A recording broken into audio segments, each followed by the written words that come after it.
Would like to call this meeting to order. Confirmation of the agenda that the Council of Township of North Huron hereby accept the agenda for November 16th, 2020 council meeting as presented. Do I have a mover?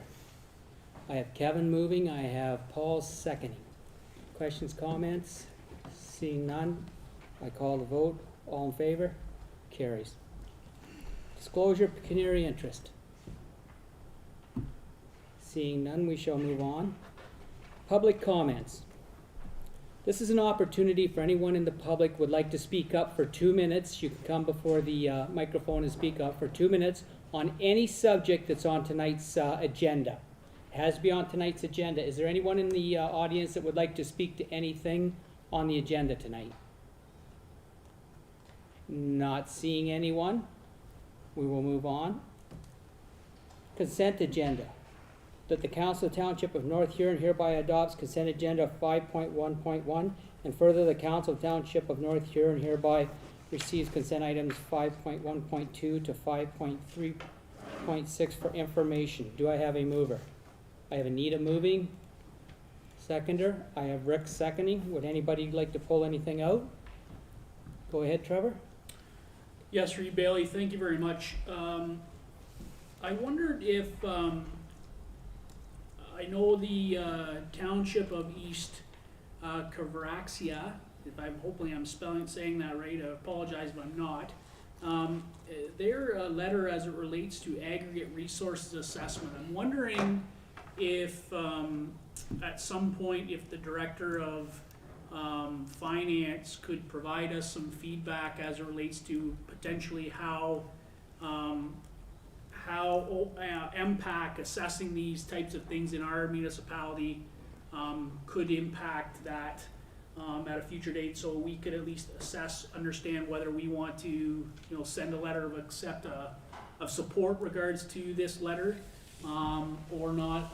Again, I'm thinking it's based on how they assess gravel pits and that type of stuff is my assessment, is what I understood it to believe, but I would like to know kind of an understanding of how this assessment criteria impacts our municipality and then therefore potentially provide some support or not to this letter to the province or to MPAC.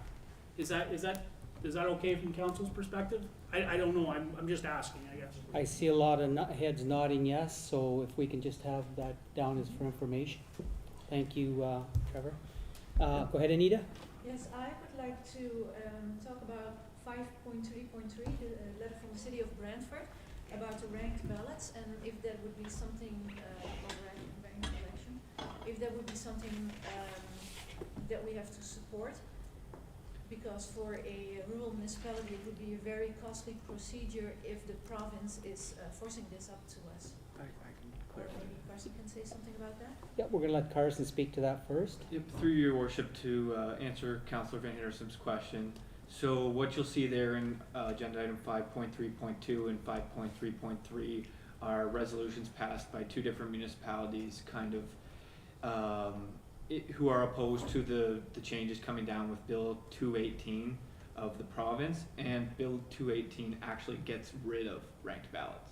So it would do the opposite. It wouldn't be forcing ranked ballots on all municipalities. It would be basically it's taking away the municipality's power to implement ranked ballots as an alternative voting method, and so it wouldn't necessarily pertain to us here. We wouldn't have to implement it. Something came through our emails recently from AMCTO from their advocacy efforts on the file related to 5.3.2. They were talking about the timelines associated with after nomination day. In 2018 it was July, and then this new legislation moves it back to September, and it appears they might have reached a middle ground where nomination day might be sometime in August. But so 218 is a proposed bill right now, and it looks like the elimination of ranked ballots is likely going to happen, and as for the nomination day date, that's still kind of a bit up in the air. Okay, thank you. So you're fine with that, Anita, then? Yes, I'm fine with Okay, that. thank you. Yeah. Trevor? Reed Bailey, I did have another, as it relates to 5.3.5, the town of Grimsby and their proposed regulation as it relates to Bill 108.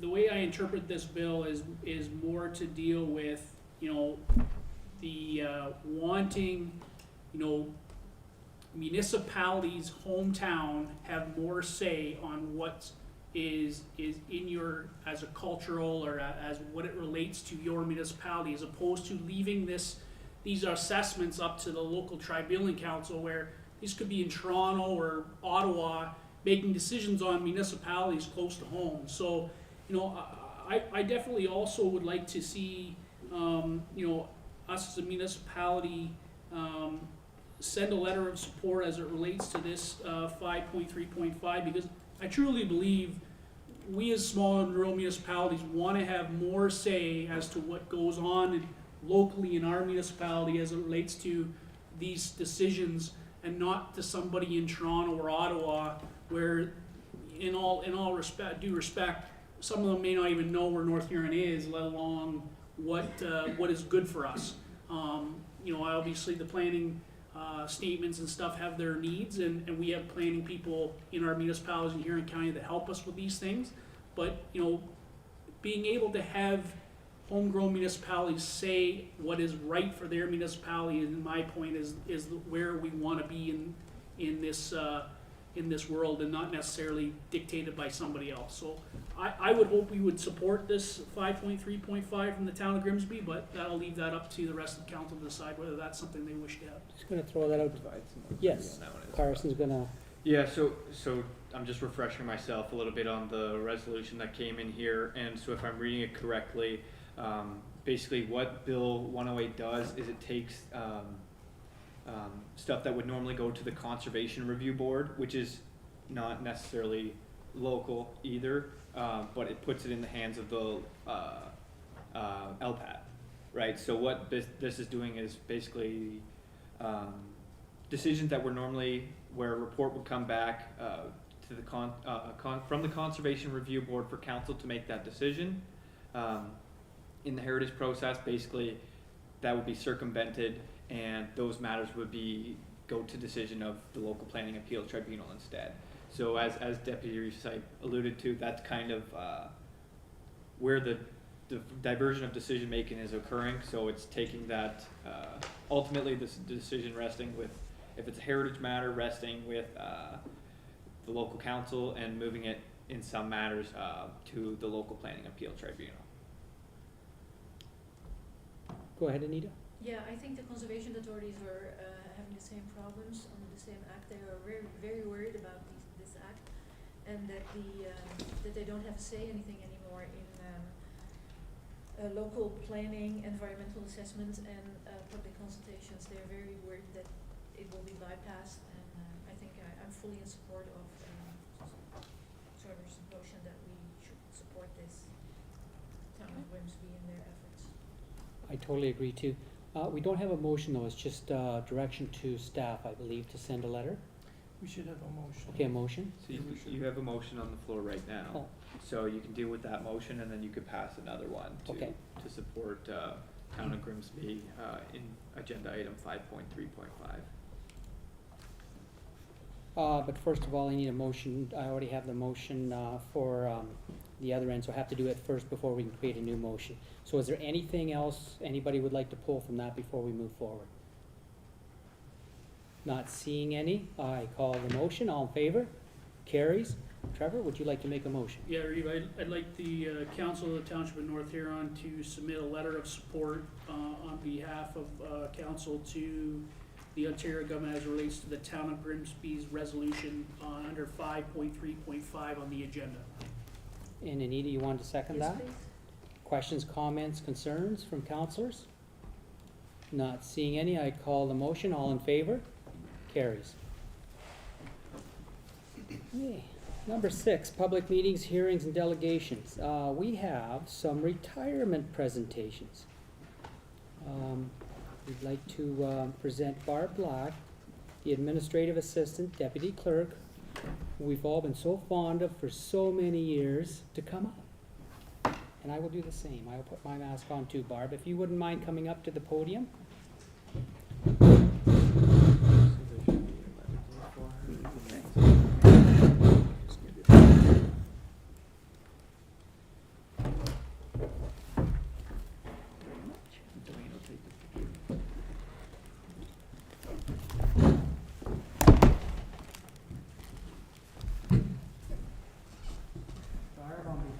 very grateful community to share with you for many, many years of excellent service to our community. Being part of our staff, it has been wonderful. We're gonna give this to you to hold. Okay, and we have a little card for you, and we'd like Wayne to have a picture. If you don't get to keep our mask on, and we're not sure about this one. Barb, your call.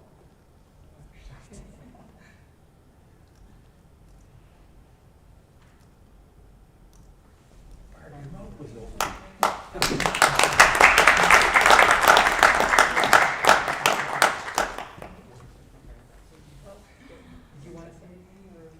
Just thank you very much for all the opportunities I've had through the years.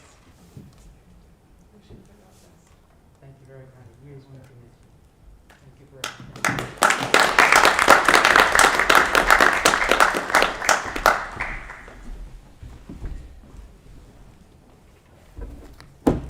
Next, we have Valerie.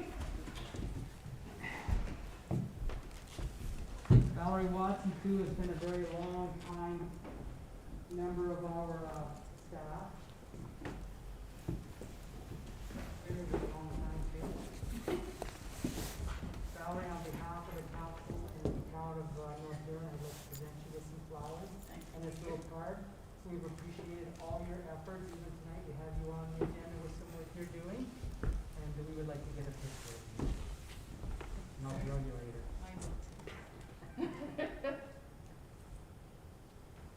Again,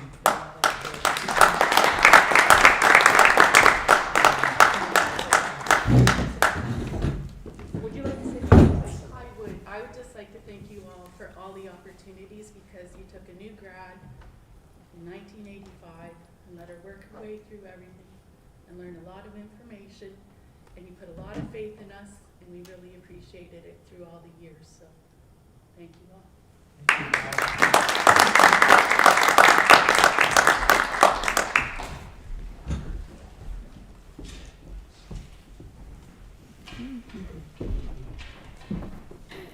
You're at 6.2 now.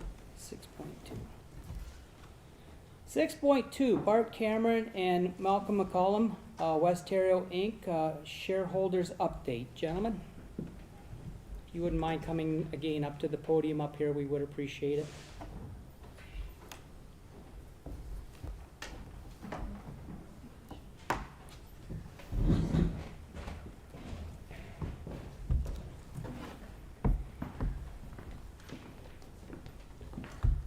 We come up on the stage of the town theater. I certainly hope you don't ask us to sing our presentation tonight.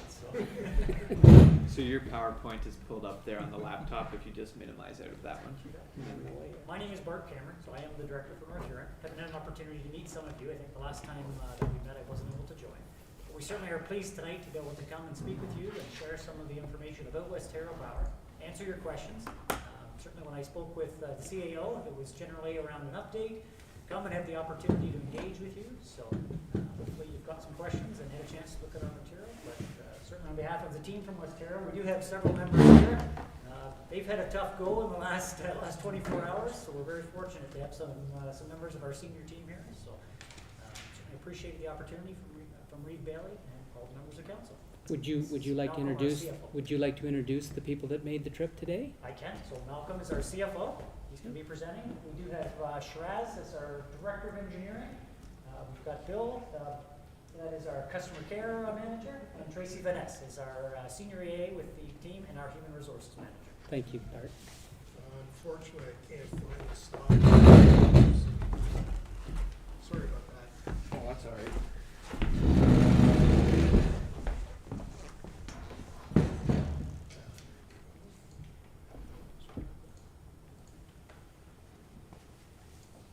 So you should just be able to get the arrows down there as well through for you.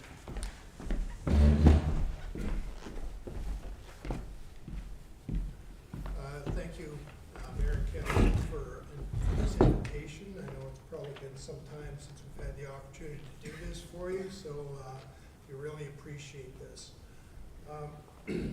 Westerio, as you probably know, has been around in some form or fashion for about 20 years, which is a very significant period of time, and during that time, North Huron's been a very active shareholder, which we appreciate. We revisited our mission and vision statement, our values, and restated them a couple of years ago, but it was almost, in essence, really almost like reverse engineering. The reason I say this is that when the employees were given the freedom to perform, it was obvious that they were up to these expectations and tasks on a day-to-day basis. You know, up till about 2 or 3 years ago, I think the staff were a bit tethered, so they've really come to the forefront, and really the results that we've seen over the last, you know, three years or so are really an indication of how the staff have really pulled this organization forward. And I think you probably recognize that by the dividends that, you know, we've been able to produce for you over the last couple of years.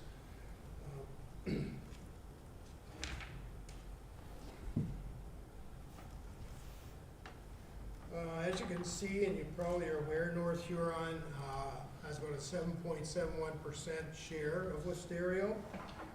This is very important to the shareholders, since this really determines the split on how the dividend payments are allocated. Just so you're aware though, from an operations standpoint and perspective, it really doesn't have a lot or bear a lot of relevance, since we really treat each customer and municipality, you know, they're afforded equally the same level of attention to service and maintenance of the system, regardless of the amount of ownership. So when, you know, the necessity is there to improve our system, to upgrade the system, regardless of whether you're the 24.98% shareholder or the 7.71% shareholder, you get the same consideration from us.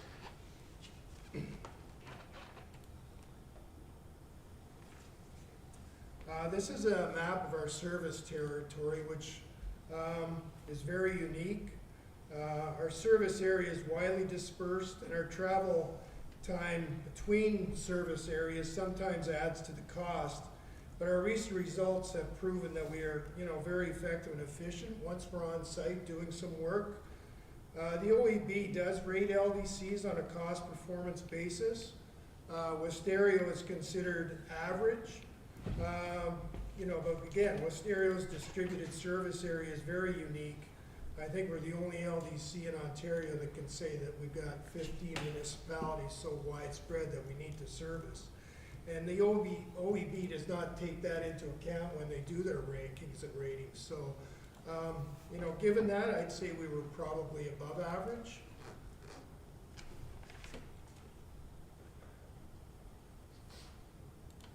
Again, this basically gives you an indication of the number of customers. We are a very medium-sized LDC, but again, with the distribution of our assets, we would probably be ranked much higher than we are currently if we didn't have such a wide distribution system.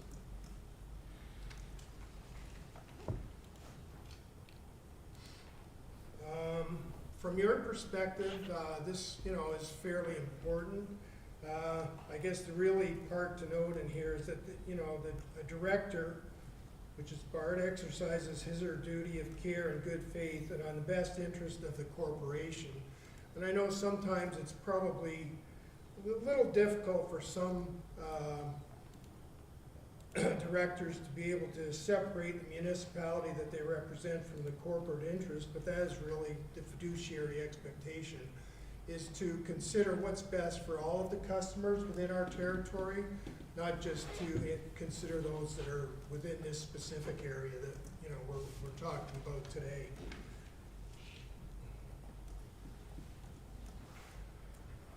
This is our most recent results of our customer satisfaction survey that was conducted in 2019. It's conducted biannually by an independent organization that uses phone calls on a random sample of customers. I think it was around 600 this survey. So there's a fairly significant variation in the amount of customers they reach out to. And you know, the result is exceptional. I would say that And it shows our continuous improvement and definitely reflect our, you know, the mission and vision that we presented earlier.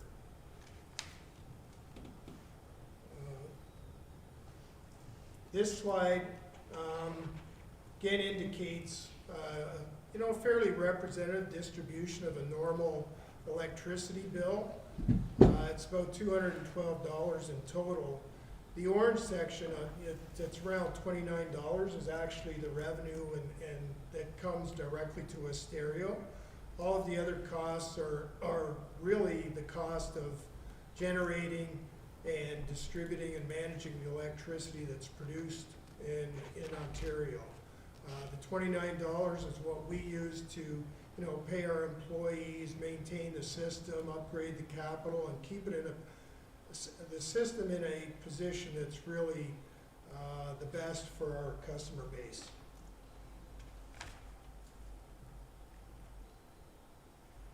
On a percentage basis, this again gives you a little indication of, you know, the Wisterio portion. It's only 13.6% out of the total bill. This slide really indicates where that 13.6% is distributed. Again, it's an average, so it does change on a year-to-year basis. One thing of note is the dividends have actually increased the last couple of years to about 7%, so that's very positive for perspective from our shareholders, and really reflects the performance that we've seen, the cost efficiencies, the way we manage our business over the last couple of years are reflective of what you know, the dividends are that we've been able to pay out to our shareholders.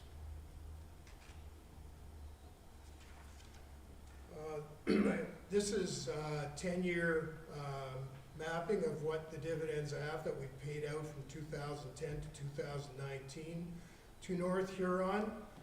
You can see that average is about $53.4 thousand a year. As I've sort of mentioned, the last couple of years our performance has been very positive. The last couple of years at $61.7 thousand have really helped increase that average, and we very well are on track to maintain that and hope to continue that on the go-forward basis.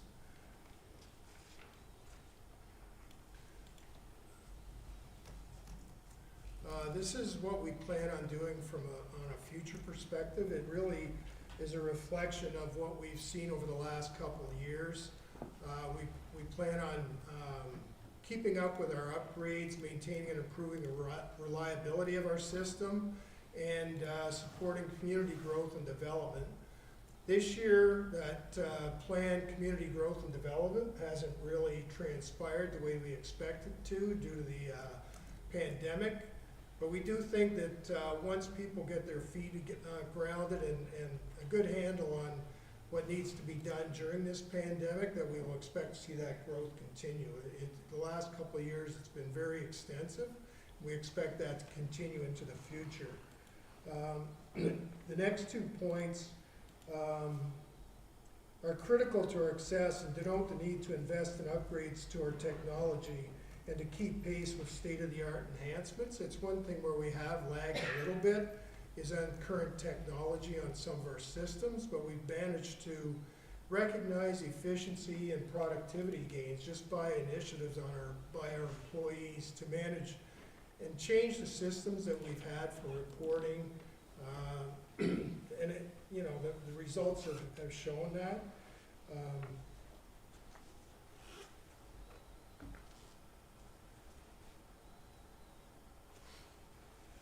This is, you know, I'm sure you're aware, if you need to contact us, these are where you can get in touch with us. We've enhanced our website significantly over the last couple of years, and these ways of contacting us are readily available on our website as well. I would just like to thank you for this opportunity again and open up the floor for questions. Well, thank you very kindly. We appreciate your presentation, and we appreciate the efforts that Bart Cameron does for us on our behalf as council. I'm going to open the floor up. Questions or comments from the council? Go ahead, Anita. Yeah, your ongoing initiatives for the future are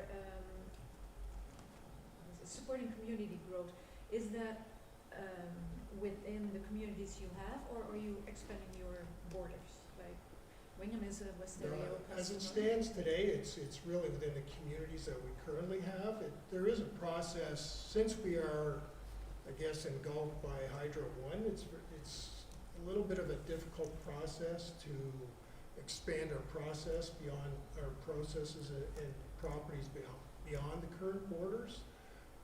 We do have a very good line of communications with Hydro One, and in certain cases, you know, we've sort of been able to trade off with them in certain areas. Not a large expanse, but I think we're on the right path with respect to that, and we could see some enhancements going forward to our current borders.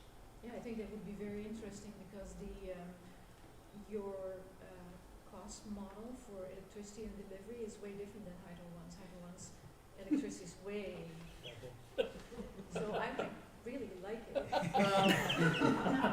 So we do get feedback from a lot of customers that are borderline with Hydro One and ask that same question, why can they not be part of Wistero's distribution system? And it is right out of our control, but we are trying to be a little more aggressive with respect to that, and hopefully can see some changes going forward.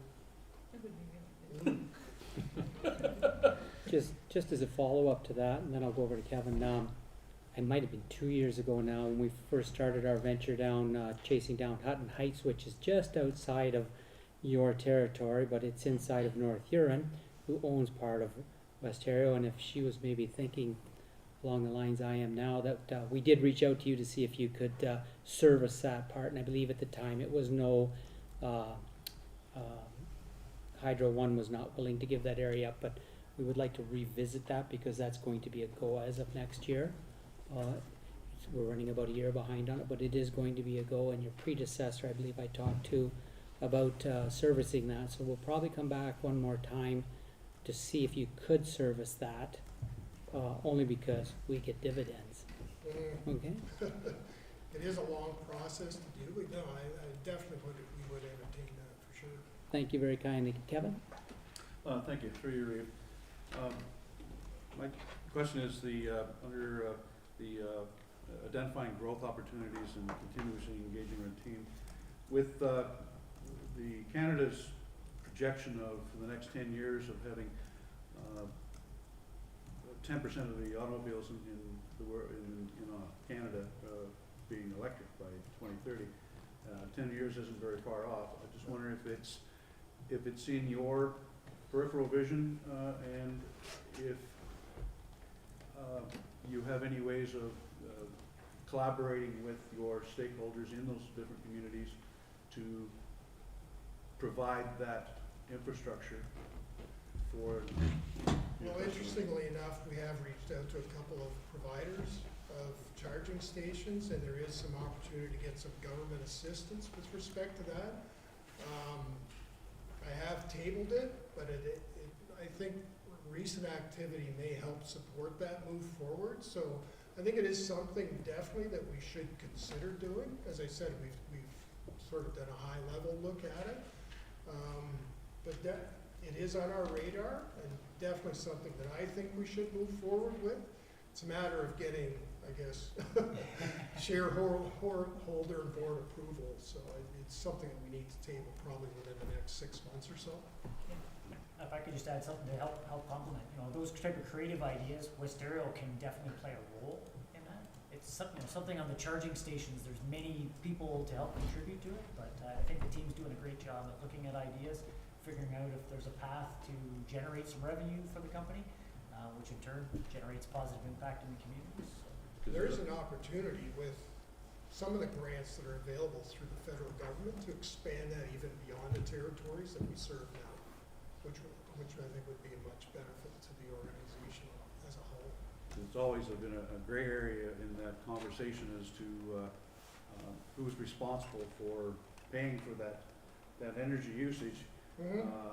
For a small municipality, adding that management to an already worn thin administration or management team is just adding more responsibilities. Where right now you go down the road, you pay ESSO or you pay for our organization too, you know, that type of growth really puts some pressures on the distribution system. So, I mean, that's why one thing we've considered when we wanna look at this is that we would have better control over that, at least understand what the future requirements are and build the distribution system accordingly. Thank you. Thank you. Any other questions, concerns, or comments from councillors? I am not seeing any. I would like to thank you gentlemen for coming out and keeping us abreast of the activities of West Ontario. Thank you. Thank you kindly. Thank you very much, and if I could just leave one last thing, just say thank you. So days when there's special weather events, the team from West Ontario, whether it's the staff, the leadership team, they do a great job, but I think even just the comment earlier about the pandemic, this team was standing ready and battling every day throughout the pandemic when a lot of people couldn't leave their house, and they rely so much on the power, and they did a great job. Our reliability numbers are fantastic, and I just think that's something that we often forget about, that those are the people that come rain or shine and snow and wind, they're out there helping us things. Did your poll total go down? I haven't heard about it. 10,600, maybe? Anyways, thank you so much for having me. Thank you. Thank you for all you do. Okay.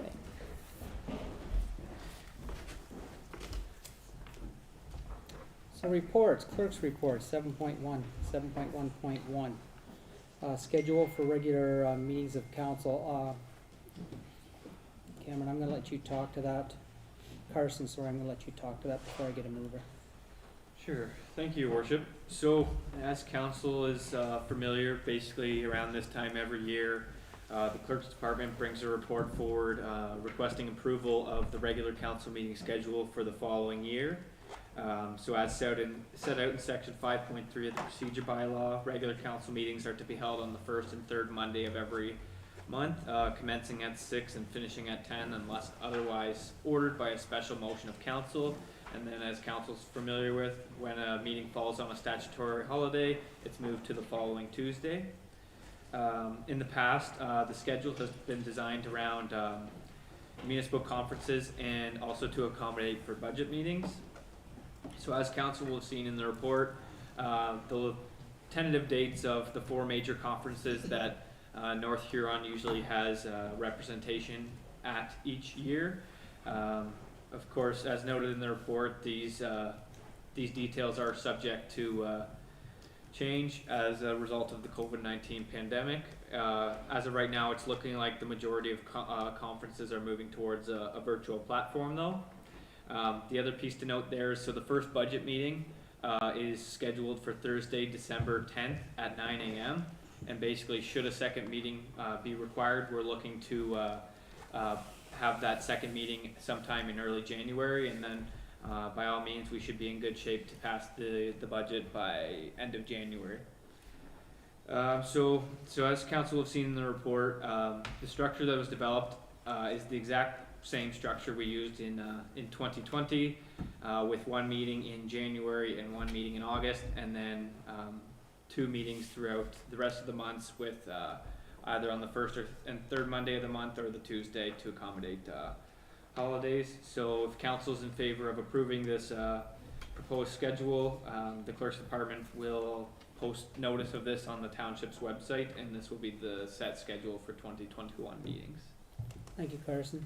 That the council of the township of North Huron hereby receive the report from the clerk dated November 16th, 2020 regarding the schedule for regular meetings of council in 2021. And further, that the proposed 2021 schedule for regular meetings of council be approved and posted. Do I have a mover? I have Chris, I have Anita seconding. Any questions, comments, concerns? Not seeing any. I call the vote. All in favor? Carries. 7.1.2, this is the appointment of the lottery license officer. And again, Carson, I'm going to let you talk to this before I call the vote. Thank you, Your Worship. So this is another one that's pretty straightforward.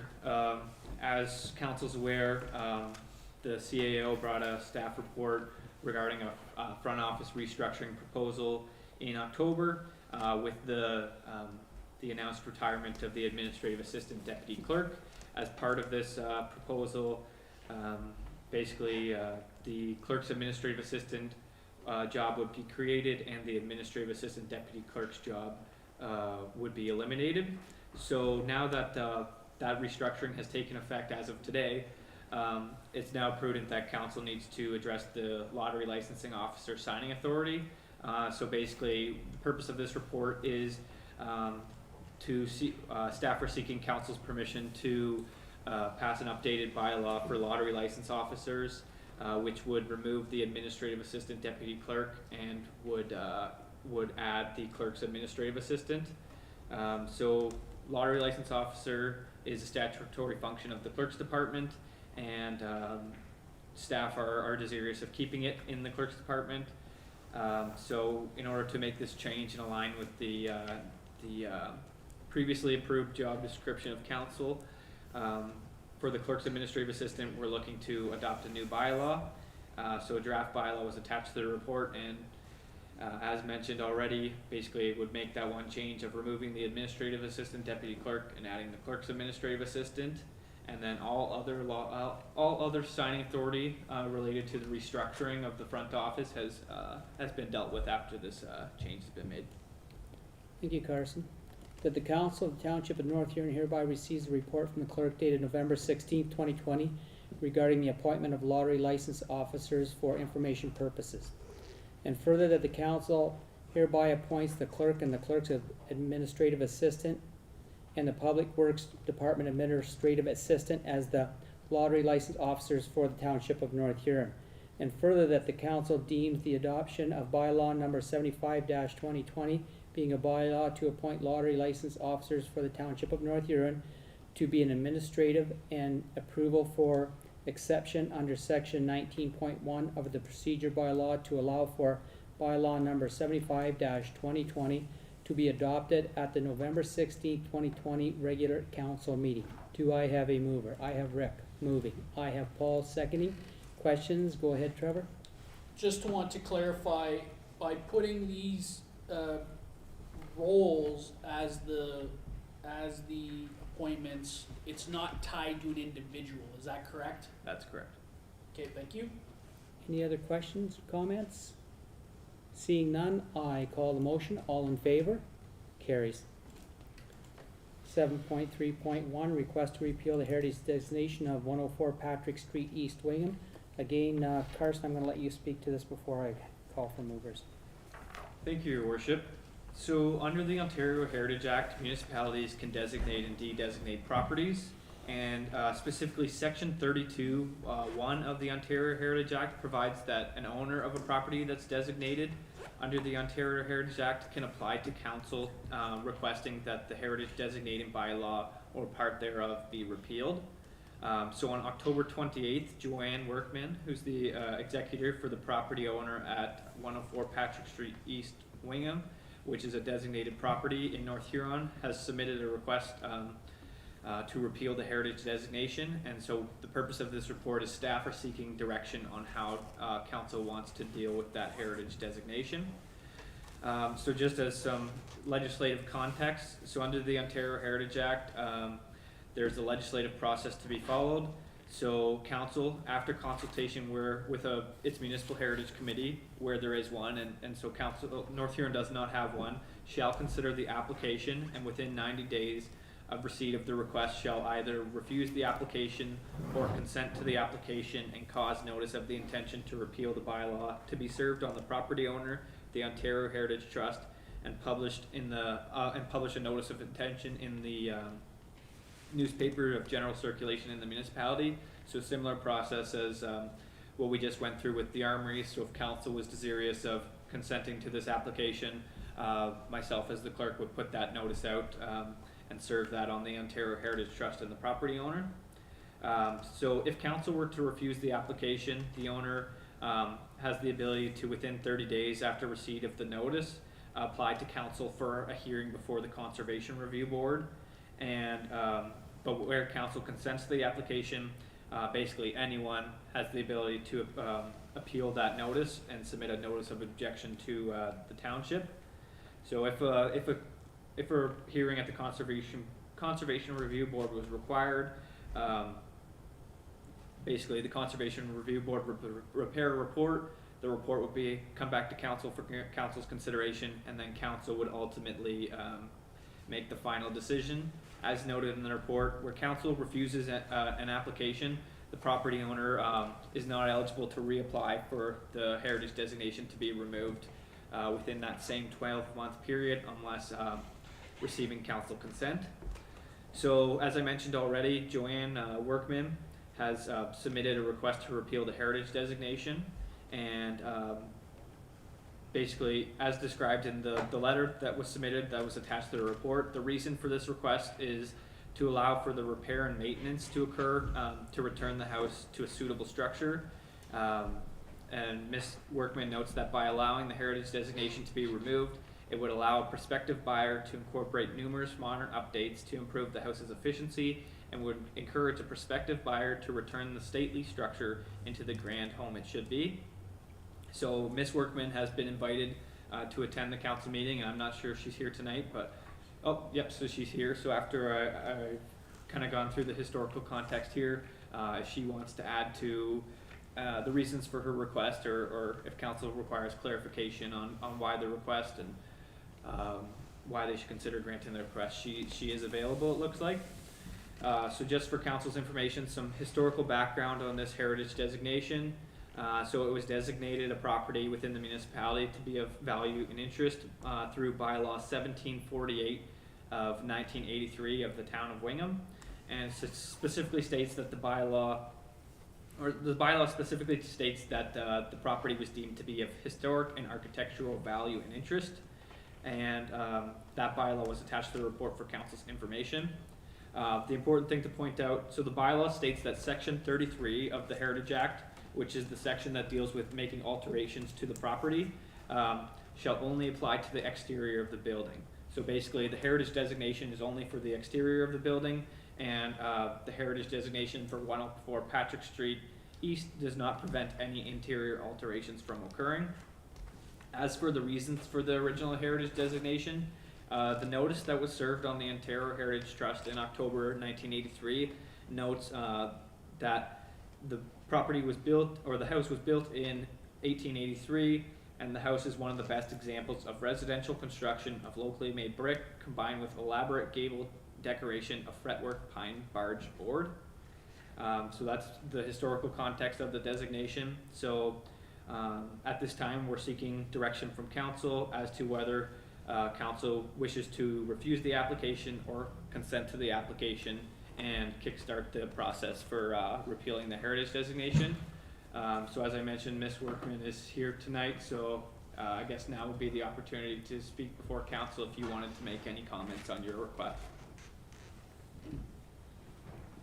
Joanne, if you don't mind just coming up to the podium, because the sound isn't very good and we may not hear what you're saying. You can't hear my voice from it? I think we know each other. It usually carries pretty well.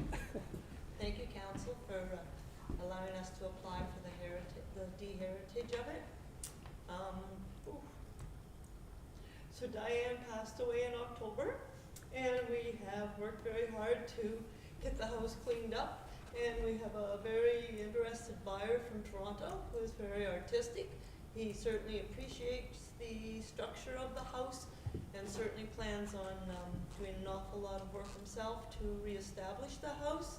The house has certainly had a lot of years of no maintenance. The heritage does make it an expensive project, right, which certainly Diane could not afford. So therefore the house has basically started to dilapidate. So we would like the gentleman to be able to go ahead and restore the value of the house back up like it was. We realize it's very important in the history of Wingham. It's down in the museum as well, which I'll certainly bring the fact of that to the new owner or the prospective gentleman that's looking at it. Don't know, is there any questions? It's pretty well straightforward. It needs to be repaired for sure, right? I'm gonna call the motion first and then have questions, but no, Chris, go ahead. Oh, through your eight. Yeah. Joanne, is the house structurally sound? basically, yes, it is. Yeah. The door jambs have not moved, the floors have not moved, the basement is solid. When Diane first moved in 90-ish, she had the whole place totally insulated, so it's a very easily, house to heat. It takes like, she heats it with, hot water rads, actually, and it only takes like about 8 to 10 sticks of, like, blocks of wood a day to keep it, so the house basically is good and solid. So it's mainly the roof that needs to be repaired. I think it was a slate roof. Is that not what the problem with that house was? Yeah. So to get someone to go up there, to put slate on became like an atrocious amount, which was the start of the downfall of the house, for sure. Thank you, Joanne. So what I think we'll do, Joanne, and first of all, Joanne, as Reeve Council, we're very sorry to hear about your loss with your sister, Diane, moving on. What I'm gonna do is I'm gonna put a motion in here. We have two ways to go. We can either accept this and get rid of the designation or not. So the first motion I'm gonna put forward is to say get rid of the designation to help Joanne out. If you don't, then we'll have a conversation. If you don't feel that's the way you wanna go, you defeat the motion and then the designation stays, okay? Cause it's not written down yet. So just so you know, when you hear me read this, that's why you're gonna hear this. Do you want me to read a draft motion about that? I would appreciate that. Carson's gonna read that draft motion. Thank you, Your Worship. So the motion that Reeve Bailey is looking to make there is that the Council of the Township of North Huron hereby receives the report of the clerk dated November 16th, 2020 regarding the request to repeal the heritage designation for 104 Patrick Street, East Wingham for information purposes, and further that Council consents to the application and directs the clerk to give notice of Council's intention to repeal bylaw number 1748, 1983 of the Town of Wingham to de-designate 104 Patrick Street, the 104 Patrick Street East property. Thank you. Do I have a mover? I have Anita and I have Paul seconding. Questions, comments, concerns? Go ahead, Anita. I have a question about the designation in 1983. Was that in the time that there were a lot of grants available, or was there a specific reason who applied for the designation? If I recall, there were a lot of grants. That was the whole reason behind making the designation. If it was seen fit by council at the time, you made that designation, then you could get financial help to keep the building in that form. Through time, the financial flexibility to have that is gone away. So the homeowner had to apply for that, or Yeah. was it So- just? Yep. Carson's gonna answer. Through your worship, to answer Councilor Van Henderson's question. So I guess broadly, any municipally heritage designated property that we have in North Huron was during that time period. They're all pretty much in the 1980s era, and that's basically the LAC Act funding that was anticipated to be received, and that has kind of fell to the wayside of recent years. But that was applied for by the homeowners or just by? Yeah, so at the time, basically, any property owner who thought their house was of heritage value or interest could submit a request to have that Yeah. property designated as a heritage building within the municipality, and then council could make the determination of whether it Okay. was or not. Yeah, thank you. Okay. Anyone else? Go ahead, Kevin first, then Trevor. Through your, I understand the frustration from the applicant on having to deal with the designation. I wish the designation would have been able to do what it was supposed to do when it was first brought out. It was a great idea, but it's been left to gather dust and put onto almost every municipality going, and it has been a hindrance from everything from our Main Street facades to even just wanting to put a back porch on your property. I lend my support to her. Thank you. Trevor? Yeah, Reeve, I absolutely completely agree. I fully support the deheritageation of this 104 Patrick Street. Where I also go is a comment as it relates to the other 4 properties that are on this bylaw. Is one, do the owners of the properties even know that they have a heritage building associated to it? And 2, should there be some communication to the owners of those properties to indicate whether we as even want to continue to have the heritage designation and remove the heritage designation to all of them at some point? I don't know the answer to that question. That's just a comment.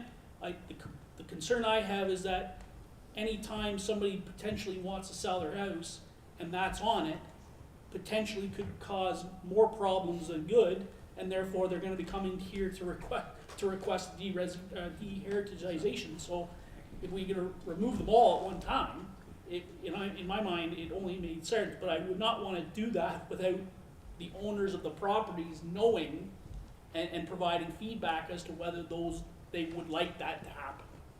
The clerk's gonna address that. For sure, yeah. In some cases, the heritage designation might be something to increase the value, right? Oddly enough, the 88 Patrick Street one, I actually am dealing with something related to that right now. Any owner of this property should be aware of the heritage designation. They receive a little stamp, and then it also should be registered on title with the property. So just to clarify, anytime someone is selling a home, it's not contingent on the heritage designation being removed. That would be a condition of sale if it was put in there. And so if by all means, if the property's in great shape still, they can, an application can be submitted to council to make alterations to that property under section 33, right? So it has a process. It requires council consent to undertake those alterations. It requires the basically appeal timelines as well. But as Joanne alluded to, it's definitely more expensive to maintain those features, right? But to sell a property, you can leave the heritage designation on there by all means. Can I make a comment on that? So my experience in a very short time frame here, we've had almost 28 people go through the house in 5 days to look at it. We've had people from Toronto, Burlington, locally as well. And out of all of that, 2 people didn't care that the heritage was on it, and the rest of them said, nope, they want it gone. Okay, go ahead, Trevor. Yeah, Reed Bailey. So really, I guess the other comment that I would have is that what you explained, Clerk, was if they wanted to do renovations to the exterior of the building, they would have to request council for that acceptance. I guess my comment is, there's a lot of things that happen in this municipality without municipalities even being aware of it. So how do we even know these properties from 1983 that had these heritage have any changes to them from when they were actually designated as heritage? I don't know that. I was 4 years old at the time. So arguably at the time, for me, it's I understand the reason for heritage. I get it. I understand why they did it back then, and there's grants and a whole bunch. But unless somebody is going to be monitoring these properties annually or every 5 years to know what changes have been made or not been made, really, what is the whole point? Like, it's not really providing any value to the municipality. It's actually causing us more grief, in all honesty, in my opinion. But so I guess I struggle with the point of it, only for the fact that I know in the sense where Joanne is finding out and everybody is, when we found out with regards to the museum, is the minute you say it's heritage, the price to do anything to it goes by 7-fold. So I'm in complete support of deheritization of properties that are municipally owned, but also if property owners don't wish to have them, I think it just helps us later on administration, in my own personal opinion. I would leave that to, the administration of the township to tell me otherwise, but I would argue that they probably don't want to have to go looking for these properties, is my guess. Thank you, Trevor. Go ahead, Chris. Through you, Reeve. Yeah, I support this motion, and I think they document what the house is like, Deputy Reeve. Pictures, what have you, and my daughter and husband own a house in Toronto that is a heritage house, and it cost them dearly. They had to do some outside renovations, and the construction companies that would come in, they knew, and they would not touch it. unless it was done the way the heritage it was to be, and then only certain companies would even touch the house. And of course, the price goes up. So, yeah, I'm totally supportive. Thank you, Councillor Palmer. Having said that, did you want to speak, Paul? I'm just I'm in support of Joanne. Okay. Pressure she's under now, for sure. Then I'm gonna call the motion. All in favor? Carries. Good deal. So in the way it's left, then it will still be another 30 days in the paper, and then not till January, because there's no meeting in December, or, and my question is because the closing date can be December 4th, therefore, the gentleman will move right up and start to care for the home? I'll leave that up to Through, the clerk. through your worship, to answer Ms. Workman's question, so it'd be 30 days by the time that that notice is circulated in the paper, and by the time we've pulled together the notice of intention to repeal to be served. It would go to yourself as the executor, and also the Ontario Heritage Trust. And basically, with the armories, we tried to align it with the dates that it ran in the paper. So generally, we align it with the Wednesday or the Thursday that it runs in the paper. So it's contingent on whether we could get it in time. And that cycle starts. So basically, from that time, it'll kickstart 30 days. If no objections are received, then what we would do is we'd bring a bylaw back to council to repeal that heritage designated bylaw, and then council would if council is desirous of removing the heritage designating bylaw, then they'll pass that bylaw, and then basically after that we'd send it to have the bylaw registered on title to get the designation removed. Not having a calendar in front of me, I would say you're definitely looking at likely the second meeting in December based on the timelines that we have now. Okay, thank you. And my other question is, it's no problem for him to start December 5th to do interior work? Yeah, as far as staff could tell, based on the heritage designating bylaw, there was nothing preventing alterations to the interior. Okay, good. Thank you very much, Council. Thank you.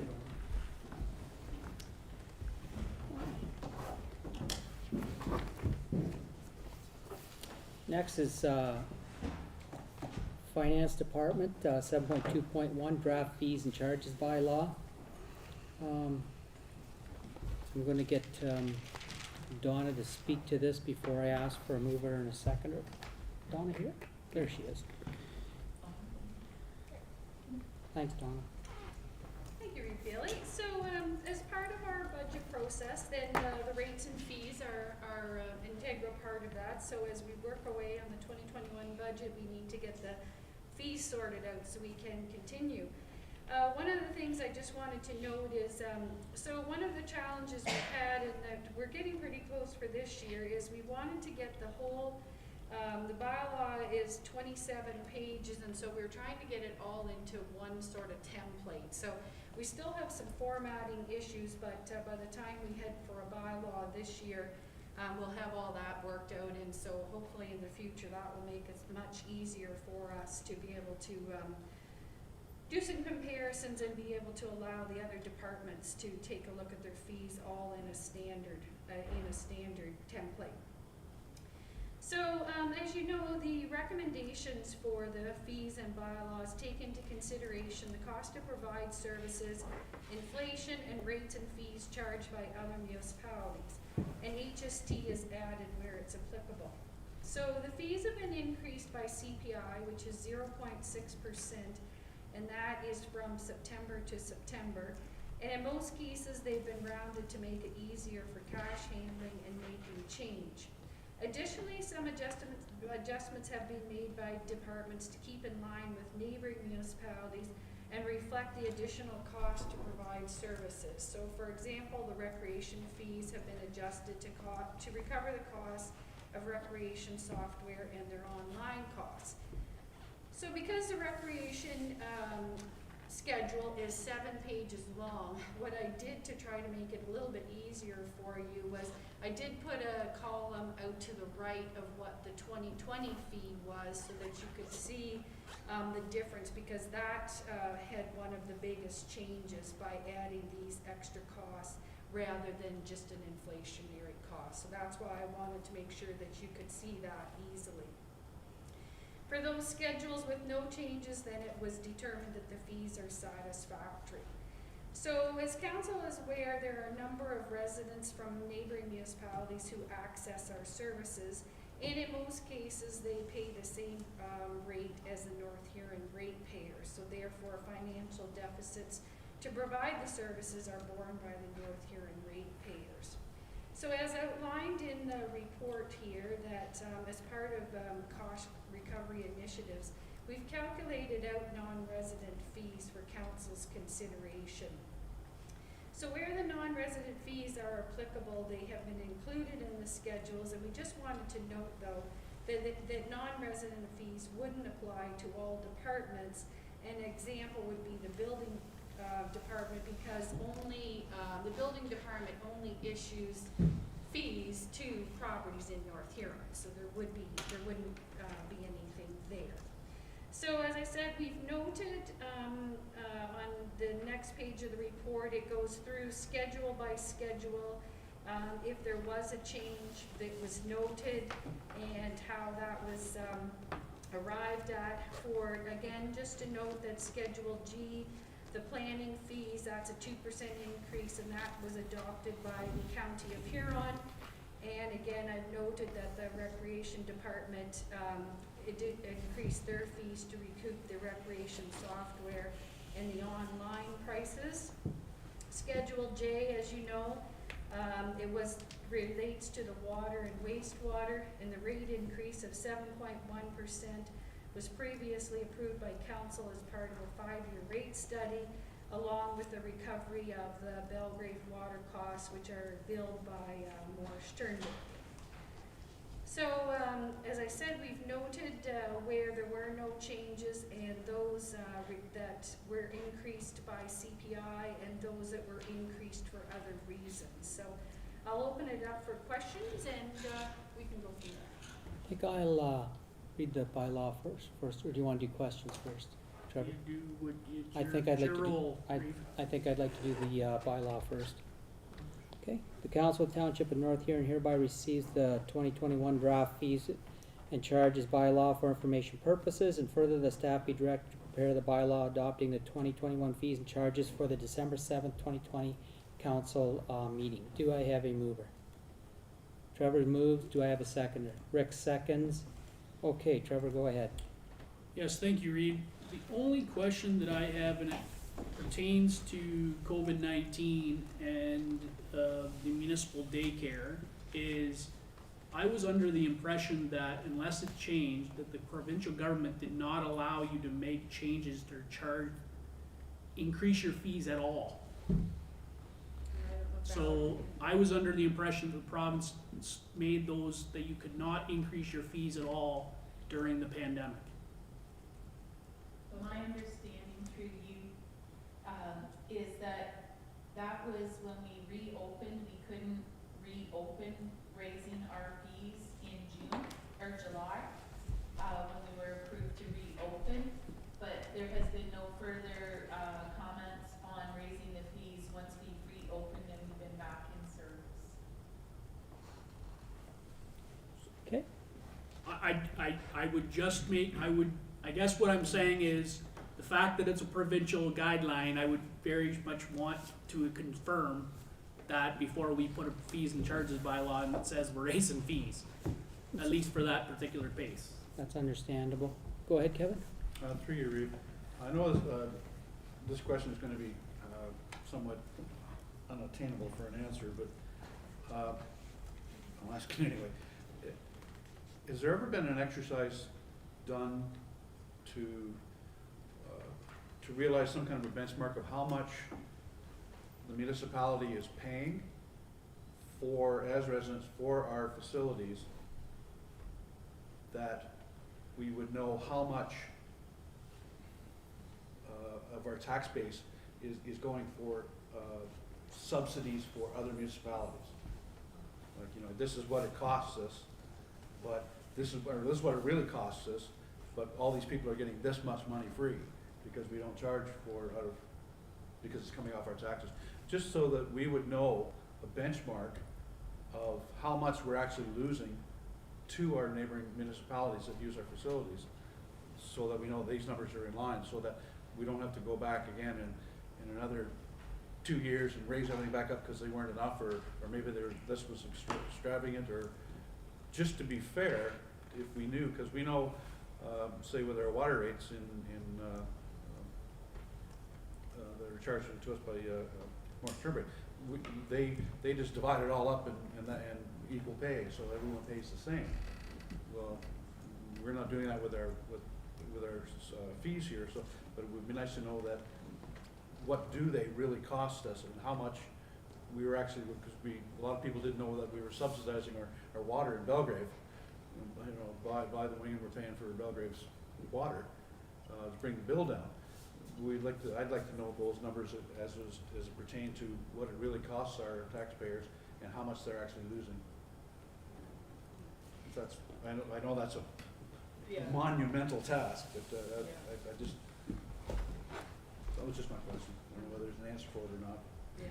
Yeah, certainly if we go ahead with non-resident fees, we'd certainly have to input some very crucial tracking measures to be able to gather that information and monitor it as we move forward. I mean, we know what our total recreation costs. I mean, you see that in your budget and stuff, so we know what recreation costs us.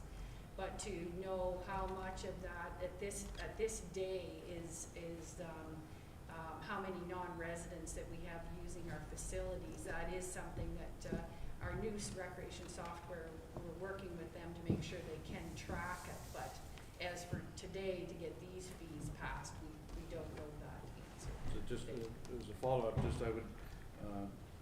I think that would be a priority, just so that when we do speak about amounts with our neighbors, that we have the information and we have solid numbers, so that they're not able to go out and manufacture a number from a resident of what they want to pay. I see Dwayne writing something down, so I'm gonna say that's just information for staff to follow up on. So since most of the fees are affected by Vicky's department, I'm just going to get Vicky to give her comments. Stepping aside. So it's a bit of a challenge to figure out what that would be. It's easy to do it, I won't say real easy, but it's easier to do it for programs because you can directly relate it to someone's address when they register for a program. The problem is when they belong to an organization, such as Blythe Brussels Minor Hockey or Wingham Minor Hockey. We don't have access, and we cannot gain access to their enrollment. So we don't know how many of their participants are actually North Huron residents and how many are non-residents. So that's what part of the challenge is. Equally, it's when sorry, Councillor Faulkner, equally when we're dealing with admissions, say for when we have an open swim, if we ever have an open swim again. It's just a strictly cash basis. We're not collecting personal information. It's just you're purchasing a service, someone comes in, we do take money right on the deck for the pool. So they come in, they pay their money for admissions into the pool. It's there's nothing computerized or anything like that. We don't take down names, phone numbers, nothing like that. For admissions. So really, we can track it in terms of people registering for programs or purchasing memberships, but other than that, it's not easily tracked. Thank you, Vicky. Go ahead, Kevin, and then over to Trevor. Just a follow up on that. The organization, much like the Blythe Brussels, they split the time between two arenas, do they not? They also play out of Brussels as well, don't they? Through your worship, they do play out of two arenas. As for the percentage of children that's from North Huron that's playing in that organization, I'm not really sure. But I was just getting, that was kind of more of a give and take. When they're, depending if the ice time was split evenly between the two arenas. I would have, through your worship, I'd have to ask them what their total registration is. I do have an idea what their North Huron registration numbers are. I did speak to them a month ago, and they have about 35 kids that are from North Huron. But I'm not sure what their overall number is. Thank you. Trevor? Yeah, the argument of a resident, non-resident fee is a discussion about how granular you wanna get. Again, how detailed do you wanna force the discussion with associations? How forceful do you wanna be with I think ultimately, if anybody on council is concerned about $3 at the public swim, we've got a real problem, because that's not what I think the intent is. I think the intent is that understand what we can track because of the information that we have and the technology that we have available. But ultimately, at the end of the day, we're going to charge associations for ice rentals to as simplistic as it's possible. Like to have a rate that would be offset because of an association, that you'd be doing more administration than you would be costing you or saving you any money. So I think we have to take into consideration, aspects of this and really look at, as an extrapolation of where we are from the progress of, the memberships and all those things that we can track readily available because of technology. Utilizing that data to support, extrapolation of members using the facility outside of our, residents, I think would only add to the discussion. I think these are discussions that, municipalities are gonna have all the time. We're not the first municipality to have this discussion with any other municipality. There are lots of other municipalities that have non-resident fees. Some have them, some don't. Just depends on what they wanna see. And I think this council has been very proactive in the sense that we want to make sure that whatever service that we're providing our residents, that they're paying for it. And again, they're also paying for it in the sense that if it's a deficit, they're paying for it on their taxes. The part is that programs are actually right. You're being charged for that program and that service to do that. It's the overall infrastructure that we have. We want to ensure that the residents, the non-residents, have some type of payment, some type of impact into those residents. Because again, they may or may not have any influence on whether we have that arena, but they're utilizing it, or whatever the case may be. So I think we have to decide, and staff needs to help recommend to council as it relates to how granular we need to be and how granular we want to be as it relates to impact, because I don't see administratively how this is a great deal. It's not a great deal for administration in order to do this if we have to worry about every last non-resident resident. I'm thinking more of high-level extrapolation statistics so we can at least have the discussion with our neighbors. Thank you, Trevor.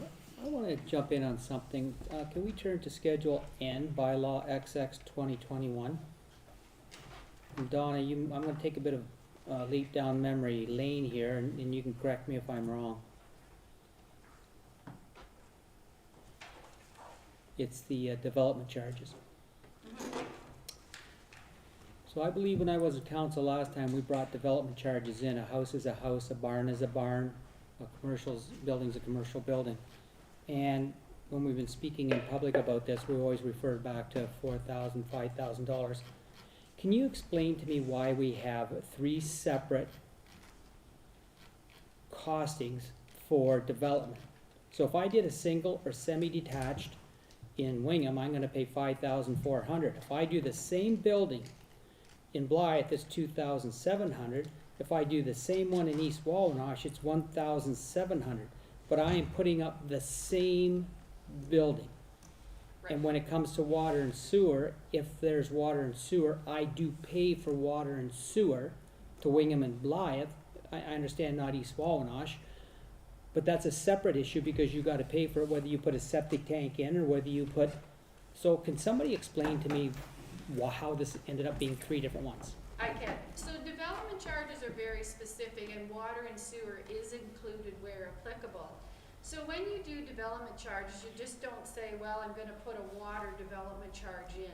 Development charges are very, very, very, project specific. So for example, we have a list of what, makes up these development charges. So the two differences are, in Blythe, we did the Blythe new well. And so that is why the Blythe one is different. So East Wawanosh doesn't have any extras, if you will. It has, all of them, all three wards have the same one for, say, for example, for transportation, firefighting, and those types of things. But in addition to that, Blythe has a charge specifically for the Blythe well, and Wingham specifically has a charge for the Northwest Trunk. So again, development charges are very, very specific on a project. You don't just say that Wingham pays for sanitary sewer in their development charges. That isn't how it works. It's based on projects. So if each ward has a different project, that's what makes the amounts different, and that's our case.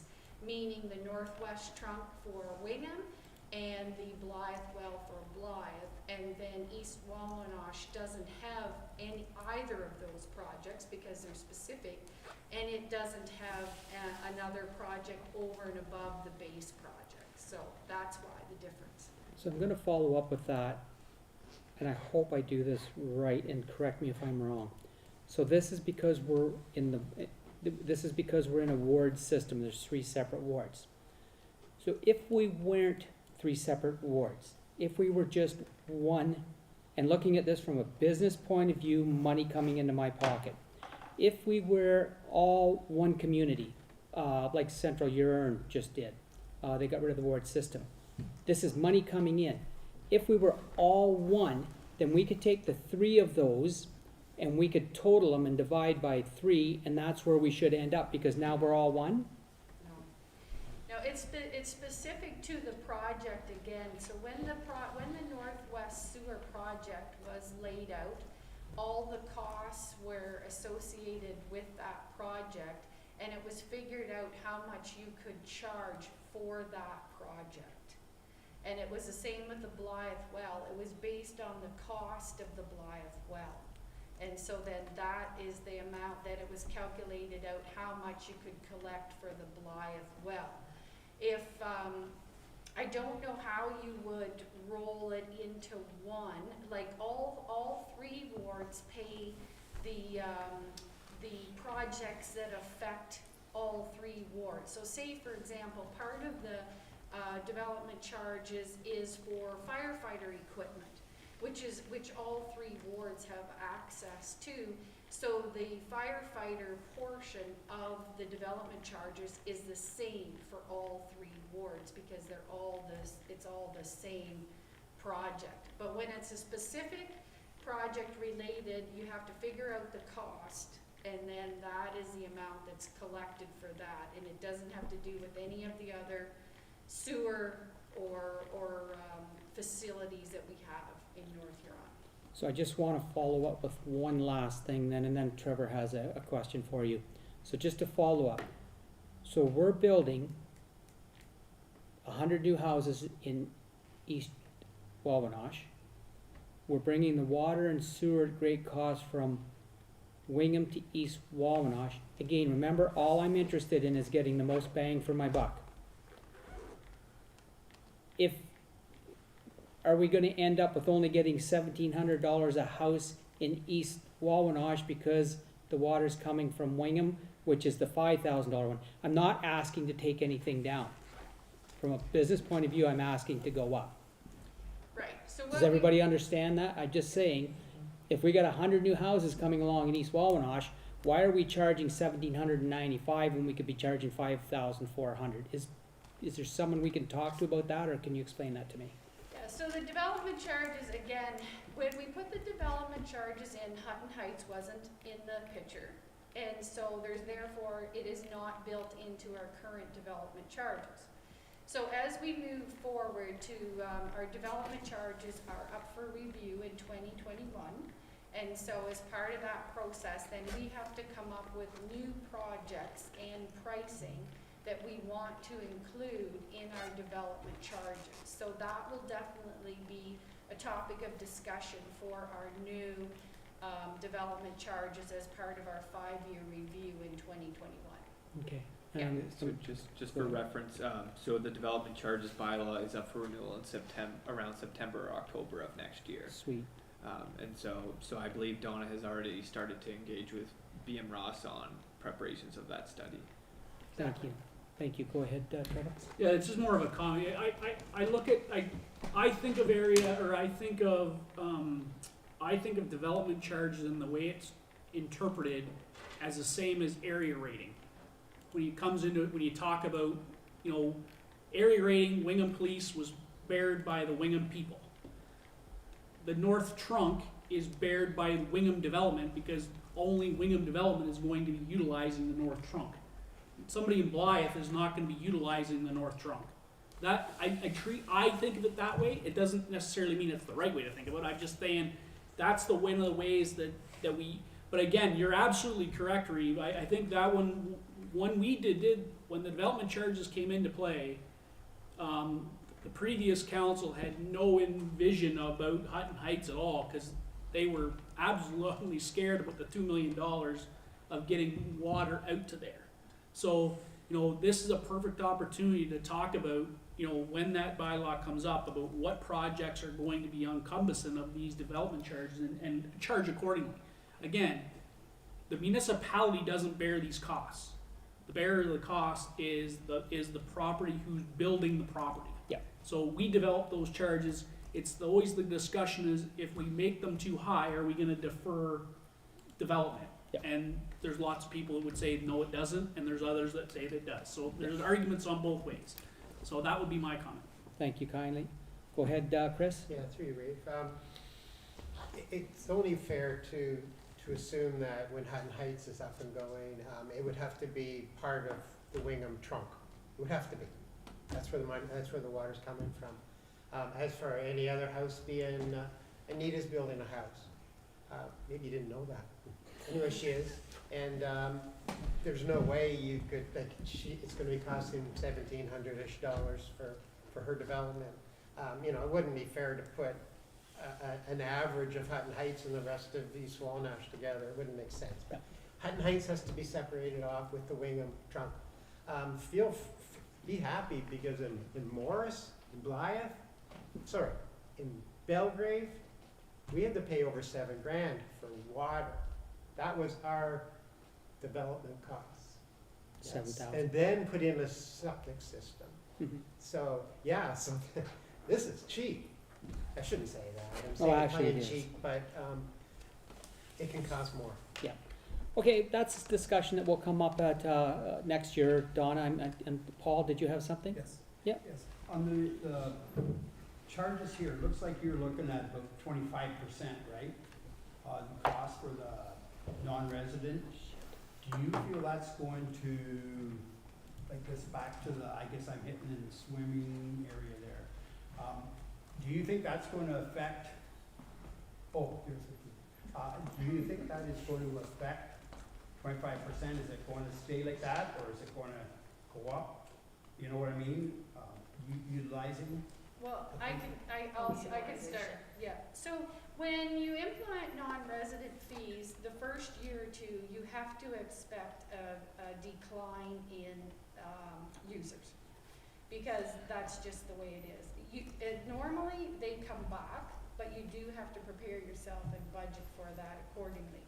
The other thing you do have to take into account is the extra administrative costs that it's going to cost to administer this, and the unhappy folks that you're going to have as they come in to use your facilities. But normally, what happens is it does settle down after a couple years or something like that, and then they normally resume their usage. But you do have to be prepared for a decrease in usage for some time. So I'll let Vicki maybe expand on that. Yeah, through you, Your Worship, Donna's absolutely right.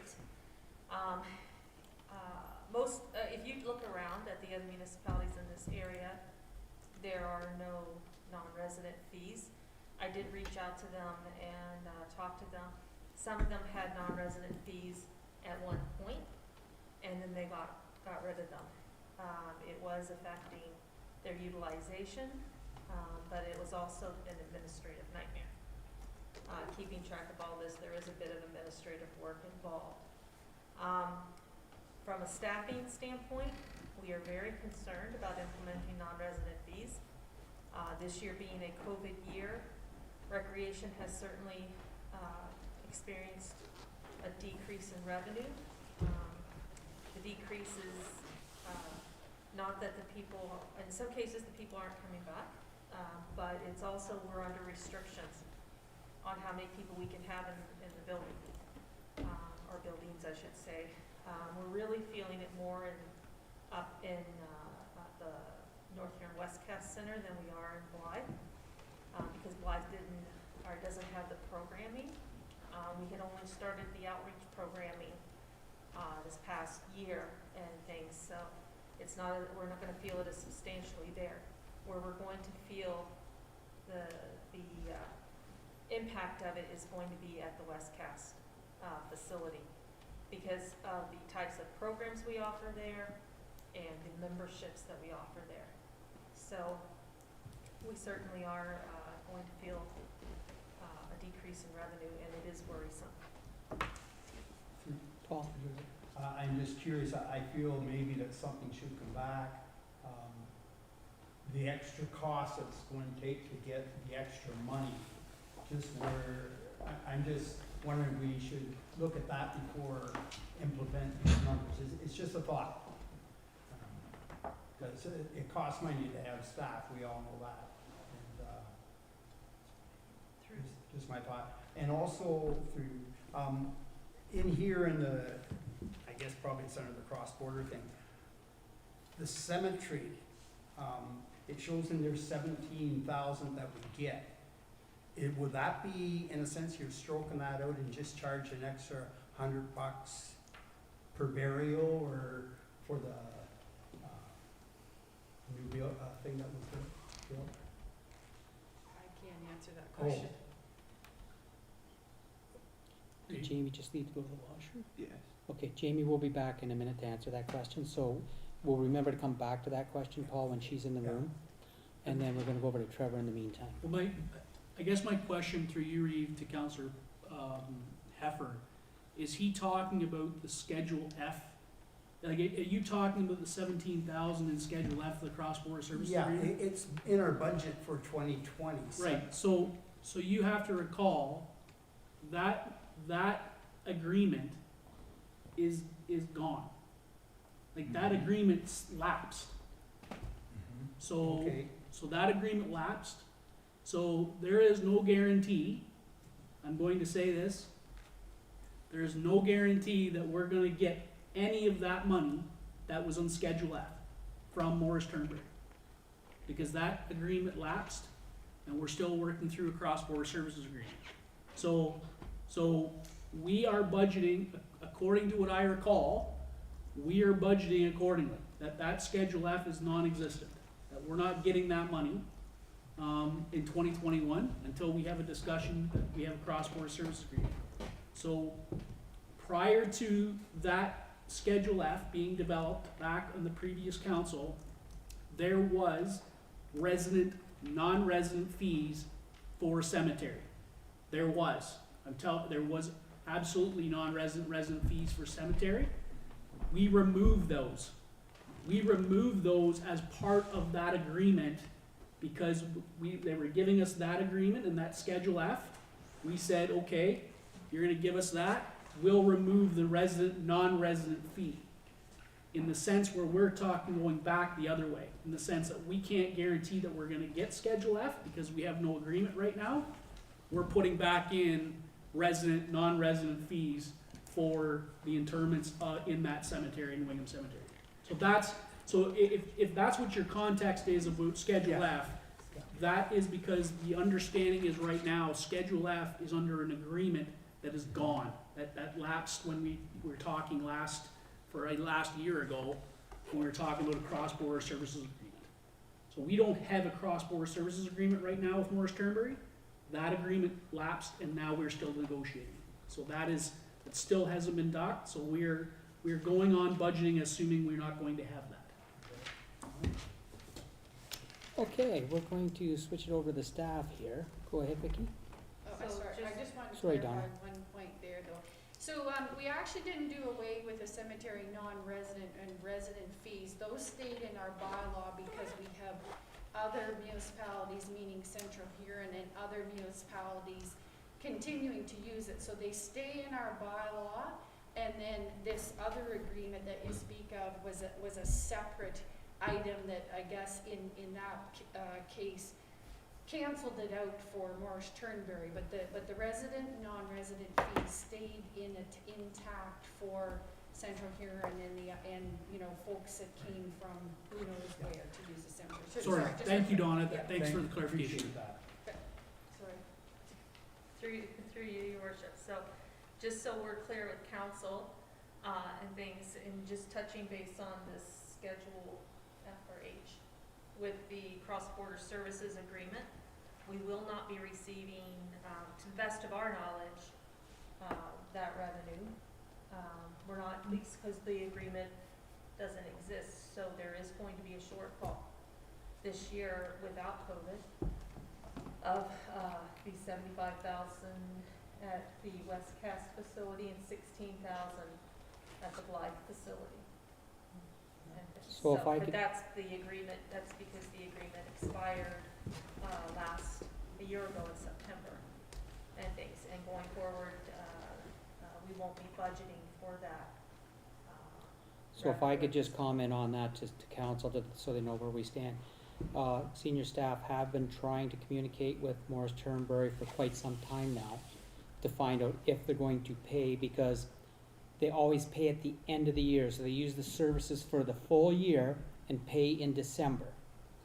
So we have been after them for quite some time now to verify, because of what's going on, whether they're gonna pay it or not. That will be before their council tomorrow. They have not said yes, they have not said no. They said their council's going to make a decision if they're going to even pay for this year that they already owe, because they've been using all the facilities, and the cemetery and everything all along. It's unfortunate the way things stand, but we'll have to wait and see. So at the same time, we have a budget that we have to do for North Huron, and this deal that we keep talking about failed in the last year of the last council. And nothing was brought forward to work on it. We have been, your team has been working on it, but we're gonna face realities, and we're going to take care of North Huron, because it's time that North Huron tax dollars pay for North Huron and work for North Huron. And we have to be ready for what's gonna happen. I'm not sure, was Vicky gonna answer a question for somebody, or did that already get answered? No, I think, sorry, Reeve, I think the question that Councillor Heifer had, we thought that Jamie was gonna able to answer, but it would have been more with regards to that agreement that Okay. Jamie didn't really have involvement in at that time. I Yeah. think is where we ended up. Okay, any other questions? Donna needs to sit down, she's had quite a time. No, that's okay. Okay, so then, so I guess I just wanna be clear that council is prepared to move forward with the non-resident fees and bring back, a tidied up bylaw for the next council meeting on December 2nd, I believe, and then we, we could do our advertising or whatever needs to be done after that. But we do have a mover and seconder, but Deputy Reeve Sipes brought up a very important part. Should we amend that with checking in to make sure the province is okay with the changes? I think that's imperative of Yes. the fact that Yeah. we've got this. So Donna, we're gonna let Carson read the new one and see if the mover and seconder will Well, agree to it. so staff, we don't really need to change the motion. Staff will do that research, and if Okay. nothing comes up that would, say otherwise, that we couldn't, amend the daycare fees, then we will just bring that forward for adoption at the December 7th council Okay. meeting. Okay, I have a mover and a seconder. One Go thing, ahead. Reeve, so there has been lots of discussion about the resident fees here, and I want to be, I guess I want to be clear, is that the non-resident fee is an additional fee, right? in December, if council members at the end of the day come back after 2 or 3 weeks and are not confident about adding that non-resident fee, there's not a reason why you can't do it then.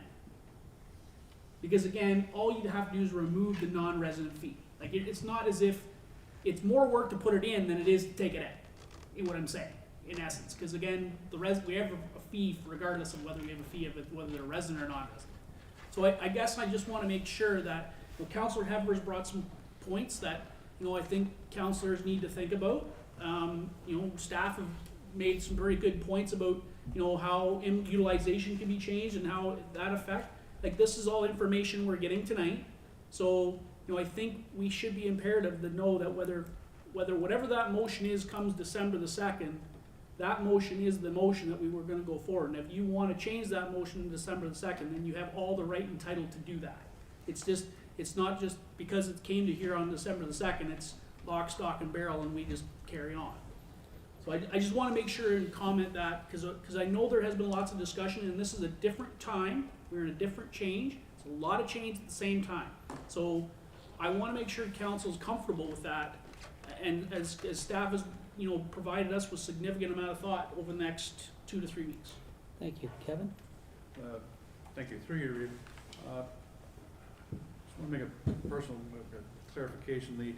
The non-resident fee, to describe it as an add-on is, I don't follow that train of thought. The fee that's being added on is just to make it equal to the resident. The resident's paying this much and paying taxes for whatever shortfall there is. So it's really not a complete user fee. The only one that's getting it less is the non-resident. So by adding that fee on to make it equal, we're not asking for the moon, we're just asking for the person that's coming to the facility to pay the same thing that the people in town have to pay for. And the only reason why we're putting these back in is a failure to have a cross-border agreement. A cross-border agreement could address all of these in different ways, whether it be tax sharing, or whether it be one of the motions on in their agenda was a land switch between North Huron and Morris Surrey. So these are all being brought in because of a failed agreement, or an agreement that was a year ago that's never been fixed. So these cross-border, they're not add-ons. We're just asking them to pay what we are already paying. So it's not. So the people out there have to know that we're not asking for them to pay more. We're just asking them to pay the same, which is ludicrous in my mind that they were allowed to get away with paying less. I just want to make that clarification. Yeah. So, before I hand it out, I believe Trevor and then Anita, I want to make it very clear that North Huron has the highest taxes in Huron County. Continue to give it away, continue to pay for everybody else, and the very reason you people got on council was to try to bring the taxes in line, and there's several ways we are working on it.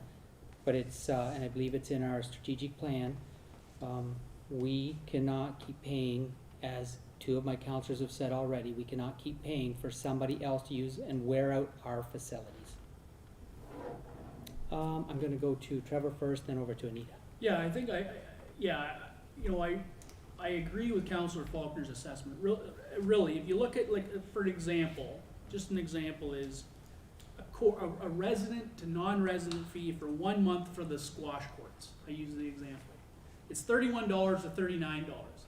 If you added the deficit of the facility of the West Cass Community Complex that every taxpayer in North Huron is paying on their taxes and added it to that number, I guarantee it would be higher than $39.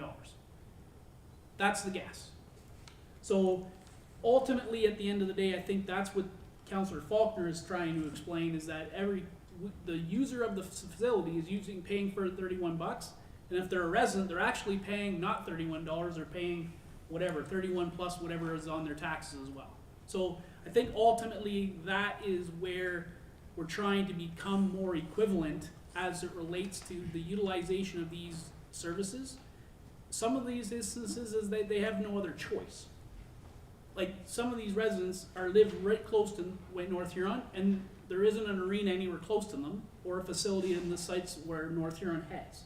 So I think we are an abundant of, and we talked about this before, this council has got an abundance of services and abundance of buildings, so that we've all got to pay for. So I agree. I just think this is a philosophical change that needs a lot of thinking about, and I think it's imperative that council understand and take it under advisement about what the staff are trying to explain to us, and as well as what we're talking when we look at this budget.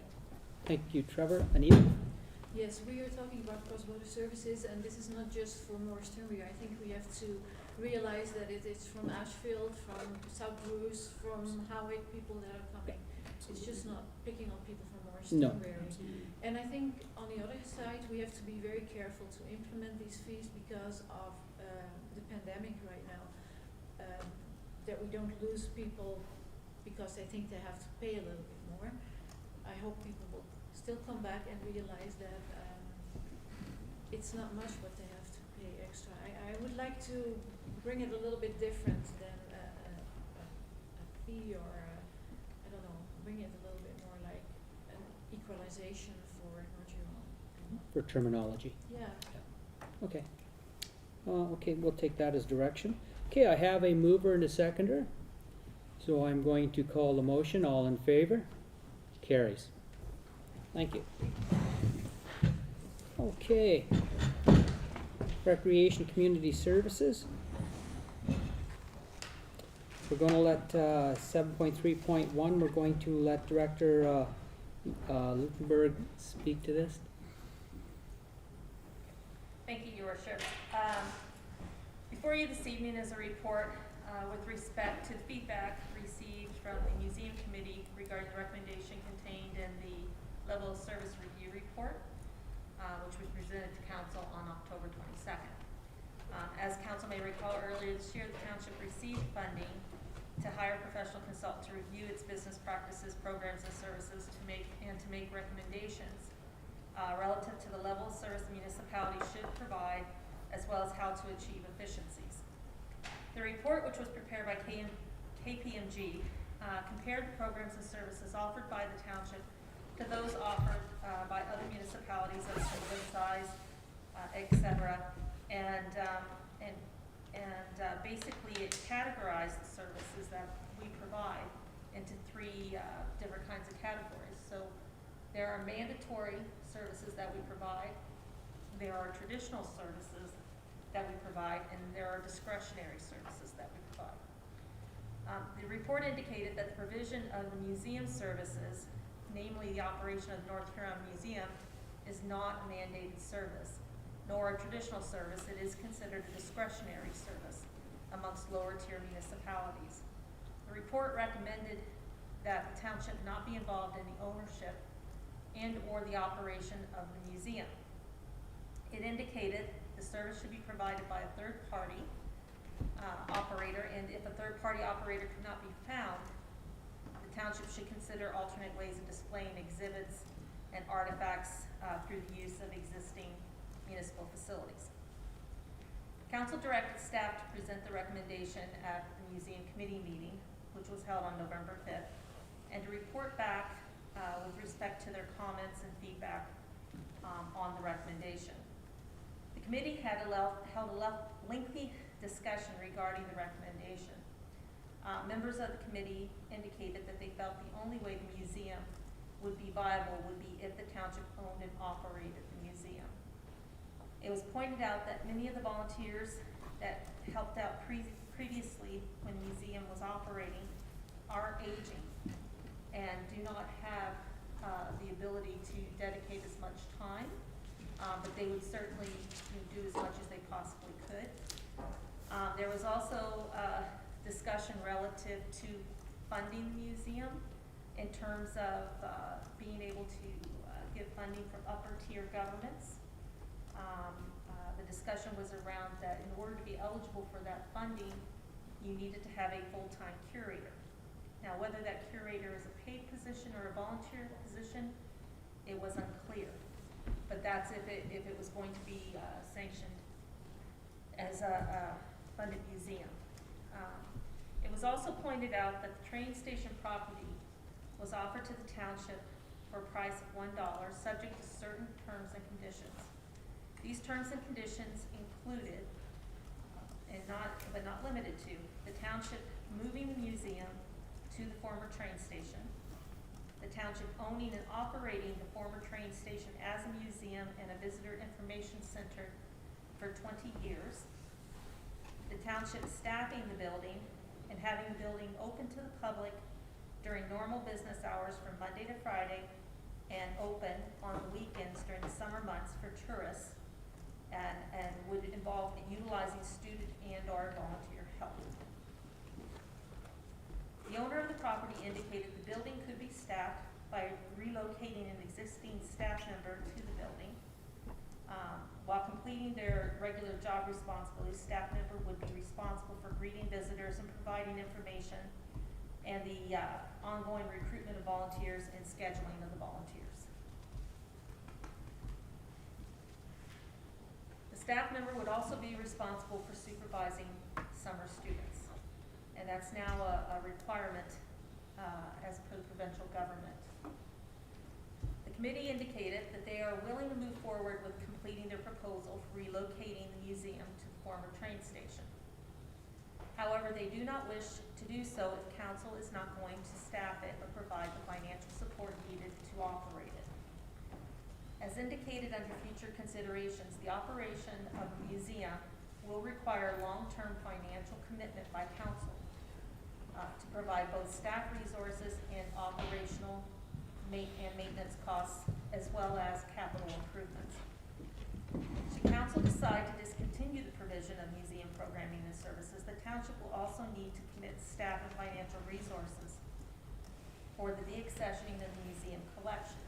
The deaccessioning of a museum collection is covered under legislation, and there are specific rules or regulations that have to be undertaken. So it cannot be just that staff go over there and pack things up. Everything has to be overseen by a qualified curator and packed up in certain ways.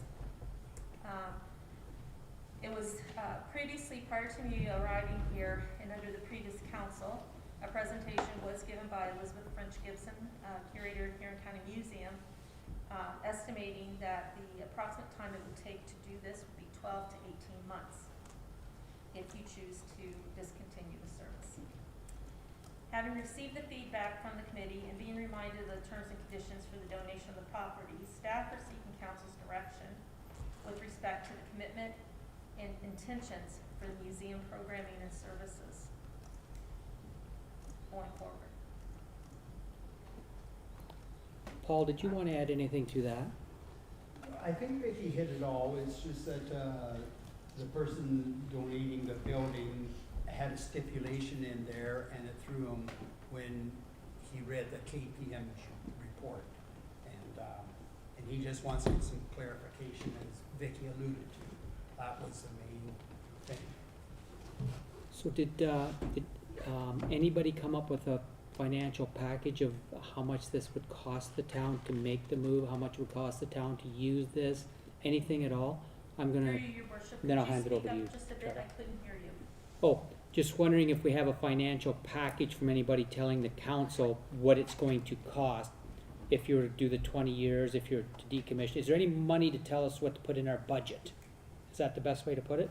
Through you, Worship, the committee has not put the proposal together yet.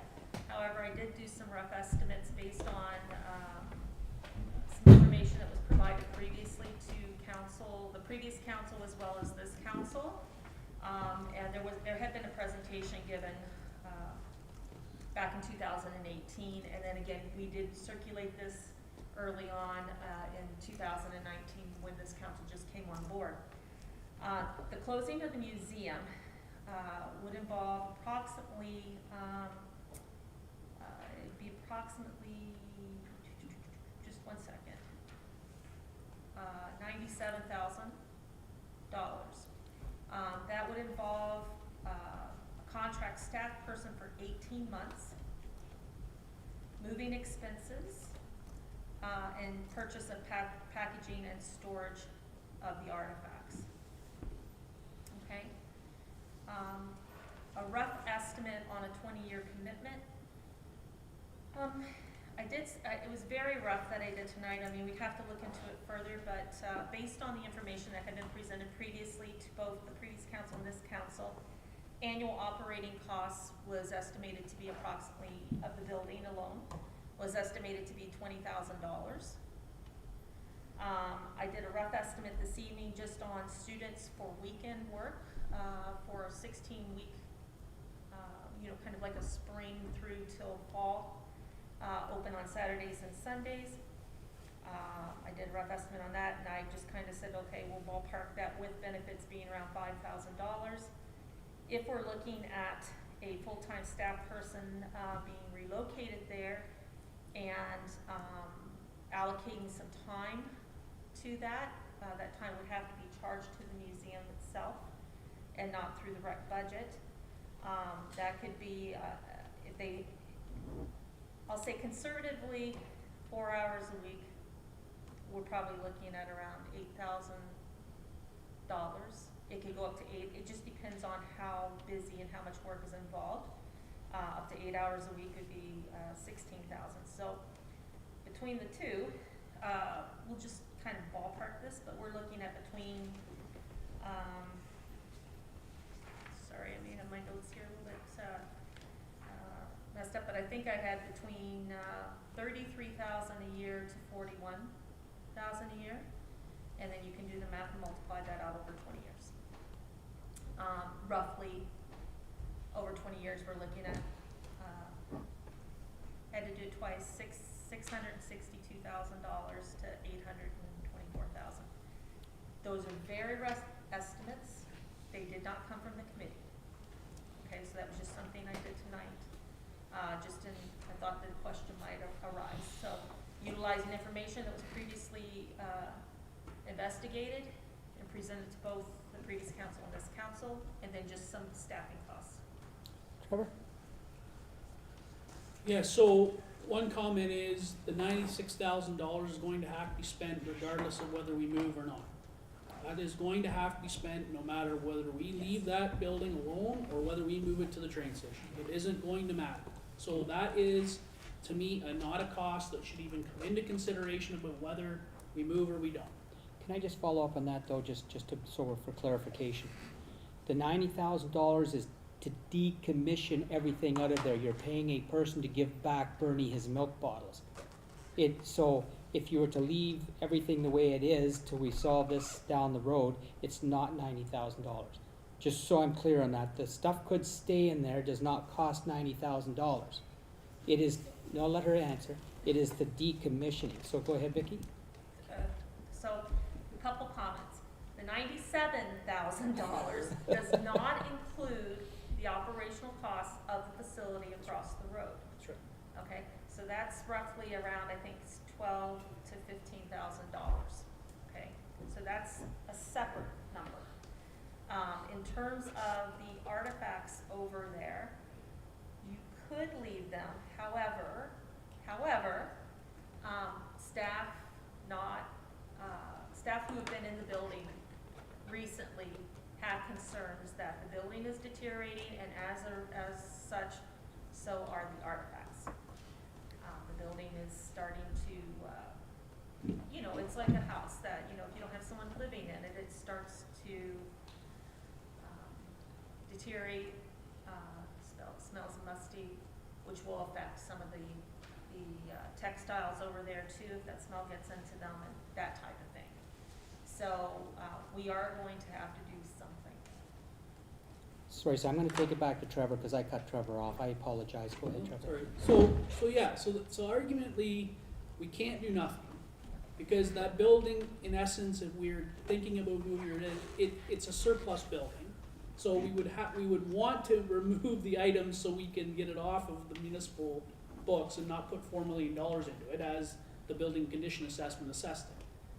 The one thing about this proposal that is supposed to come from this committee is supposed to provide an operational plan as it relates to what this looks like, so that council can make an assessment of whether the operational plan meets the goal of the municipality of providing the service, but also limiting the amount of resources and cash resources that are going out of them. Because it costs us more than $20,000 a year to run that building the way it is now.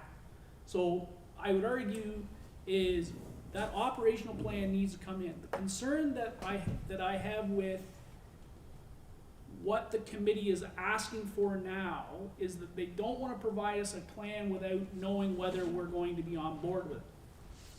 Well, we have to do something. The committee, all we are saying to the committee is, this is information that came up as it relates to the KPMG report. That is a third-party period looking in at our services.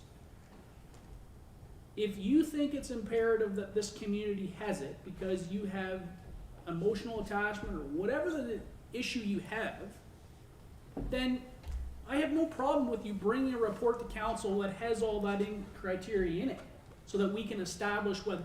But to tell us that you're not going to do the work unless you tell us that you're going to do X, Y, and Z, well, that isn't really what we asked them to do originally. We asked them to provide us a recommendation for what it could look like.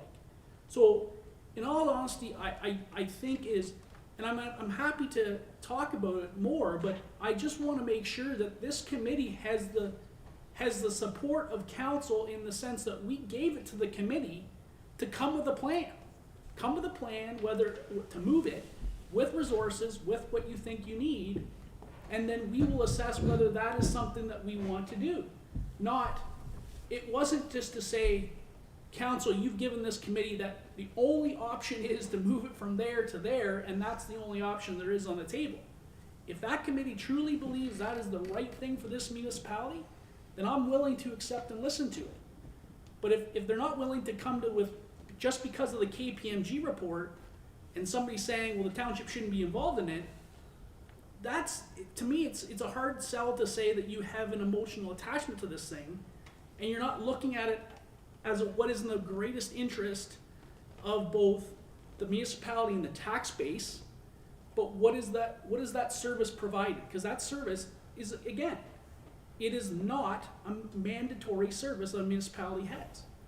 So I think for me, it's just understanding that they need more direction in the sense of what this committee was expected to do.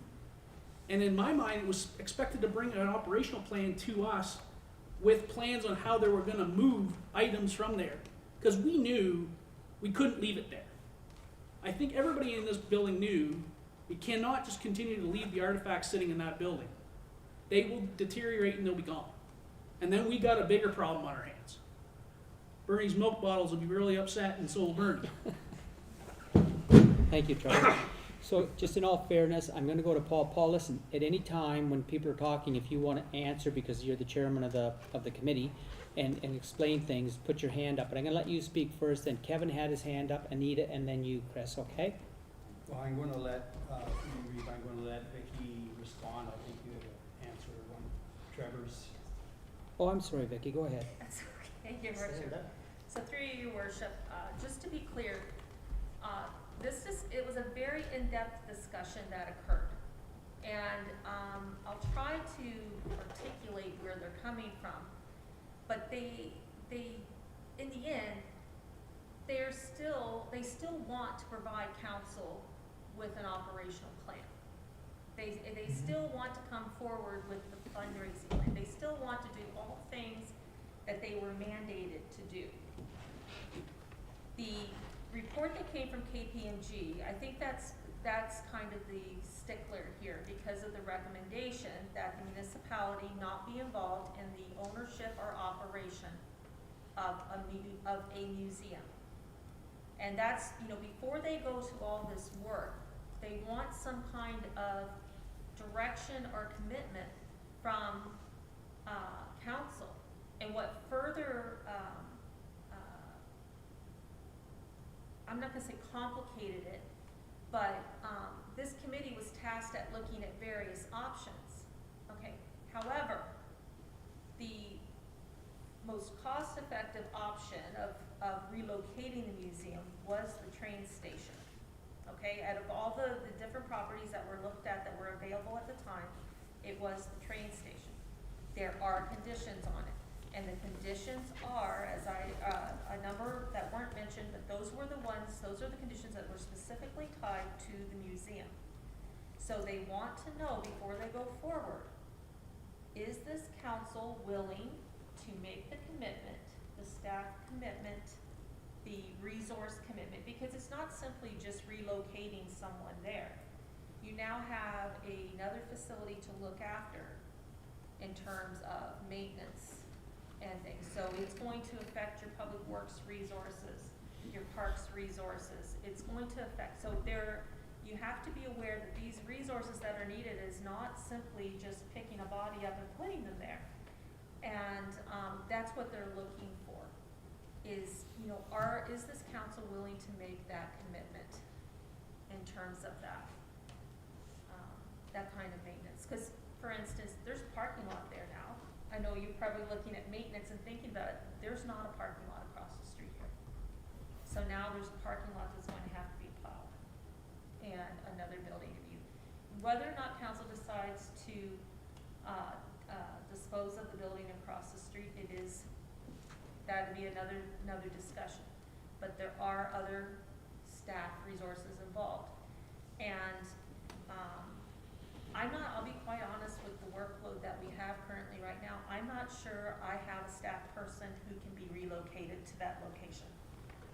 And then there's a whole nother issue that comes up, a whole nother thing that we have to consider is that person will have holidays, maybe sick, and then how are we going to staff? So just food for thought when council's thinking about that and giving some consideration to that. Carson would like to add to Yeah, that too. before we move just on. to build on to the Director of Recreation's point when it comes to staffing too, right? So depending on which way the committee goes, if they're planning on using students, you could be depending on who that person is, if they're responsible, we would have to do a reevaluation of job descriptions if that incorporates supervisor responsibility of summer students, right? You'd be looking at potentially pay band increases. You'd be I guess the piece that the director's cost didn't necessarily include are if the committee went down a route for receiving grants, my understanding is they have to have a full-time curator, and if we do not have a full-time curator on your current staff, so you would have to be bringing in another individual if they were going down that route. Thank you, Carson. Paul, did you want to speak to that? Yes, I guess I just like to look at it, what is it going to cost us here? Vicki gave those numbers. What we're costing out or across the way. And I think we're missing out too, that there is a building here. I haven't seen anybody in our township offer a building that is ours in 20 years. I think if you divide that out over a 20-year increment, yes, there are costs, but there's not as expensive costs as other things. I'd just like to see yes or no tonight. They want to know where they can go ahead, and they'd like to know if there could be a bit of help from the town. That's what I got. And they're not planning to being open 8 in the morning to 5 at night. They're talking like half days. It's a small museum. It's not like a Goderich museum, and that's what I'm saying. And for public works, yes, we got good machinery and whatnot, and it's right beside the public works building. So let's not throw that. It's going to be a whole lot of extra work there, and it's a prime property, I'd say.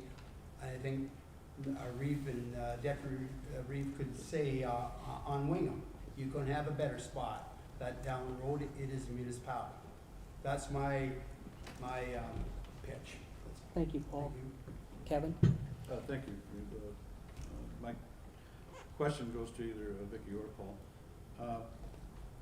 With being 3 or more committees or groups that have donated the artifacts to the museum over the years, and have, I'm guessing that they've considered themselves disbanded mostly.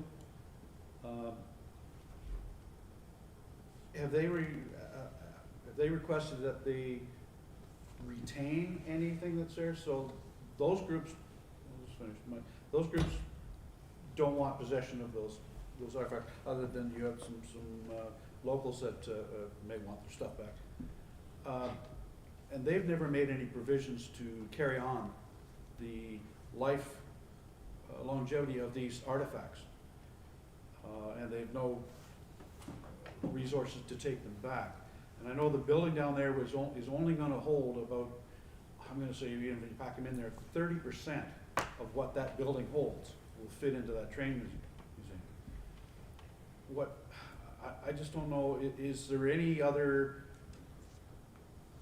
provincial or local run museums that would be interested in acquiring any of these artifacts? If they do hold any value to any other museum as an artifact, if it's not predominant enough to be in someone else's collection, I don't know why we would spend money to hold on to them and store them for our collection. If no, I mean, you see, it's kind of like the throwaway thing. Somebody's throwing a sock away, you know, to keep it in the drawer for as long as we can. But if nobody wants that sock, you know, it's hard to put money towards keeping that sock. So I was just curious if anybody else wanted anything in that collection was of any value other than sentimental value for our municipality. The money you put out for what's there, putting a rock in a cabinet is still putting a rock in a cabinet. It's only a rock. Go ahead. Yeah.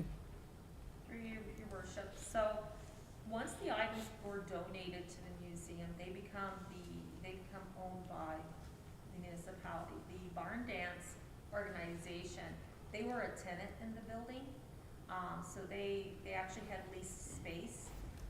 They have basically disbanded. I mean, they were planning on disbanding totally this year, but COVID has ended up with their next event being held next May, if at all, because COVID continues. But they did indicate at the meeting, they are sitting at the table at the meeting, listening to what's going on, and they have already returned items to their family members. But that is treated differently than the North Huron Museum, okay, because that was a private collection there. Whereas the North Huron Museum is a public museum, and therefore we have to follow any kind of prescribed legislation with respect to deaccessioning. We can't just say, Your Worship, you can have those milk cans back, okay, and things. But we do have to follow what's been set up by the government. Just as a rebuttal on that, then, so who has the right to either add or subtract from that inventory if it's given into that perspective, so you can't just give it back to them? So there has to be some kind of framework in there that if a cabinet fell over and broke, that you're not going to spend $20,000 refixing it. You would just discard it as part of that. Go ahead, Ben. Is there any culling of this collection? Through you, Your Worship, are you specifically talking about the cabinet or the artifacts? Just the inventory. Okay, the As a inventory of the curator for the artifacts belongs to North Huron unless it was on loan. And from my understanding, there's very few items that are on loan. So we would be the ones who own it, and then we would have to go through, you'd have to develop the deaccessioning policy. There was one developed under the previous Board of Management. That would have to be revisited and updated because it is been quite a few years since that was developed. And then and updated based on the current legislation or regulations and things like that. And then the curator would, on behalf of the municipality, would be responsible for following those procedures in deaccessioning and reducing that collection and things. Okay, so I'm gonna hand it over to Anita now. Yeah, you just answer the question for me. Are we still talking about the shed and the station house, or is this just the station house we're talking about for the $1 agreement? Through your worship, I would like Councillor Hepburn to answer that. Yes, back to your question there, Anita. It is, the shed will be moved over, so there is going to be lots of room, like you're saying. It's going to give it lots of room, and they have looked into all the shelving that you can get. They've looked at little museums, other places, like, room's not going to be a problem at all. So it is included in, Yeah, like, in what we're talking about? if it goes through, if you're asking, they'd come back and have everything laid out on that. Through you, your worship. Just to clarify, the numbers I provided tonight were based on 2018 numbers for deaccessioning and then for operations. It did not include any numbers for shelving, any numbers at all for what would be required to renovate that building or move the shed or anything like that. That's not, I didn't have that in any of the tonight. And I'd just like to say that this cost is not going to be put towards the municipality. This is all going to be shown how this is going to be done by the committee. It's not going to be a tax burden at all. That came through loud and clear. Thank you. Okay, I believe you were next, Chris. Okay, through you, Reeve. Yeah, I think Vicky explained it. I was confused when I first read this, and, you know, I understand it now. They, the KPMG report through them, and they just want to know, are we still interested in knowing what they've got to say? So I think we should just move ahead and give them their opportunity, and, you know, then we make a decision. I'm gonna get Carson wanted to speak to that. Yeah, so just to clarify what Director Ludenberger is saying is the KPMG review said they should look at different options for the delivery of that service. The committee is saying the only option they see as viable is basically municipally owned and municipally staffed service. And so the committee doesn't want to get to a point where they've done all this work for council to say, you know what, we're not in the museum business. So that's kind of what they're looking tonight, right? If I guess at a high level, if the township is not in the museum business, the museum committee needs to know that, because one, as the director alluded to, that's going to change their approach, right? So whether that means the proposal's not even on the table anymore, or whether that means they have to change, whether they move to a board of directors operating structure, it changes their complete direction of where they're going forward. And basically, they don't want to put all this effort in to have something come to the council table to say, you know what, we actually don't want to be involved in the museum delivery of the museum services anymore, so we want you to look at different options or something along those lines. Is kind of the direction, from my understanding, that the committee is looking to get from council tonight. And if that direction is received, the council is in support of municipal staffing and municipal ownership of the building, then they'll continue to push forward with the proposal that they have in mind. So if I could add to that, I spent about a half an hour to an hour at the meeting the other night. I am the Reeve, we are the council, and money's tight. We know that they're gonna need that building for at least another year. So right off the bat, we know that we're gonna heat and hydro, and we're not gonna be putting it up for sale, because everything's in there, and we're not moving it that fast. And as a matter of fact, we can go into 2 years, because if we do in a year's time, decide to decommission it, you're still a year, 18 months. So we're stuck with the building is what I'm saying at this point in time.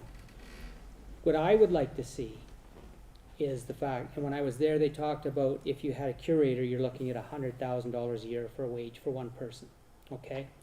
What I would like to see is it go back to the committee and say to the committee, the council, right from day one, asked, we understand the offer that's on table for the building.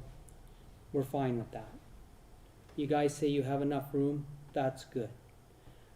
But we can't just say to this committee that we just go ahead and do it and just send us the bill.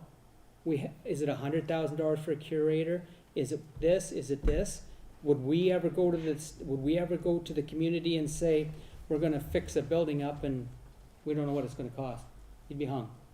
So I think in fairness to everybody, we should take it back to the committee and say, we are interested, but we're not signing a blank check.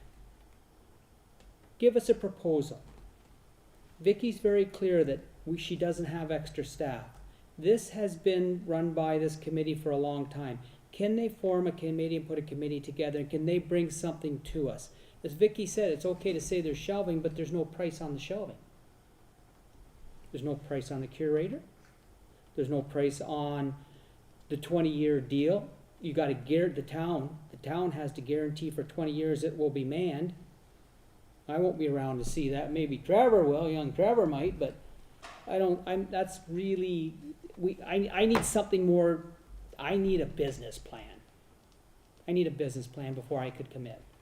But I will say, I don't think I've heard anybody here tonight say they're not interested. I think we're all interested.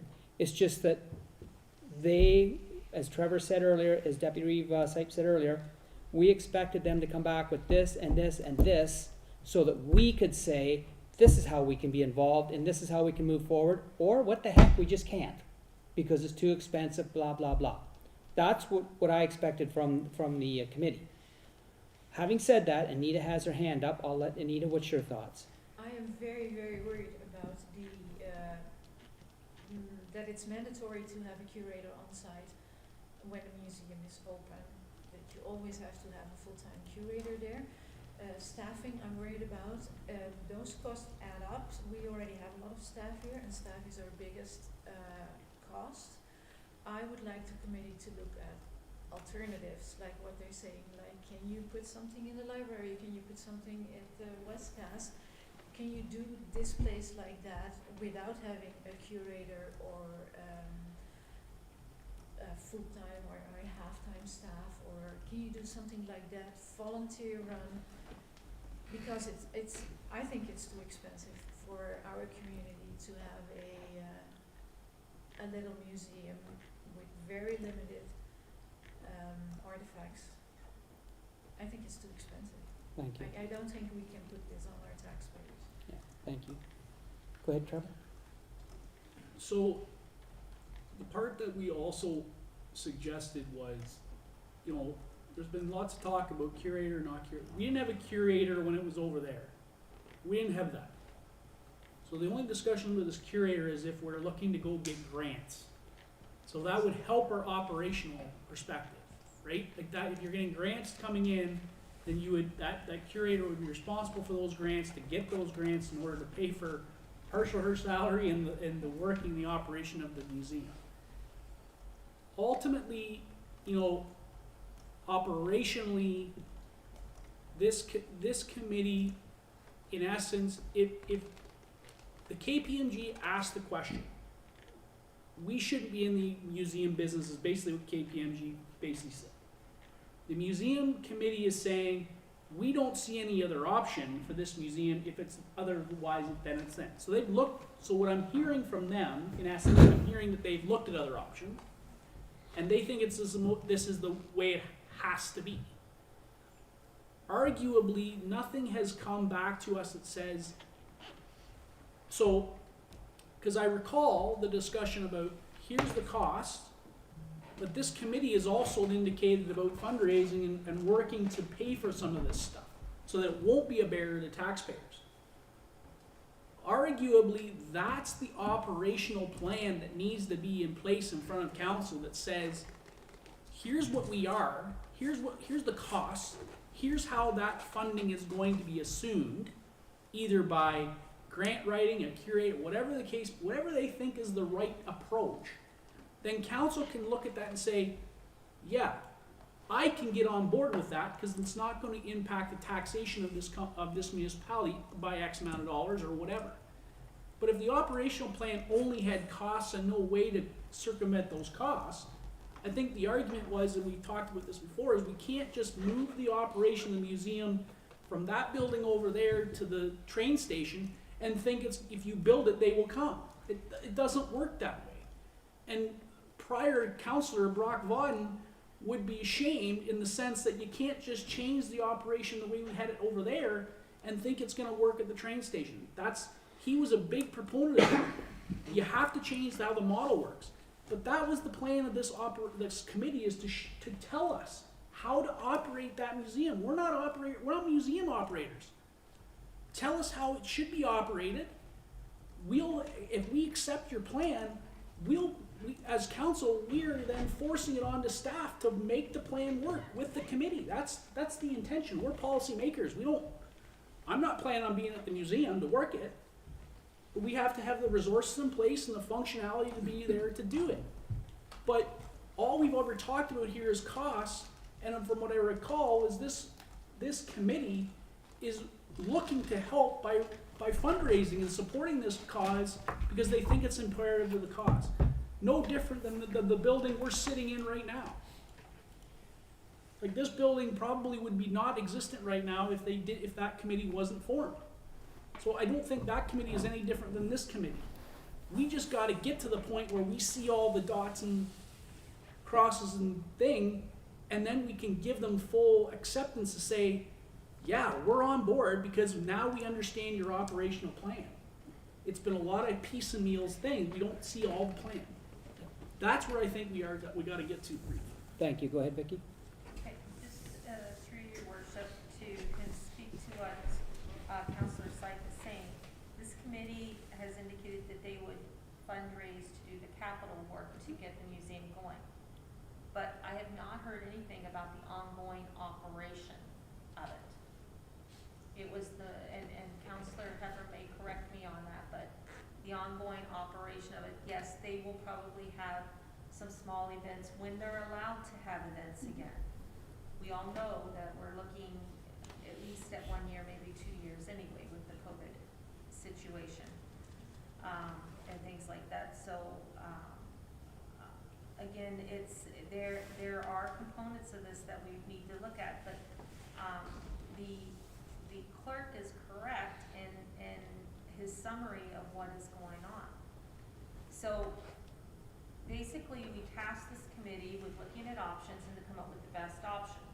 And their idea is that the best option is the train station. In order for it to work at the train station, in order for the museum to be moved to the train station, there are conditions in place. Those conditions state that it has to be staffed, it has to be a museum for 20 years, etc. They are looking for council's commitment to that. And that's basically what it is, because if council is not going to commit to that, then they're not looking at moving forward. They're not looking at other options and things. Because the KPMG report said the township should not be involved in the ownership or the operation of a museum. And we have an offer on the table for a building and a property. The offer for $1, you can have this, but you have to own it and operate it for 20 years. If KPMG saying, council, don't get involved in the ownership or the operation. And that's part of where we're at right now, is they want some direction from council. So let me throw the suggestion out again then. So we have the offer of the building on the table. We need to know the cost. This council needs to know the cost of operating that on an annual basis. We understand things go up and down. This council needs to know if this committee is going to operate that. Or are they just gonna say we're moving all the artifacts over and that's it? It's okay to say we're gonna fundraise once in a while. I understand COVID's hit. We have lots of time. This because we're not gonna be doing away with the building. That's why I specifically asked that question at the meeting the other day. How much time do you need on this building? So we know we're not gonna be able to do anything with, they're tying up that building on us for 2 years. Whether we like it or not, because you've gotta have a curator get rid of everything out of there. Nothing to do with the committee and nothing to do with us. That the Ontario government told us that, right? So let's drop that off the table. What I'm suggesting again is that it go back to the committee and say, like, we as a council are interested. but no, we're not interested in running it. You guys wanted to develop this, you have developed it to the point where you have the building, you know it's gonna take a year and a half to get there, it's gonna cost X amount for curator. We have that. How are you gonna run it? Have you got a plan for a committee to run it, because the town cannot put $200,000 a year out on it, we're gonna be honest about it. We can't afford $100,000 for a year for a curator, and we cannot afford $100,000 for upkeep in the building. Let's be honest with them. What we need to know is, how do you have a plan to operate it? Because the guy that has the building is sitting right at the table too, and he understands business better than any of us. So I think that committee should ponder that and get back to council saying, here's the building, we know it's a 20-year deal, here's how we propose to run it. They could say to us, can you put a part-time person in once in a while? We would say, fine.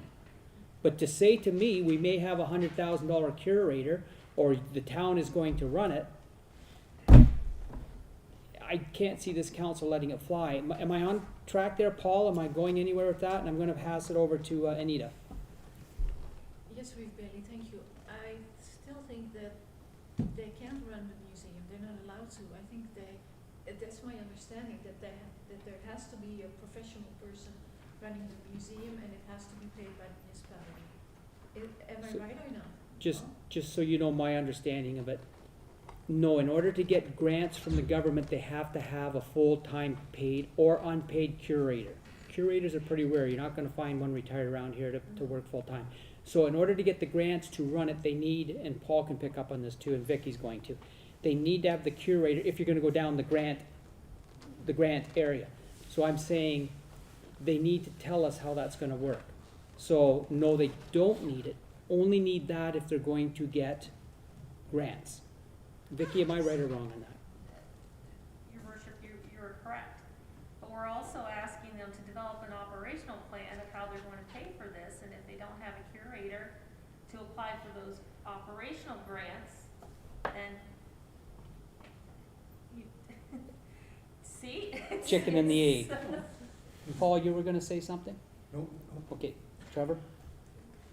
But again, it was no different than, I treat this as, if the KPMG report didn't come to fruition, let's just say the KPMG didn't come at all, what was the committee gonna come with it to us with? Like, that's the because it sounds like that's the hang-up, is the KPMG report. Through you, worship. Yep. The committee was coming forward, their plans was to come forward with a proposal that the municipality own it, and that it followed the proposal. Okay, because there's conditions on it running at that building, at that site. And that's how they were basing their proposal, was that the municipality would staff it, and the conditions were very specific. I don't know if the CEO recalls, but what I had put in the report was exactly what was given to us. Monday to Friday, 8:30 to 4:30 or 8 to 4. That was it. That it had to be open to the public during those hours. And then on Saturdays and Sundays, during the tourist summer, which was the tourist season for tourists, and that would be for staff with students and or volunteers. And so based on that, looking at that site and the criteria in order to, or the conditions in order to operate it at that site, that is why the proposal is based on that. Coming forward that the township would staff it, and they're just looking for us to confirm that we are indeed going to do that. Okay, go ahead, Kevin. So I was just gonna make that statement. They're asking us to vote yes or no on the proposal that they put forward in this information. They're asking for direction from the municipal committee regarding the intended commitment of the township resources to museum and programming services. I think we could have that vote. Okay, let's have that vote. Go ahead, Chris. Question, yeah, I think that the staffing issue is a requirement that has pushed us over the limit, because it's gonna cost too much. It'll be a shame if that's the reason we say no to this. It'd be a shame. It should be, like, I didn't like it when it was suggested. It wasn't suggested, Mr. Kuyvenhoven demanded it. I didn't like it then, but we all went with it. And, but now, the rubber's hit, or we're hitting the pavement running here now, and, this one scares me.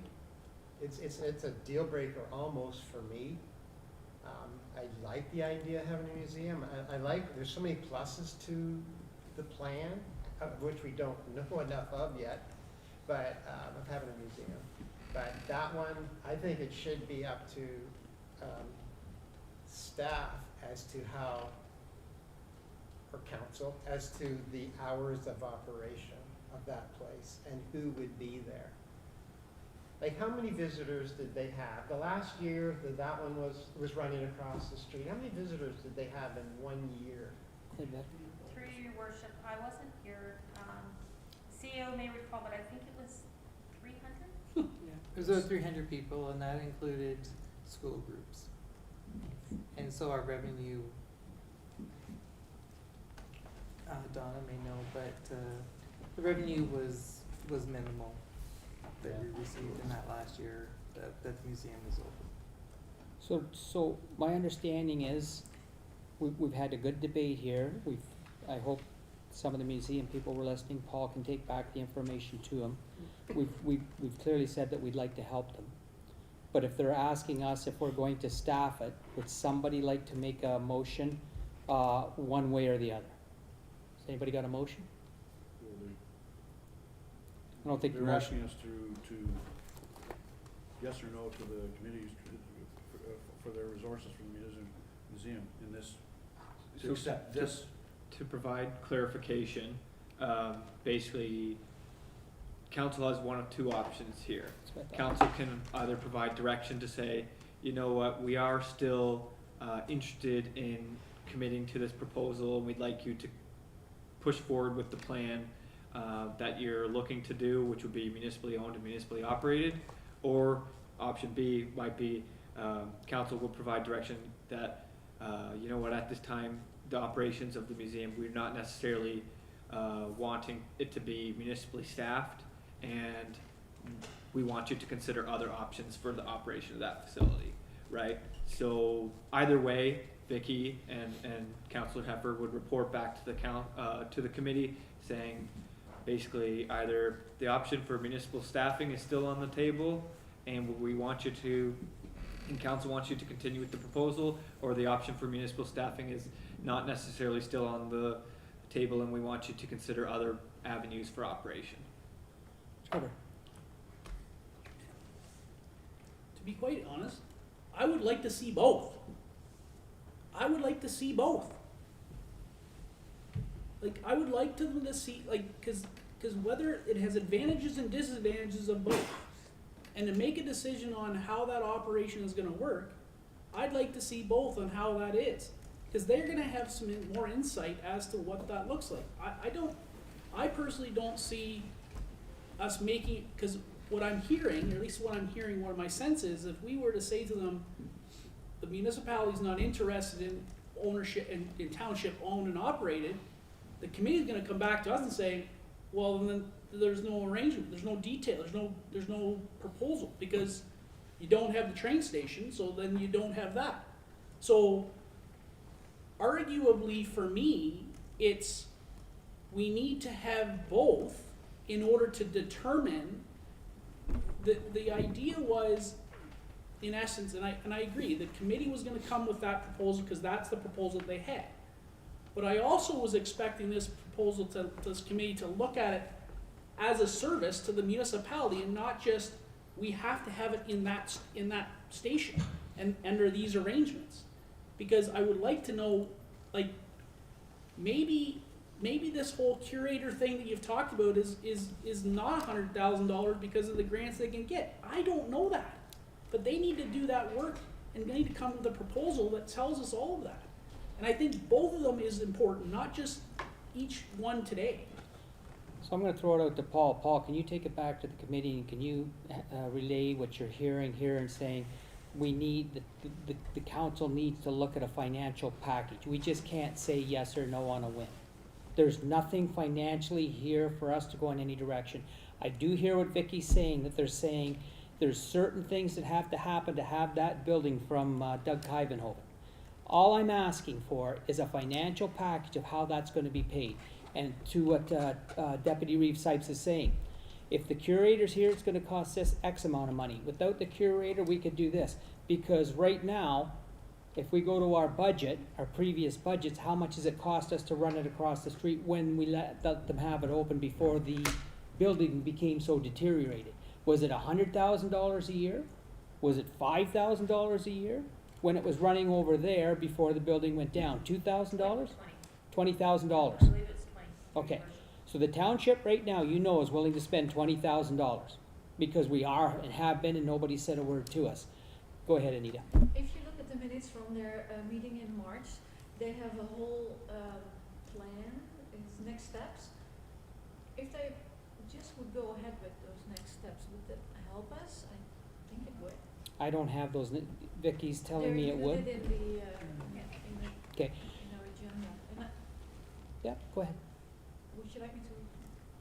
There's a whole plan there, and I think they were just thrown off by the KPMG report, and that's, I understand that, but Yeah. they have really good points in their minutes here, and I like their next steps. If they would maybe just go ahead with those and report to next meeting to us, and maybe we have a more realistic idea of the cost of the management. There's, yeah, they have a good plan here.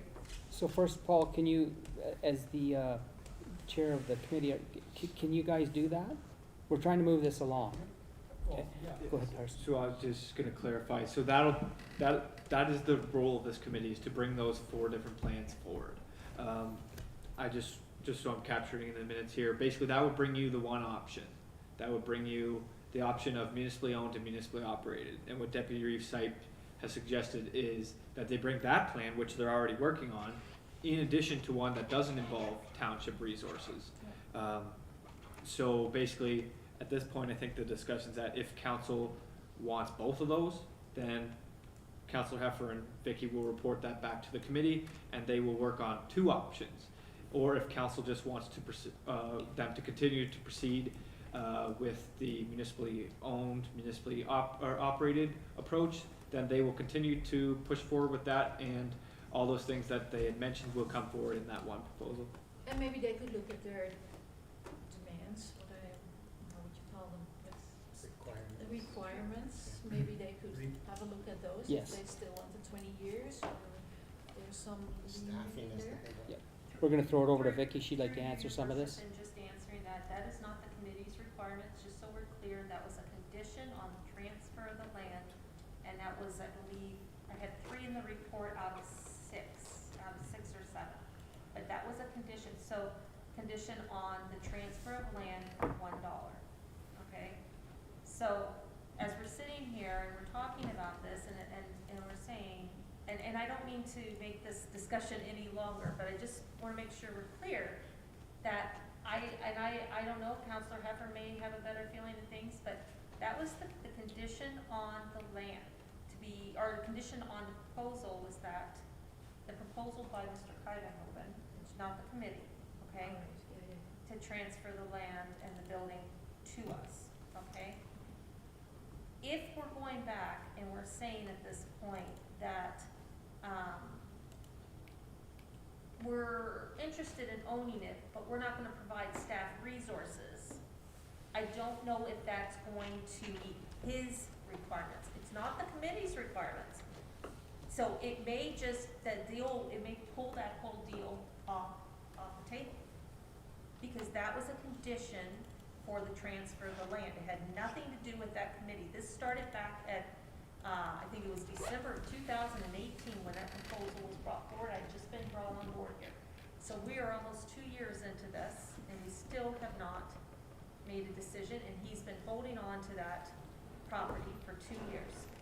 And I believe Councilor Heffer could speak to that too, because that was one of the things that was kind of pointed out the other day at the meeting. For 2 years. So those were the conditions for the transfer of the property.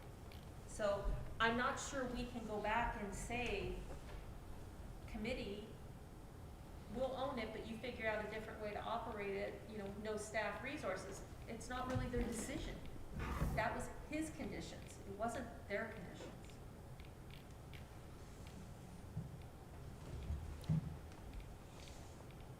Sorry, Your Worship. No, that's good. Go ahead, Kevin.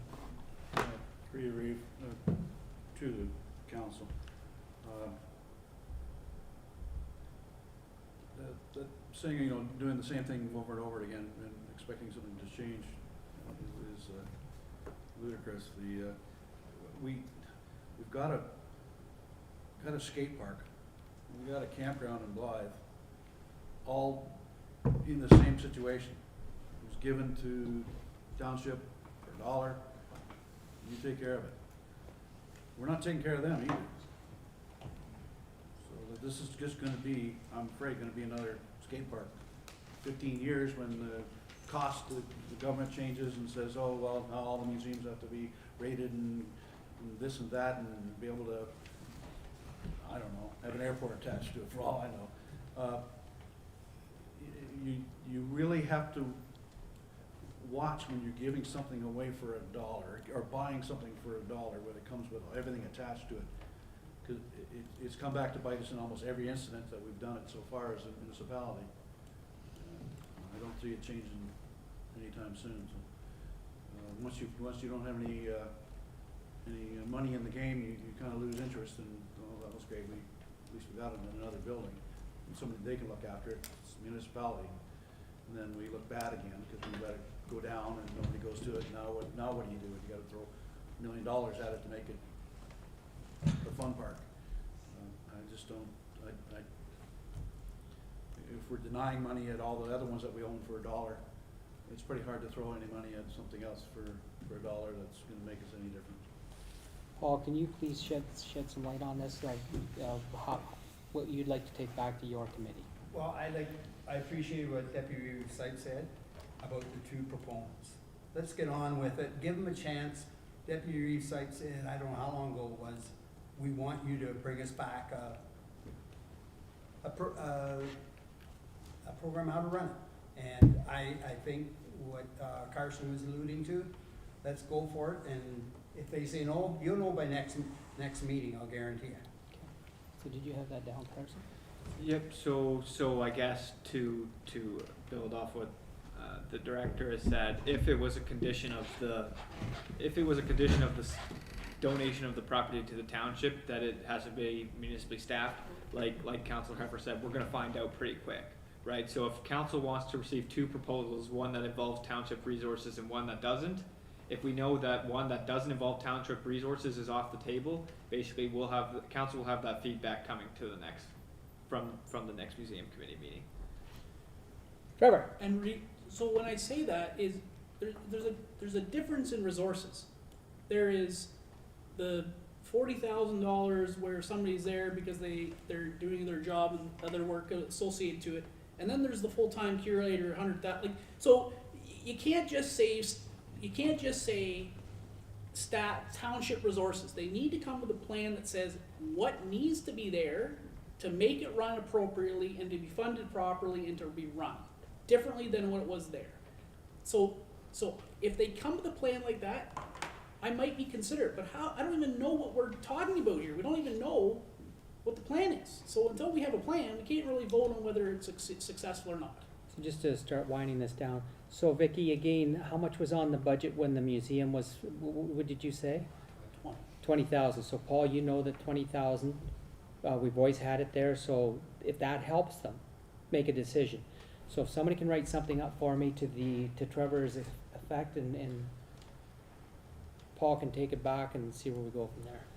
Well, so the motion right now, and council feel free to wordsmith it, is that the council of the Township of North Huron hereby receives the report prepared by the Director of Recreation and Community Services dated November 16th, 2020, regarding feedback from the North Huron Museum Committee with respect to the recommendation compared in the Service Delivery Review Report regarding the North Huron Museum for information purposes.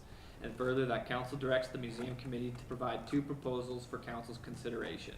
one proposal that involves township resources for the delivery of museum programming and services, and one proposal that does not involve the use of township resources for the delivery of museum programs and services. Should we put in there exceeding $20,000? Because we are allowing him to have $20,000. No? Okay. Okay. Okay, I have a motion on the floor. Do I have a mover? I have Trevor. Paul is seconding. Any other questions, concerns, or comments? Seeing none, I call the motion. All in favor? Carries. Wait a minute. Can I see those show of hands again? Almost need it read again. If you don't mind.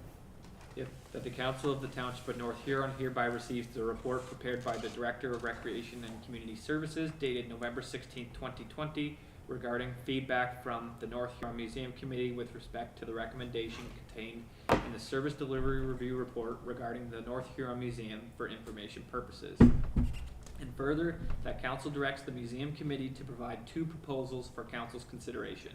One proposal that involves township resources for the delivery of museum programming and services, and one proposal that does not involve the use of township resources for the delivery of museum programs and services. So we have a mover and a seconder, so did you want to speak to it, Anita? Yeah, I have a question. It's regarding the municipal staff. I thought that, maybe I misunderstood it again, but that it was not up to the committee, but it was in the conditions from the owner of the station house. So then does this motion make sense or not? Because the committee can't say anything about it. So he sits on the, staff. but actually Mr. Kuivenhoven sits on the committee. The man that made those demands sits right on that committee. But is that fair to ask him that in a committee? Isn't that something that maybe Mrs. Luttenberger would ask him before, or So is I it- think, is- how does that? I think what Councillor Van Hitterson is saying is before Council asks for this feedback from the Museum Committee, a conversation is had with individual who would be donating the building to see whether this is on the table, right? Because if it's not on the table for him, then basically that changes the direction that needs to be provided to the committee. So that he doesn't have to have that, or make that decision, or have that discussion in a committee meeting. Oh, okay. Trevor? So, if that discussion is had before it gets to the committee meeting, and the committee decide, and Mr. Kuivenhoven says, I don't want that to happen, like, that's not my agreement, that's not my proposal. The committee comes back and says, there's no obligation, I can't provide you that report because I don't have a building to put the museum in. Because the whole intention was to move the building from where it is now to the train station. If Mr. Kuivenhoven is not willing to concede that condition of staff resources, not ownership of staff, but staff resources, then the committee is only gonna provide council with the one proposal. And I'm okay with that. I'm okay with that. I don't know what the rest of council is, but it still is going to determine what this committee's, because council's then gonna make a decision on whether we go ahead with that discussion. But the council has never had any more discussion about that. So that's why I'm saying, we're asking the question. Vicky could have the discussion with Mr. Kuivenhoven before and says, this has come up at council discussion. Would you even be considering it if it wasn't staffed by township resources? If he says no, then the committee just provides this council with the same direction they were gonna provide before the KPMG report was gonna provide. That's what they were gonna provide before. We haven't seen any documents. That's the part I don't understand, that's the part I'm still struggling with. We haven't seen anything. Paul?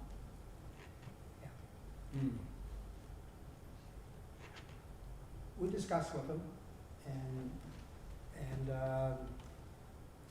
it's in his theory. Like, things changed from the last meeting, things changed with them. And, but at the end, they wanna go ahead with it, but I see what you mean. They're allowed 20,000, right? Is that, in a sense, that's what Well, you're? well, council Aren't hasn't, you no, saying that? no, Okay, council hasn't given that nothing, permission. go, okay, No. we'll go ahead and, bring it to him, if he says no, But I mean, for this motion, if we request the committee to provide, to do that information, and there is no if Doug says, if Mr. Kyvan says you can't have the train station without staff or resources, all the committee says is, I can't give you a plan because I have no building.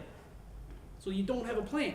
So that, and then council just has to make that call. Like, it's still putting the onus on the committee that says, here's the plans that I can provide you, but if I don't have a building, I can't provide you an operational plan.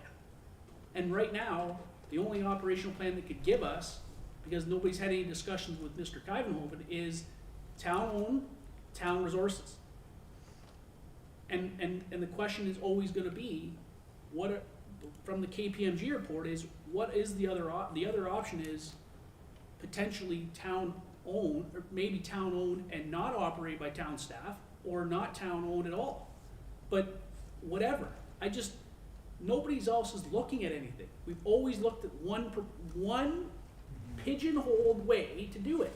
And that's all, I'm asking this committee to look at all the other, and if they're saying they've come to that realization that they don't think it's viable, that's great. Show me the documentation that gets me to that thinking. But this proposal, this motion, would get at least back to the committee that says, okay, get us something that we can look at. Because we're pounding we're doing a lot of the work of how are we gonna operate, curating, grants, like we're talking all the stuff that the committee should be talking about as well. That's the part for me. Kevin? No, he finally. Okay, anyone else? So there is a motion on, go ahead, Chris. Yeah, it's just, 2 years ago when we were fresh to this, we're all excited. We all would like to see a museum down the road. So when those points of Mr. Kyvenhoven's came up, we all looked at them and, okay, they may be workable. Yeah, that was 2 years ago, but we've changed. The economy's changed. A lot of things have changed. And so now we're looking at it totally different again. And for me, that one point about staffing has to be brought up to Mr. Kyvenhoven and then let the chips fall. Go ahead, Kevin. Is there anything against us selling the building across the street to a museum committee for $1? Same thing it's trying to do the other way around. And then the building, the contents are someone else's problem. Good point. No, there's nothing stopping us. Well, Why not? because we own the artifacts. Yes. We can't own, and the Can't act, bequeath them to someone? no, the act would not allow you just to send out a bunch of artifacts to somebody else. Who the hell signed that contract? Lease them for $1. Okay, we have a motion on the floor. So it sounded like both Deputy Reeve Sipe and Councillor Van Hitterson were looking to make amendments to that motion to have a conversation with Mr. Kyvenhoven first. So I've incorporated those amendments into that motion, and then if the mover and seconder are fine with those, then we can hold a vote.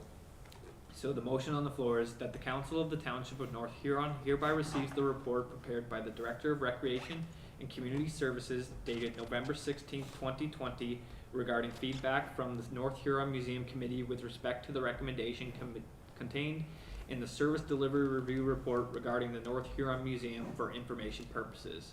And further, that the Director of Recreation and Community Services be directed to discuss with Mr. Kyvenhoven whether a proposal that does not make use of township resources for the delivery of museum programming and services would be an option.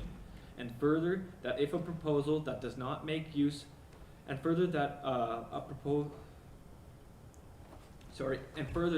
if a proposal that does not make use of township resources is an option for Mr. Kyvenhoven, Council directs the Museum Committee to provide 2 proposals for Council's consideration.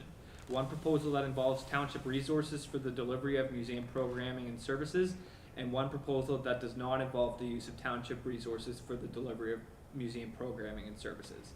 And further, that if a proposal that does not make use of township resources is not an option for Mr. Kuyvenhoven, council directs the museum committee to proceed with the original proposal for council's consideration. So just to clarify, so the conversation will be held with Mr. Kuyvenhoven. If he's in favor of considering other options that do not involve township resources, then the museum committee will be directed to develop two proposals, one that makes use of township resources and one that doesn't. However, if after the conversation with Mr. Kuyvenhoven is that he doesn't want to consider any options that don't make use of township resources, then only the one proposal will be brought forward to council, and that proposal will be one that makes use of township resources. So your mover on that was Deputy Safe, and your seconder was Councillor Heffer, so they're fine with those changes. Okay, they're fine with those changes. Any more questions, comments, or concerns? Christopher? Carson, you're alluding to an on or an off as far as our resources. Like going from like a full day, from 8:30 till 4:30, every darn day of the week of the year. Like I'm suggesting a hybrid version, like something that staff sets up that's appropriate. What was it across the road? Was it all day, Once in a while. every day? No, so through your worship, my understanding, and there will be others here who have more history than I do, is historically, or in the past, there was a full-time curator. And then over the course of time, it was scaled from a full-time to a three-quarter to a half-time to nobody to volunteers to the current state of the museum and its present form. So that's my understanding in terms of the history around it. Vicky's shaking her head, so it sounds like she's heard something similar to what I've heard over time, so. Okay. So I guess my point is it's either on or off for us to decide tonight, to give feedback to them. Should it include some resources or what? So basically that's how it is worded now, to make use of township resources. It doesn't specify how much resources they'd use. Okay. Basically it just says township resources. We want you to bring forward a proposal that does include township resources. What that looks like is up for discussion with the committee, and ultimately at the time of, if council were to move down this path, conditions of that agreement might be subject to change, right? So there's potential for a give and take in that process where council says, you know what, we only want it to be open half days for our staffing purposes as opposed to full days, what was originally specified. All those can certainly be worked out at a later date, and there's no commitment to allocating staff resources specifically for that at this time. So just for clarification, I believe the full-time staff person was summertime only and it was a student? To your worship, no, that was year round. Oh, really? Yes, that a staff person would be on site year round. The students would be only in the like the spring, summer kind of, there's like a 16-week period there that you would attract a student to work during that tourist season. But a full-time staff person would be located there. Again, he did not say that it had to be a new full-time staff person. Okay, so just so we're clear on that. But the idea is that a full-time staff person would be relocated to the site. But in relocating that staff person to the site, they would be assuming some duties related to the museum. And that's where that cost estimate, I just did some rough estimates this evening. Whether it was 4 hours a week they did for the museum or 8 hours a week, and it could be more, I don't know. It was just a guesstimate on that for the purpose of meeting and greeting people, the visitors that come into the building, looking for information, tourism information or whatnot. But there's also the recruitment, training, and scheduling of volunteers and the supervision of students during the summertime, and coordination of volunteers as well. The position would be kind of like a coordinating body is what I think they're looking for. So. Thank But you. it would be, that body would be there year round. Thank you kindly for that. Okay, I have a motion on the floor. Seeing no more questions, I call the motion. All in favor? 4. Passes.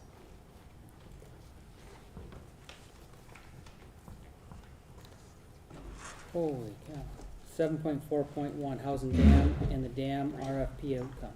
We have a break, we're almost. I 3 would hours love a in. break. I'm so glad somebody mentioned that. And you'll 5-minute break. If you go past 10, you'll have to pass a motion to continue past 10. We're not that close to 10, are we? But you might be.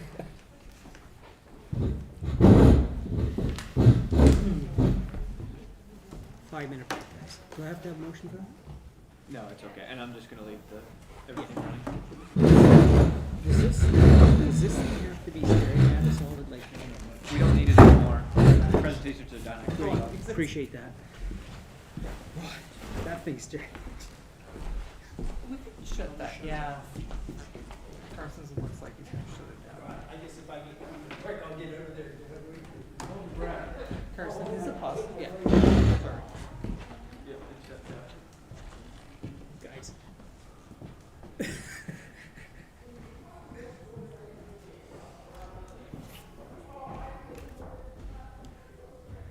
Sure hope the next one's quicker. What's that? I sure hope the next one's quicker. No.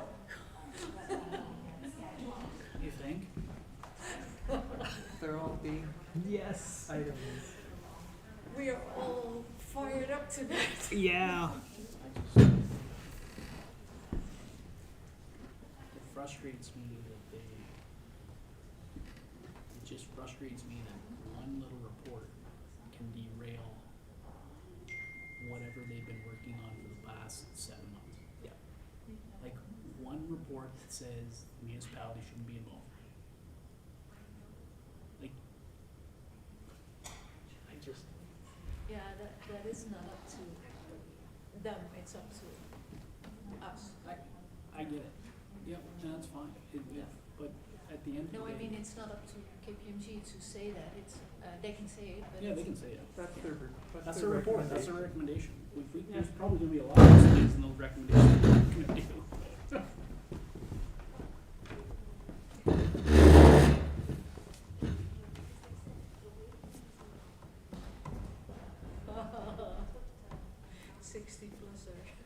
Val's retiring. She's glad tonight's a long one.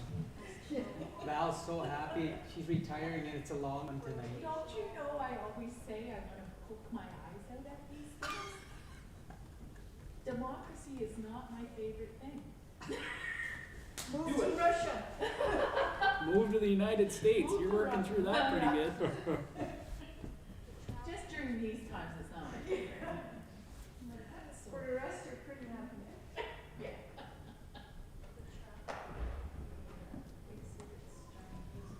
Did you get a crowd at Memorial Day anyway? Did you get a crowd at the Remember, sir? Remembrance Day? About a one, not a Yeah, I think we had.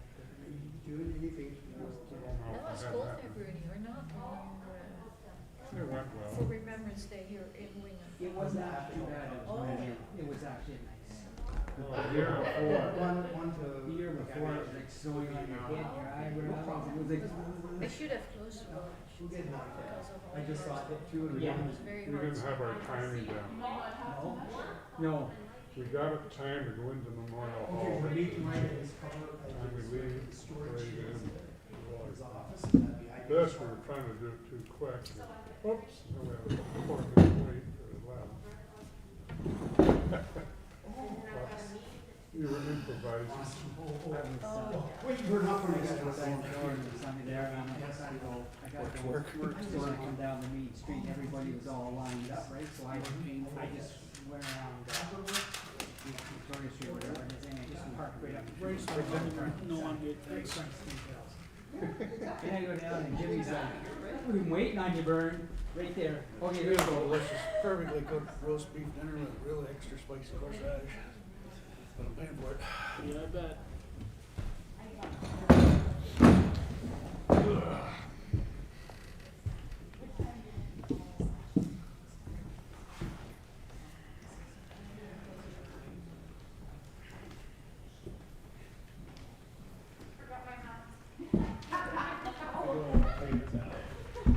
So I got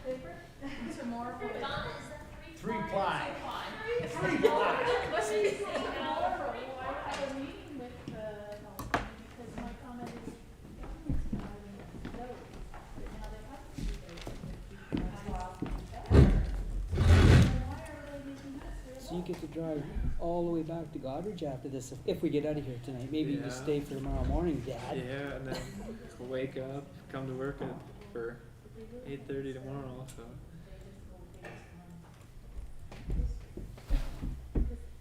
Is it anyway? It is 9 o'clock. 7.4.1. How many more do we have? Oh, don't look. So once Chris is back, good to start again. Yeah. Should we wait for Dwayne or? Nope, got his report, so we should be good to keep. Okay. So you follow along this way, you going forward. Oh, but we're waiting for There you Jamie. get to see the So we need Jamie. motion, okay? Instead of, Yeah. yeah, that, it throws me, then I go along. So that's, you already had him in there. You already had him in there in your final.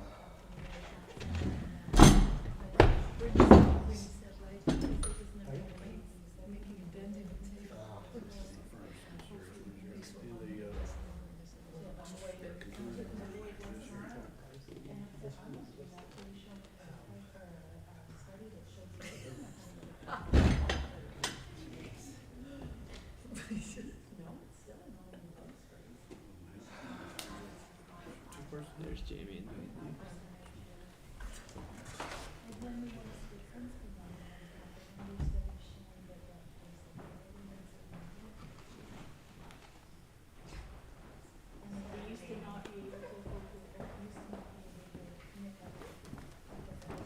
I get the job carried. I'm gonna say no report. Wait, when I get the job carried, I'm gonna say no report. She's really patient. After she sat through the night.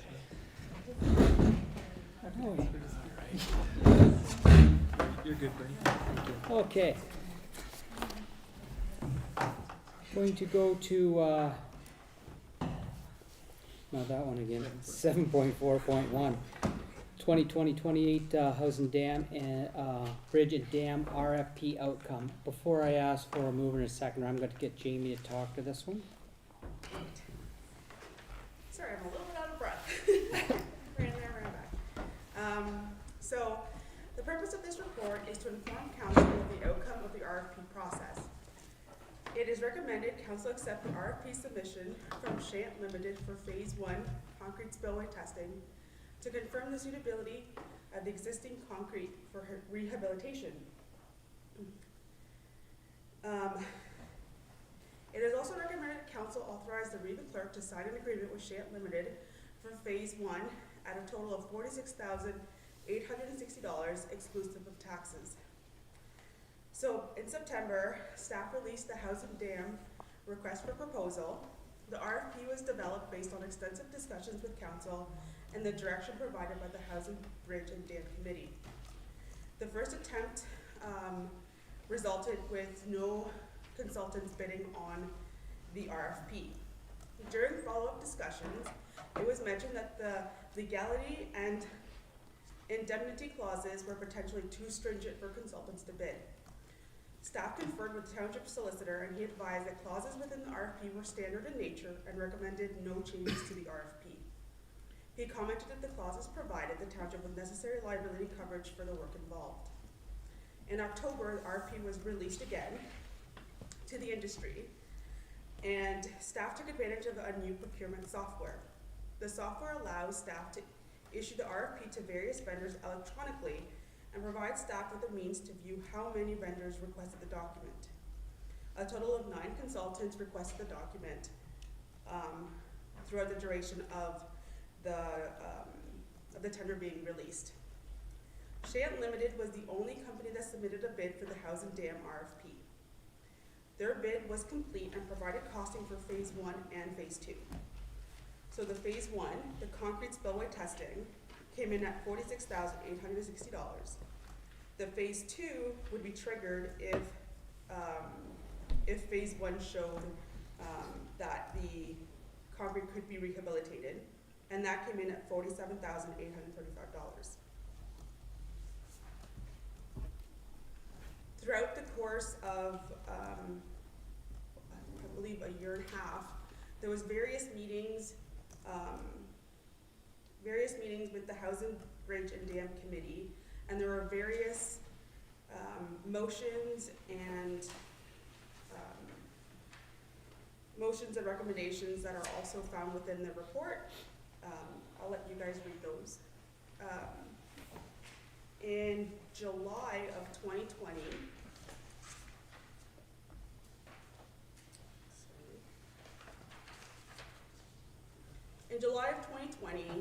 a final report was submitted to council by the former Director of Public Works and Facilities, and resolution M217-20 was carried. And that resolution is the first initial motion in the report, in my report. So, the engineering solicited can be funded from the existing House and Bridge Reserve, which has a balance of $93,000. If council accepts the recommendations as presented, there will be additional reporting to council and the stakeholders of the Phase 1 findings. More specifically, Shant Limited will be required to present their conclusions to council and provide data and evidence based on their sampling and testing. So I'll pause there and see if anyone has any questions regarding the RFP or the report. Council? Don't you need to make the motion to accept it first? Or Sure. do you get a consent? Do I have a motion to, well, I just wanted to ask a few questions first. Okay. Yeah, go ahead. Did you want to ask something, Kevin? Well, I wanted to make a statement, if that's Yeah. possible. The fact that we got one company to give us a quote on coring the spillways.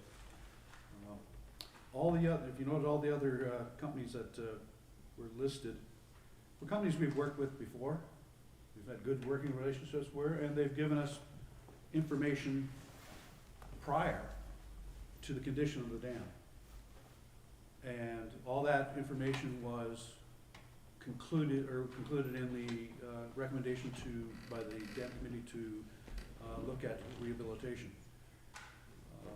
I personally think just that one company providing a quote speaks volumes as to all the other companies not even bothering.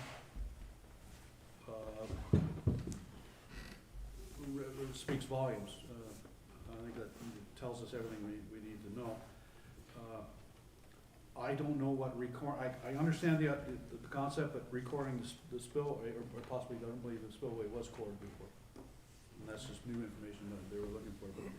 But, it just seems to be, to me, that the spillway testing isn't gonna tell us anything differently than the other 5 reports we've already paid for. And it's an easy way of, unfortunately for the company, just to be able to give us an outlook without having any skin in the game. And then they come back and tell us how much it's gonna be to retrofit it.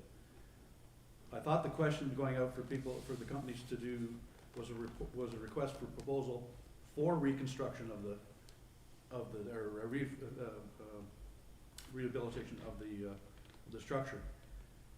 And this company's come back and says they want to redo the testing and then tell us whether what it's gonna cost us to do it.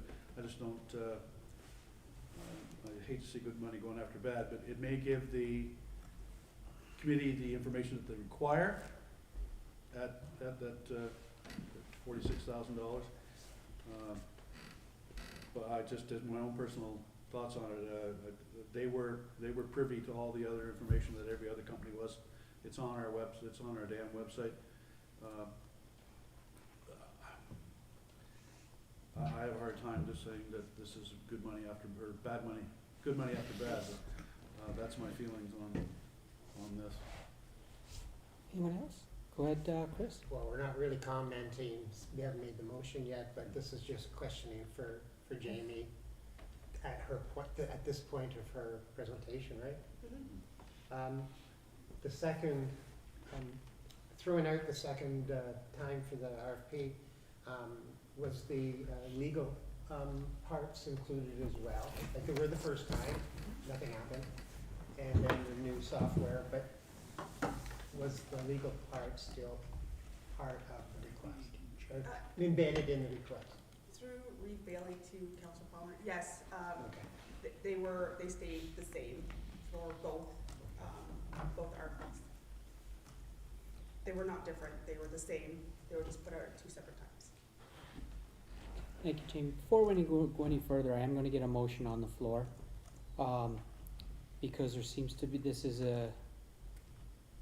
apparently not as touchy as the last subject, but maybe it will be. So can I get a motion on the floor, for, the feedback from the North Huron, no, sorry, for, PW 2020-28 Housing Dam, Bridge and Dam Committee outcome? So there's the draft recommendation there. So as your starting point, or you can make amendments to that, or someone can put a different motion forward. Yeah, cause I'm kinda with, I want to speak to it too, but I seem to be getting hesitation from my council, so I'm not sure what, because I'm, honestly, I agree with Kevin, I think this is a repeat of everything we've done just to waste the last little bit of money. And it's not your fault, Jamie, you're new to this, and so we'll just, it's not a reflection on you at all.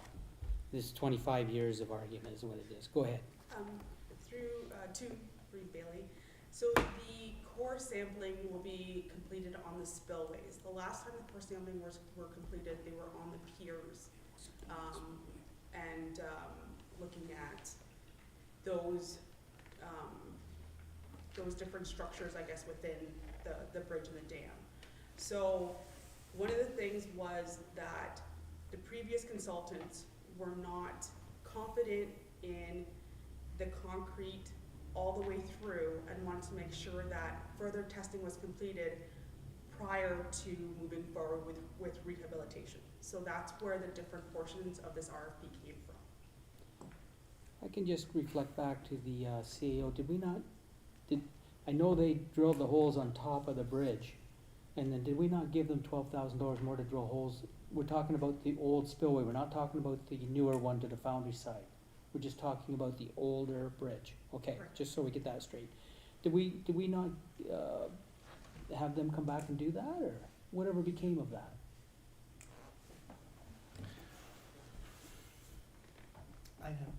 To be honest, I don't think I can, maybe Councillor Faulkner, I know that we did spend additional 12,000, but, Go ahead, It was Sorry. decided, I guess, I believe by council that because the core sampling failed on the top, that it was not worth spending the money to go down below when the top failed. They told them everything they needed to know, that the bridge was holding the weight of the dam down. And then it went on to another report, and then another. This has been going on since 1980, maybe even earlier than that. But I know that the council just didn't decided to stop it where they were because of the information that they received Okay. from the prior board. I'm gonna go to, Vicky, and then I'm gonna go to Paul. Sorry, just wait till 10 o'clock rolls around. You guys are tired. Once the bridge is removed, it has to be able, once the bridge is removed and the spillway is to remain, it itself is a different structure. So in order to make sure that those are gonna be, that's going to actually hold and be rehabilitated, I'm also tired, they need to make sure that all those components are going to function well. So the RFP was created so that you could get that testing completed, and the consultants would know, yes, this is feasible. And once that is feasible, then we can move to the next stage. If at that time it shows there's gonna be something more, then that's when we come back to council and let you guys all know what those results are. Good, Paul? Yes, you, I have an engineer's report here. I'm sorry, Kevin, I may have missed one of the meetings, but I found this report, and it says, I just like to read one Yes. paragraph, thank you. As reported in Mr. Davies' May 10th, 1984 letter, 9 concrete compressive core samples were taken, and it was impossible to obtain any solid original concrete core samples suitable for testing. The samples consisted of lenses of concrete separated by dirt seams, and Mr. Davies reports that the result is that the concrete has a compressive strength which is so low that it is effectively zero. This condition applied to both the weir, pier, abutment and substructure and the deck superstructure. Because of the large number of voids and discontinuities in the concrete, ultrasound testing was not attempted. Any readings obtained would have been invalid. I believe this is what the same people are going to be doing, going out testing holes through. On a different portion of the Oh no, this is spillway. Nothing in there about the spillway. because it's not the spillway. But, okay, I just presume the cement was done at the same time, that I wouldn't be building a house at that, that's all I'm saying. And this is 36 years later. You're right, Than this. nobody believes that report. So just These to, same people are doing our water in town, I know, BM Ross. Well, then they were also asked to further the investigation as to whether it was available, and they refused to offer us their services. Vicky, sorry. Through Reed Bailey to Councillor Hopper, yes. But moving through with what the committee of the Housing, Dam and Bridge had moved forward and recommended to council, this is what was recommended, and this is what council directed staff for, to move forward with rehabilitation. So although, yes, there was sampling completed in the past, in order to get fully, a more full understanding of what's occurring with that bridge, the spillway, and whatever else is in there, this is the way to take a look at it and not only have information from the 80s and also information from now. Before I hand it over to two other councillors, there's also a report that says if you don't take the bridge off, that will never go anywhere. It's the weight of the bridge that holds it in place. So that's where you get into structural.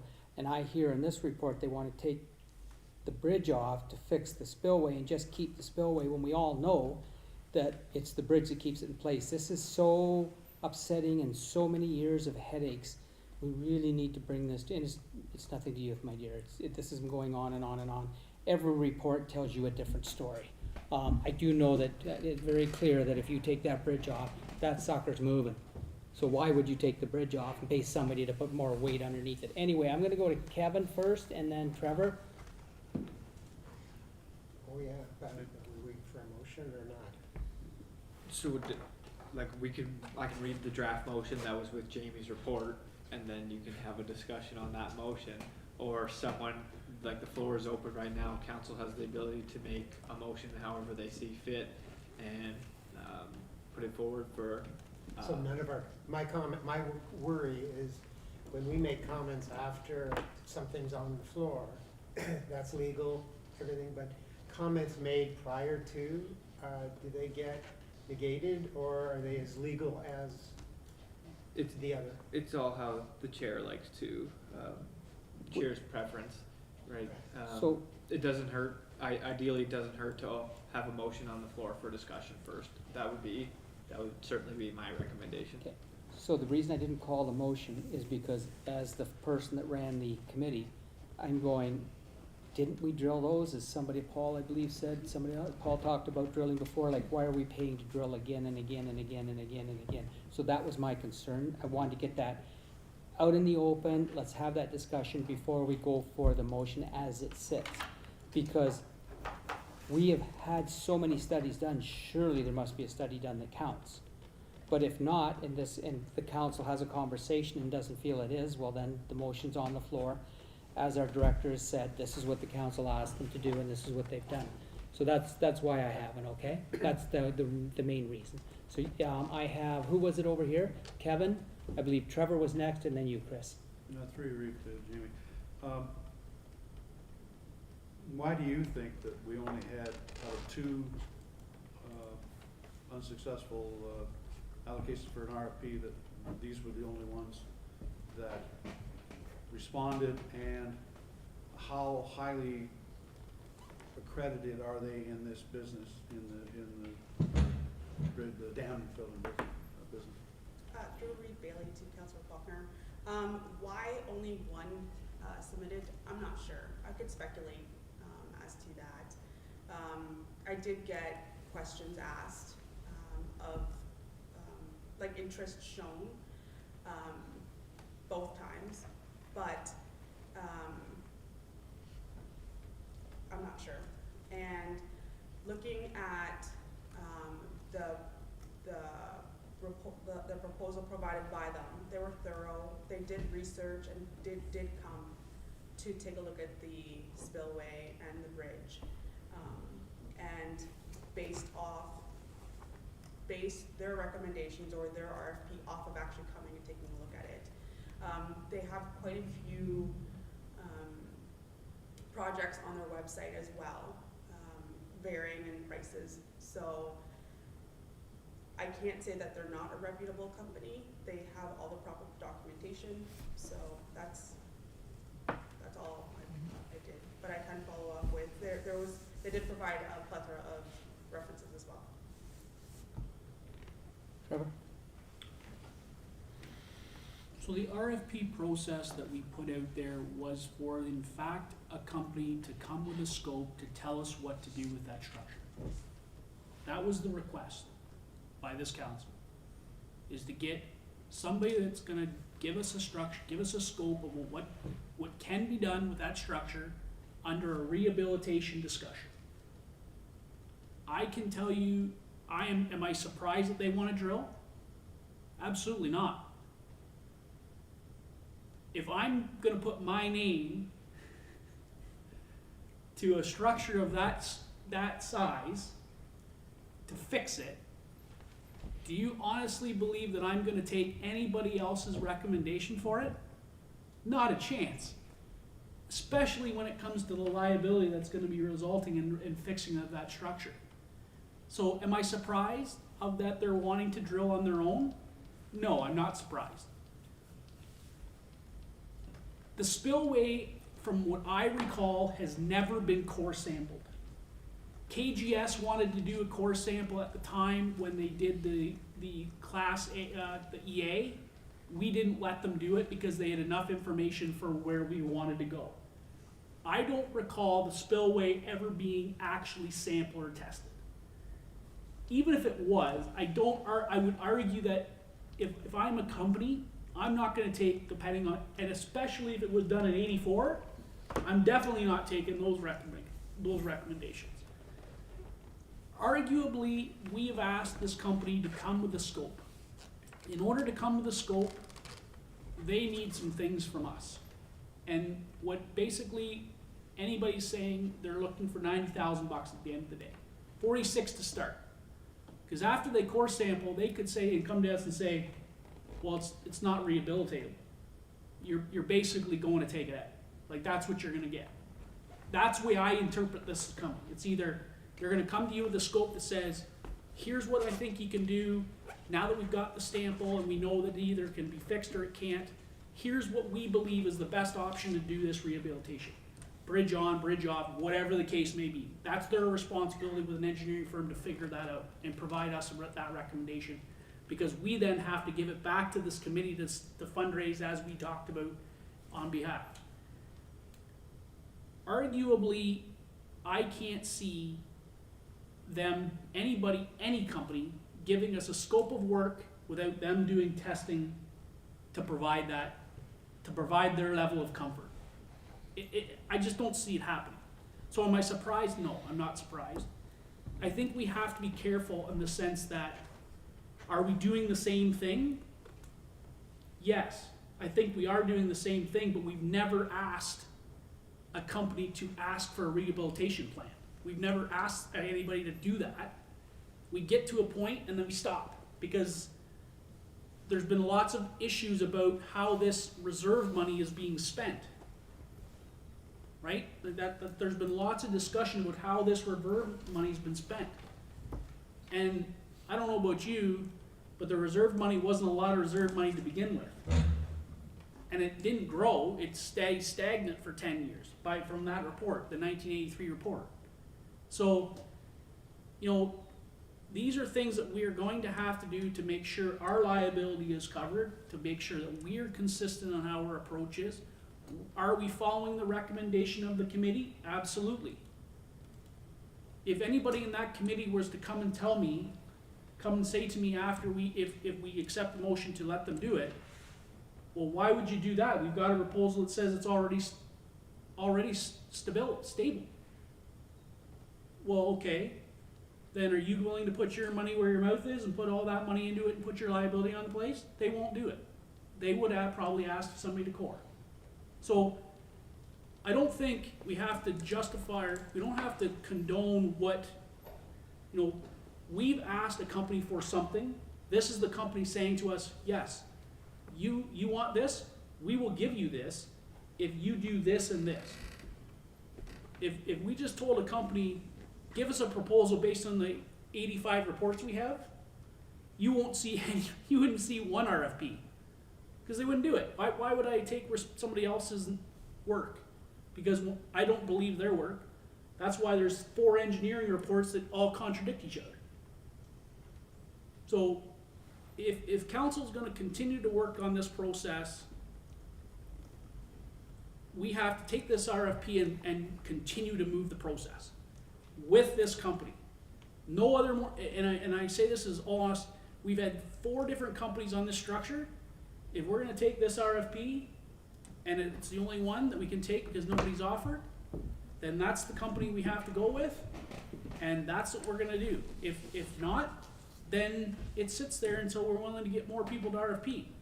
But I don't see anybody really RFPing this on the sense of in next year or the year before. If they were going to RFP, they were going to RFP it now, especially the ones in the area that we've had credible business with for quite some time. There's reasons why they're not wanting anything to do with it. The same as reasons why we as council and the council before that have had a lot of struggles about what this structure means to the municipality. So that's my position, is that I don't think we need to push the fact that they're asking to do something, because I don't think we've ever done that spillway or any core drilling on the spillway at all. And if I'm them, I would ask to do it too. So I can't not justify what they're asking, because I think it's only fair to them. Thank you, Trevor. I've got to go over to Chris first, then Anita, and then back over to Kevin. I think there's nothing wrong with independent engineers doing cores on different parts of the structure. Whether it was in '84 or earlier, the results back in '84 were that it was a useless piece, and it was because, and you can't argue it, there was too much dirt in the cement. Today you can't even make that stuff. You wouldn't be allowed to. And it come out of the darn river, so a lot of it was pea gravel, brown stuff. And you think that's good in cement? No, it's got to be crushed gravel. They used what they could use back in the day because it was the cheapest thing to do. That is why it's no good, and it's been proven by the BM Ross one. And yeah, there's been other ones, subsequent ones since, and they're all basically saying the same thing. And yeah, we have an RFP, and Chant jumps on it. Okay, the only one. Like, I'm wondering, okay, why aren't the rest? It's because they don't want to touch the thing. So Chant's willing to try. Good name, I guess. And or Chant. So they're going to drill, get $47,000 for doing some drilling, and are we to believe? Okay, I'm backing up. They're not independent then. If they do the drilling and then they say, well, for X amount of money, we can rehab this thing. They can cover up the bad cement with good cement. You know, there's different things that a company can do, and then we got to be savvy enough to see, well, what's going on here, you know, or whatever. But I don't know, I think it's good money after bad. I find it very interesting that it totaled the amount of money we had in the reserve, that's cool. And it's just wasted money.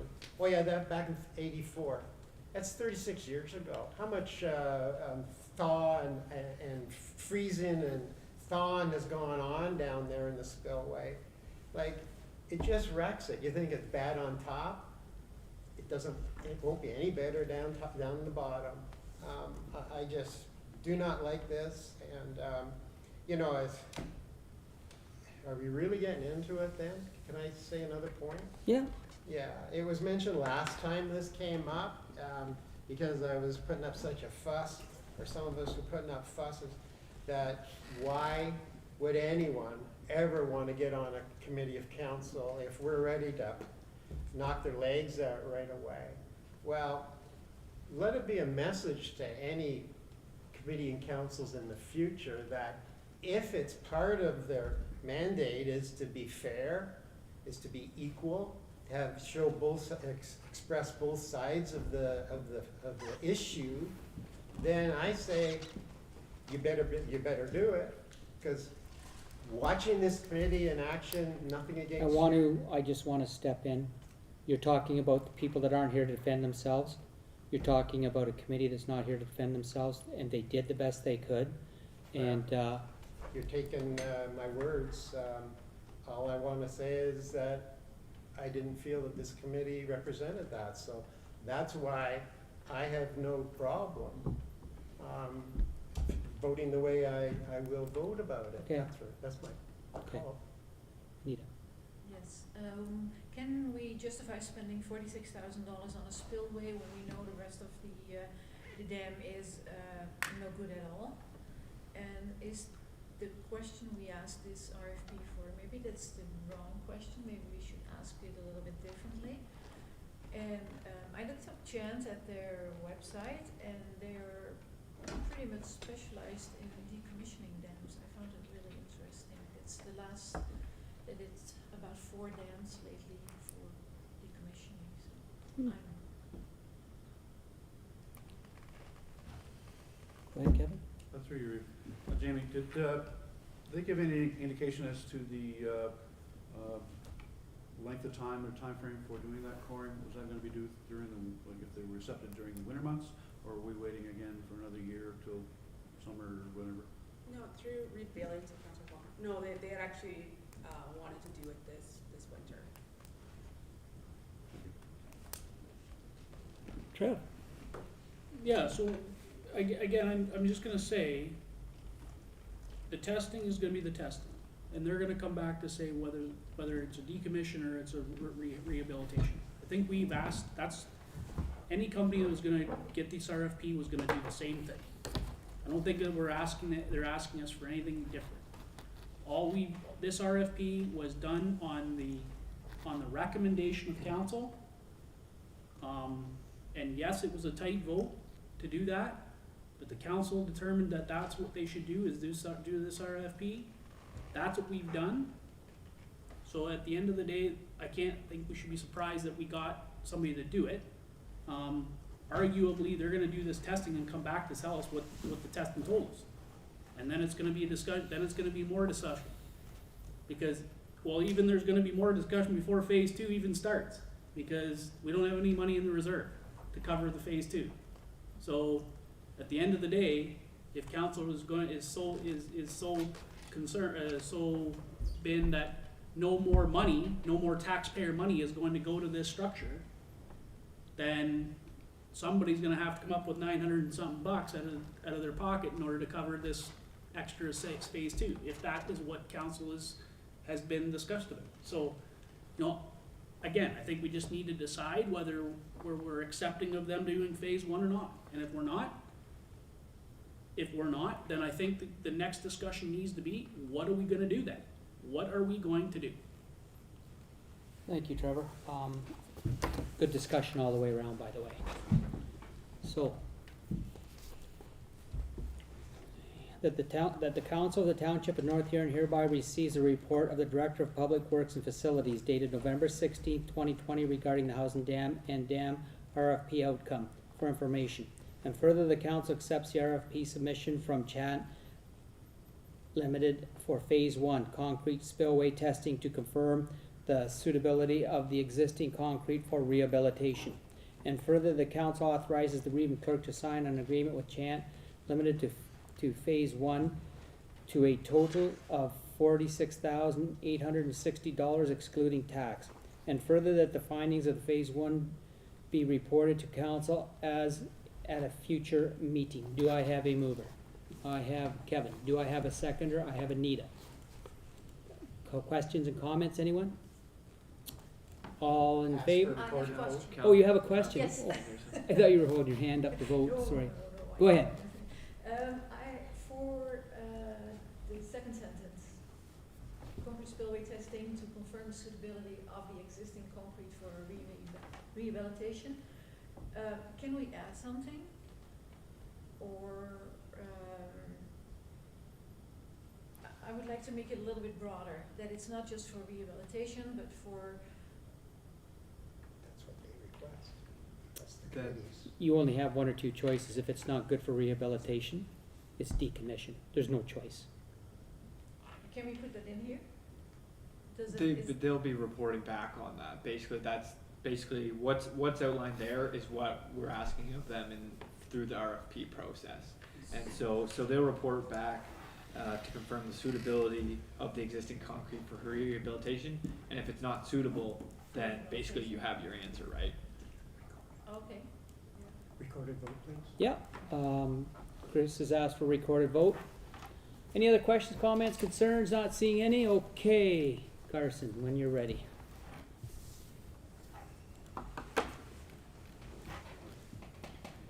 Thank you, Your Worship. So the motion on the floor is that the Council of the Township of North Huron hereby receives the report of the Director of Public Works and Facilities dated November 16th, 2020 regarding the House and Bridge and Dam RFP outcome for information.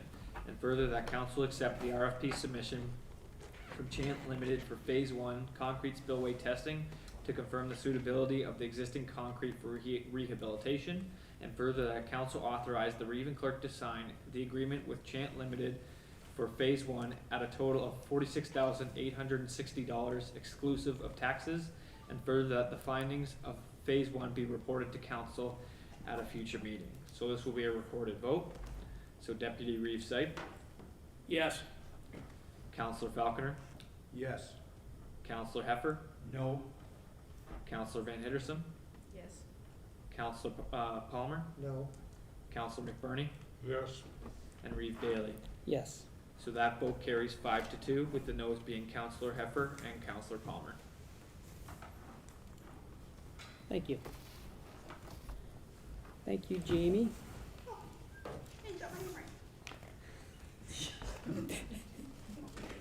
You going home or are you gonna stick around for the rest of it?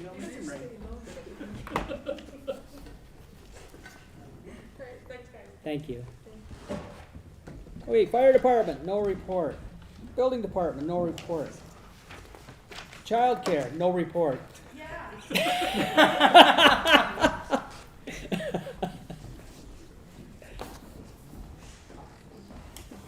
I'll read, while you're getting up there. While you're getting up there, I'll read it off. That the Council Township of North Huron received a report from the manager of the Child Care Services dating November This is 16th. where you have to provide direction. So you'll have to amend this motion anyways, so. You know what, how about you just go ahead and talk to us? Me? Yeah. You're on contract now, right? Oh, God, no. Give us your report first, cause we Oh, have to now make a I've lost decision. action. Okay, I'm just gonna talk on it. Thank you, council. This is a follow-up to our strategic planning that we carried out earlier in 2020, where council and staff wanted to make sure that we were offering a sense of belonging, support, community, well-being, safety, encouraging healthy and active lifestyles, etc. And under 5.6 in our strategic plan was for the exploration of the feasibility of expanding daycare services in Blythe. So before I was due to retire, Dwayne thought it would be appropriate if I brought forward some thoughts on this. So there's kind of two, I know you guys have been here late, but I will just quickly overview it instead of going through details. But prior to COVID, we were full in all of our programs all of the time. And we continued to have, we had a wait list of over 70 to 80 children, most of them being though infants who are looking forward to infant care. So they opt to go on our wait list very early, once either prior to when the baby is born or just after the baby is born. So the majority of our wait list is for our infant spaces. When I was looking at the viability of a Blythe location for childcare, I looked at the number. I think that one of your key things to look at moving forward would be to do a resident survey to ensure that the residents are definitely in need of and interested in using the childcare services that would be located right in their community. Otherwise, attracting people, if they're not looking, there's plenty of options around them. Currently, there is childcare in Walton, Wingham, Seaforth, Clinton, and Goderich areas, so Blythe would kind of be in the middle of that hub. So there is a potential that they would be interested in having something more local, and I think that that is my understanding of what we would be looking for, is to make sure that our North Huron residents had access to equal services in all their communities.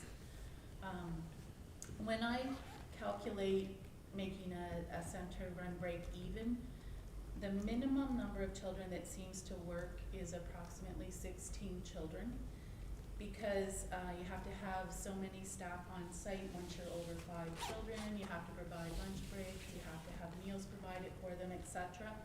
So you take an estimate, and we have been financially making Sacred Heart location for childcare work fairly effectively with the 16 children there. We were able to pay the staff, and we were paying rent for using that facility at Sacred Heart School. So we know that it's possible. The trick with staffing currently is that we are having trouble recruiting and retraining a lot of good qualified staff.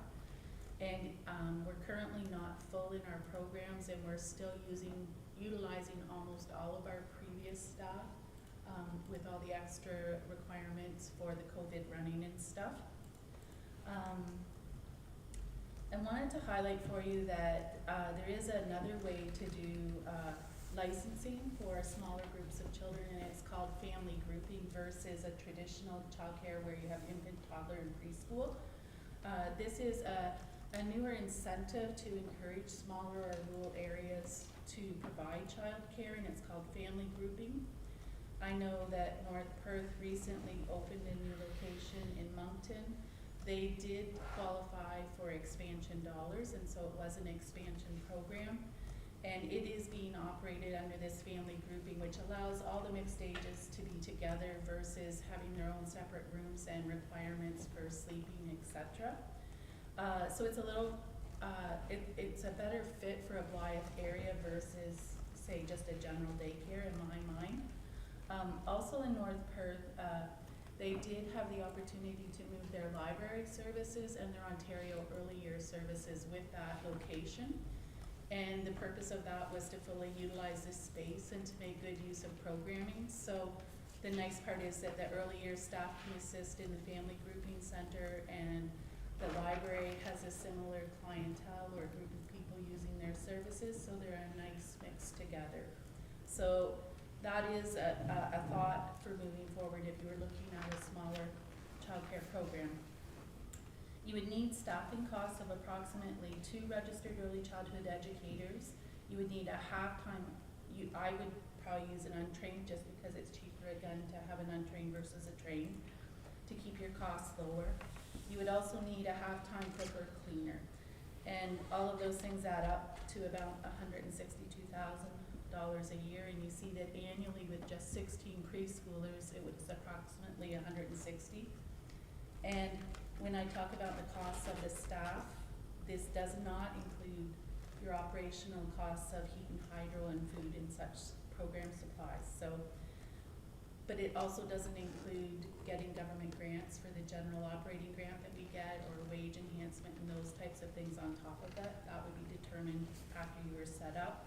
They are, allocated to programs based on your license capacity, so there would be some funding there for that operation as well.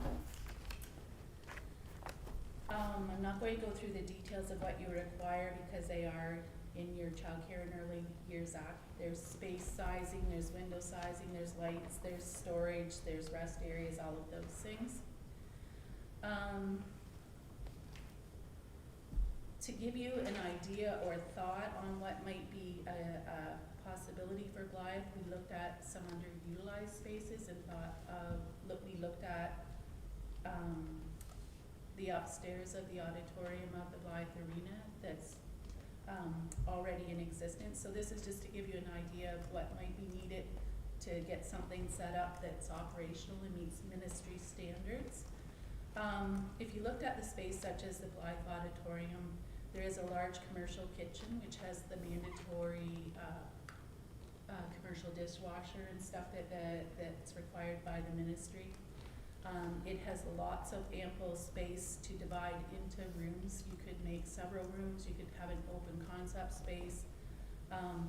There are already defined rooms up there as well, which we'd be able to provide for, say, office space, storage of your supplies, staff restroom, etc. And there's already washrooms there. There's also elevator. The one real downside to looking at that space as a possibility is the fact that it is a second-story building, and that's not ideal in the childcare world. However, it does already have an existing elevator and stairs and fire approval to be up there. You would require some significant renovation. You would need windows to be installed along the outside walls to make sure appropriate lighting is allowed into the building. That's a requirement. Apparently there were windows up there at one point, but they've been removed.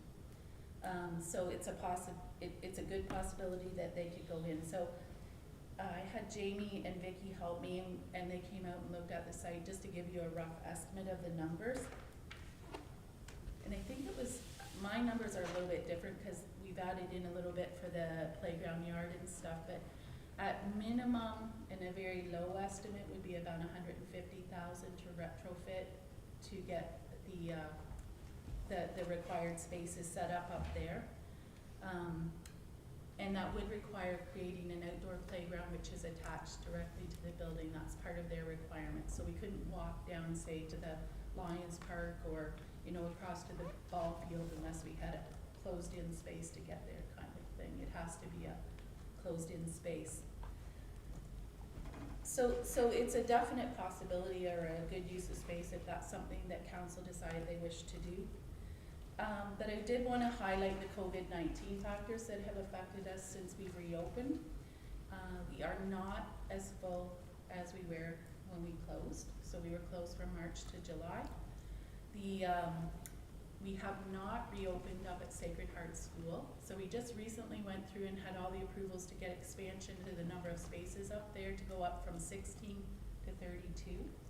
But currently we're not opening that program because we're not full in the main center. So I decided that we need to keep everything consolidated into the one building to be the most effective with staffing, and we'll fill that up as we fill up again. We have a lot of new infants still keen to come in, but the COVID-19 factor seems to be that parents who were in our preschool age group have probably made other arrangements or found neighbors or friends, or they're still working from home. Childcare is an unusual thing that we're all back in there working. We think life is normal because we're all just doing it again. But, offices and other facilities are not working the same way. So some parents may not even be back to work yet. We don't know. We haven't really figured out. I know that across the county that they are sitting with about 40% capacity versus their closer to 80 to 90% full. Follow up, I did speak with Diane Million, and we can raise our rates as well. so she did get back to me on that tonight too. That's from previous fees and rates. So anyways, I just wanted to highlight that we're not full, we're not back to our full capacity, and that we're really working to get the parents back involved. There's no guarantee that we would get expansion funding, although the county is very aware that we're interested in doing that, and that if there is funding, they may give it to us. I did want to highlight that we do have reserves for childcare, currently at $368,921. But you may need to use those to offset operational costs for this year. So we don't know where that will stand. And I did want to highlight or bring to your attention that if you do move to a user fee system, I do feel it will affect childcare in particular, because those rates are already high for lots of parents. You know, if we're sitting at a $50 rate for an infant right now and looking to bump it up to 53, I think it was, I forget what it was, 63 or 67, I forget what our next rate would be if they were an outside user, because we put it up 25%. That may deter people from being interested. It's just the timing's off a little bit on us because of COVID, and then if we add the user fee on top, that's a not great thing. For future considerations, I feel this would be an excellent shovel-ready project should the government come out with additional funding. So like if you wanted to pursue it, you want to go ahead with it, that's awesome too. But if you wanted to do some investigation into the numbers of people who are interested, and then come up with more of get more details on what the costing might be, have some more discussion on suitable locations, talk about those kinds of things. If you had like a ready-to-go plan, should there be more expansion dollars and your programs are full again, that would be an awesome project to take on. All in all, we wanted to bring forward to you that I think the next step would be to do a survey of the residences, that if you felt then you still wanted to move forward, then we can look at and get some next steps from you guys as to what you would like to pursue to move forward. So just before we go there, I just need a motion to proceed past 10 o'clock. I need a motion to proceed past 10 o'clock. I have Anita, I have Trevor. All in favor? Carried. Notice I didn't put my hand up. Okay, back to Val. You go ahead now, ask questions. Yeah. Go ahead, Kevin. Through you, Val, thank you for the report. A couple of questions. The square footage of upstairs in the arena part, what would be the maximum occupancy? How many children could you put up there? If you're just doing what you, not COVID, but what you would use now, the square footage? You need 2.8 square meters of unobstructed floor space for each child, and I didn't bring the drawing with me. We did kind of get a drawing, and I don't know. My guess would be, if I look at my floor space at my daycare, it's not my daycare anymore, I'm gonna cry. At your daycare, at the daycare, it's 67 spaces. I definitely think you could go to 32 to 45 up there if you utilize the full space. Well beyond the 16 for a Yes. start. There would be lots of room for expansion, but it would also depend what kind of vision you had and what you decided to do with other services, like your Ontario Early Years and your libraries and such things. Yeah, I'm just thinking it's an excellent idea for an underutilized space that we currently have in a building that's already owned by the municipality. Thank you. Let's see if we can get a motion on the floor. I think we should proceed with this, so that the Council of Township of North Huron hereby receives the report from the manager of the Child Care Services dated November 16, 2020 regarding possible expansion of child care services in Blythe for information purposes. And further, the council provide... So that's where you actually have to provide direction. Yeah, so I'm gonna get the council to move forward to proceed with the resident survey as assessed child care interest and needs. Do I have a mover? I have Kevin. Do I have a seconder? I have Anita. Okay, now let's open it up for questions and comments. Go ahead, Trevor, and then Kevin. So just so I'm clear about the motion would be to move forward with the resident survey. Yep. And then I'm assuming based on what I'm hearing is then staff come back with next steps, or are we asking the staff to come back with next steps once they get the survey results? Once we see their survey, whether it's worth doing it or not, I would suggest. Unless Val can help me out with a different. No, I would suggest that you get your results back from a resident survey and that the new manager would then make a recommendation on how you might proceed based on those numbers, if that makes sense. So as I'm saying that, then the last part of the recommended motion just is gone. Yes. Is my assessment, is what I assessed out of this discussion. Yep. So Yep. I can read it, Go ahead. if there's benefit to Yeah, that. please. So the proposed motion, would be that the Council of the Township of North Huron hereby receives the report of the Manager of Child Care Services dated November 16, 2020 regarding possible expansion of child care services to Blythe for information purposes, and further that Council directs staff to proceed with a resident survey to assess child care interest and needs and report back on the results for Council's consideration. Okay, Anita. How would you define residents? Is that Blythe and 10-kilometer radius, or who is getting the survey? Because I think It would have to be in North Huron, I would presume, to start people with. in East Walmarch that Yep. probably not interested. Chris? Yeah, through you, Reeve. Valerie, does anybody know the extent of the private childcare facilities in town? I'm not aware of unlicensed childcare. I do believe there are a couple of home childcares providers, but they're through the county of Huron. So I don't know if there is like not underground, but I don't know how many private people are currently doing childcare. Kevin, do you have any thought on that? There's quite a few, but there's also very, long waiting list to get into them as well. I mean, they pertain more to families with 3 kids, you know, that kind of thing, and they'll add them to the 2 that they've got, and they look after them that way. They've really whittled out the people that were taking in 8, 9 kids. One, parents don't wanna go there because of the COVID, and it's just the cost was prohibitive, and the structure that the province was trying to make it more that they go to daycare rather than to do the underground economy. But Go ahead, Kevin. Valerie, of the 80 children that you say are currently on the waiting list, would you just take a rough guess at how many may be within the drawing distance of Blythe that they might be able to, you know, would they utilize the space? I can.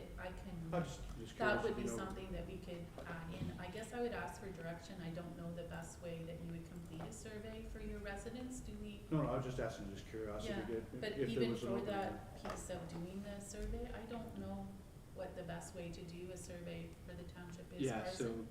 through your worship, to answer the question, we would go through,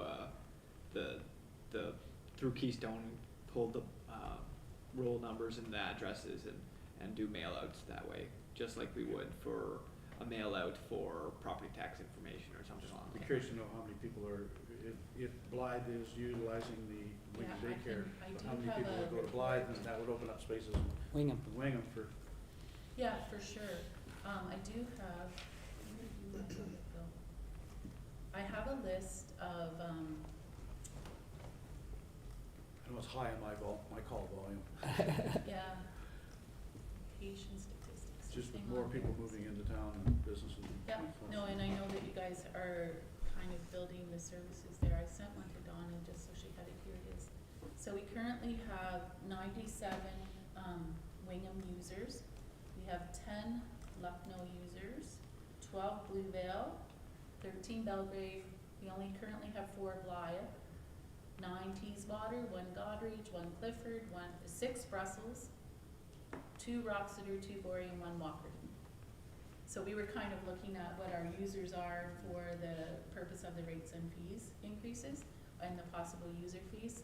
So I think it's about one 1/3 outside users, but currently only 4 Blythe.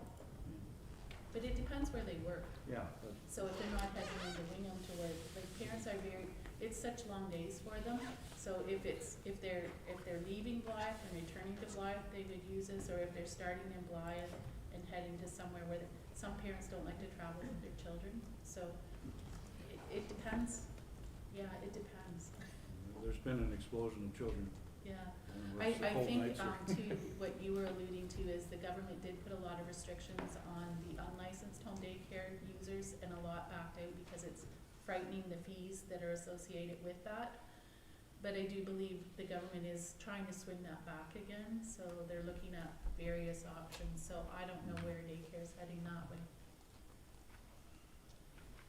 Any other questions, comments, concerns? Go ahead, Trevor. Only thing I said is I just seen on the, on social media, Huron County is looking for licensed daycare providers, private licensed daycare providers. So it's. For home childcare. For home childcare, Yeah. yeah, sorry, home childcare. Yeah. So they're actively advertising for those, so There they must be a know, need.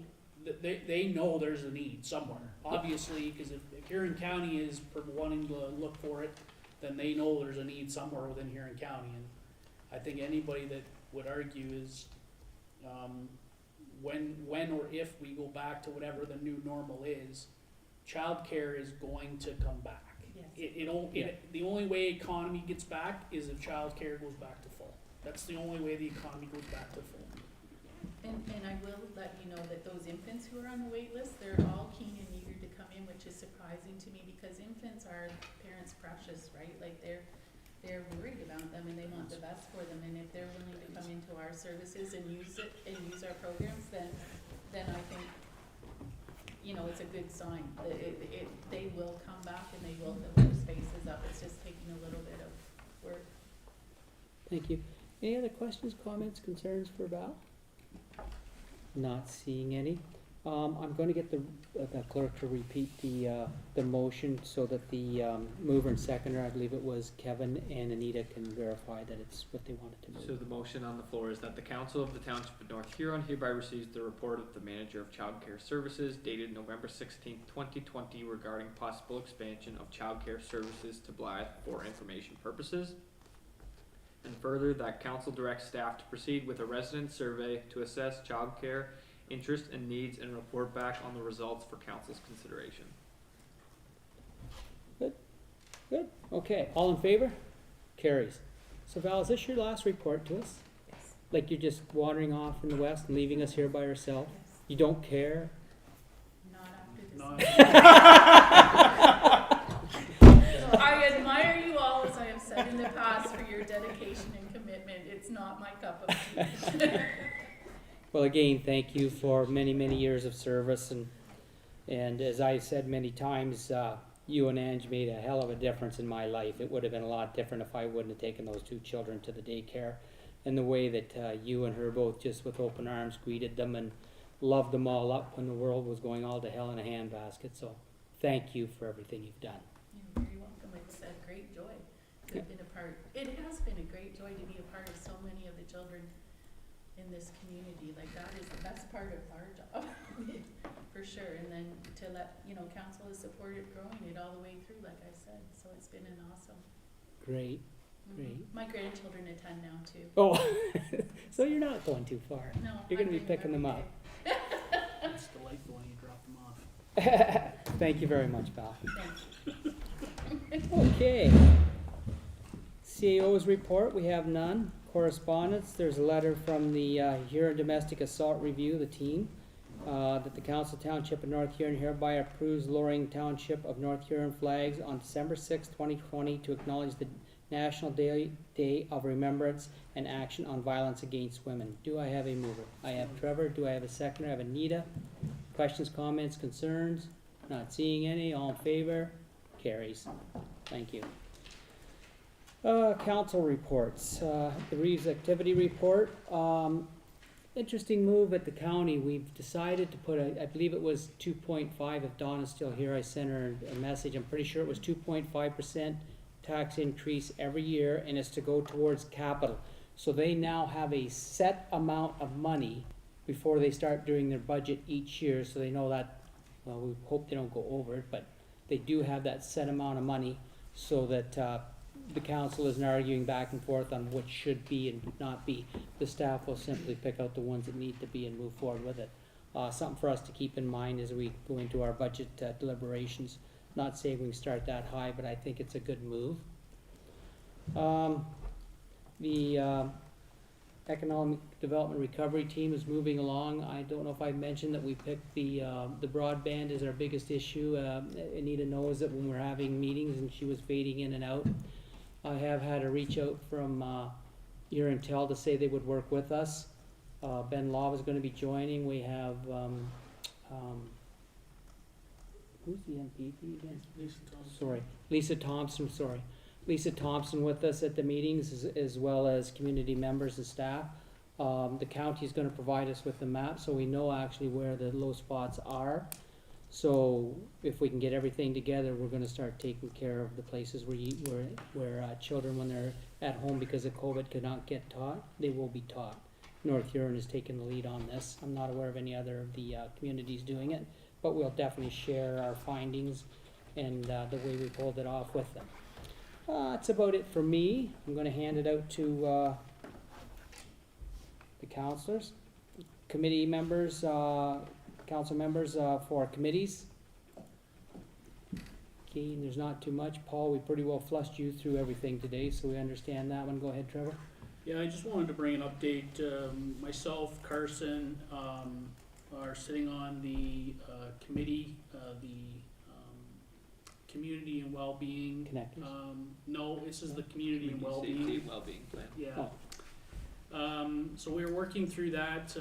We're actually some interesting movement on that. Is the committee seemed to be moving around in circles a little bit, and what they've investigated is, having United Way participate a significant amount of time and effort into what does this well-being plan look like, from an advocacy place, because we all look in Huron County as the same, potentially the same issues could be arising in different parts of the county. So, and obviously United Way is a significant part of the county, of Huron and Perth, so they are taking somewhat of a lead, I would argue, as part of this community and well-being plan, and this committee group is looking at that plan and somehow bringing it towards kind of a guide as to how municipal councils, like all the lower tiers, have to develop this plan by next year. So it's I think it's going to start moving a little bit faster as it has been in the past, but it's definitely been no shortage of work for the people who are doing it. COVID obviously did not help. The pandemic did not obviously help that. So that they're working on that. So I'd just like to pass on that as a report from and the BIA. The Wingham BIA is continuing to work as it relates to reopening, changing some things as it relates to working with the community on the community cash, some changes on there. Did have some I communicated some discussions with the BIA, Wingham BIA, as to communicate with Blythe BIA as it relates to the whole licensing and non-licensing discussion about whether, because there was some conversations that I had after the meeting that said you maybe didn't need to do licensing, so I don't know. I left them get involved in that, and not in my mind. So, but they are continuing to do some strong efforts, and the Wingham BIA has got a good website. They are truly advocating for to safely reopen, as well as we can honestly say. We have opened probably more stores during COVID than we did when COVID wasn't here. So I think the advocacy work is being delightful. It was obviously some very difficult discussions about what events could not happen in the municipality. The Remembrance Day service was a concern from the BIA, that the fact that That's something we always have had. Santa Claus parade's another one. These are events that are, been critical to the, movement in the municipality, and COVID has put a real wrench into a whole lot of, spirit in this municipality, and so they're continuing to think about those things and try to how we've done certain things. There's certain other items like, Theron Riley needs that's the Blythe BIA definitely has provided a lot of information to not only business owners, but to keep information, keep it afloat, so they're not kept in the dark as it relates to COVID-19. Thank you. Anyone else?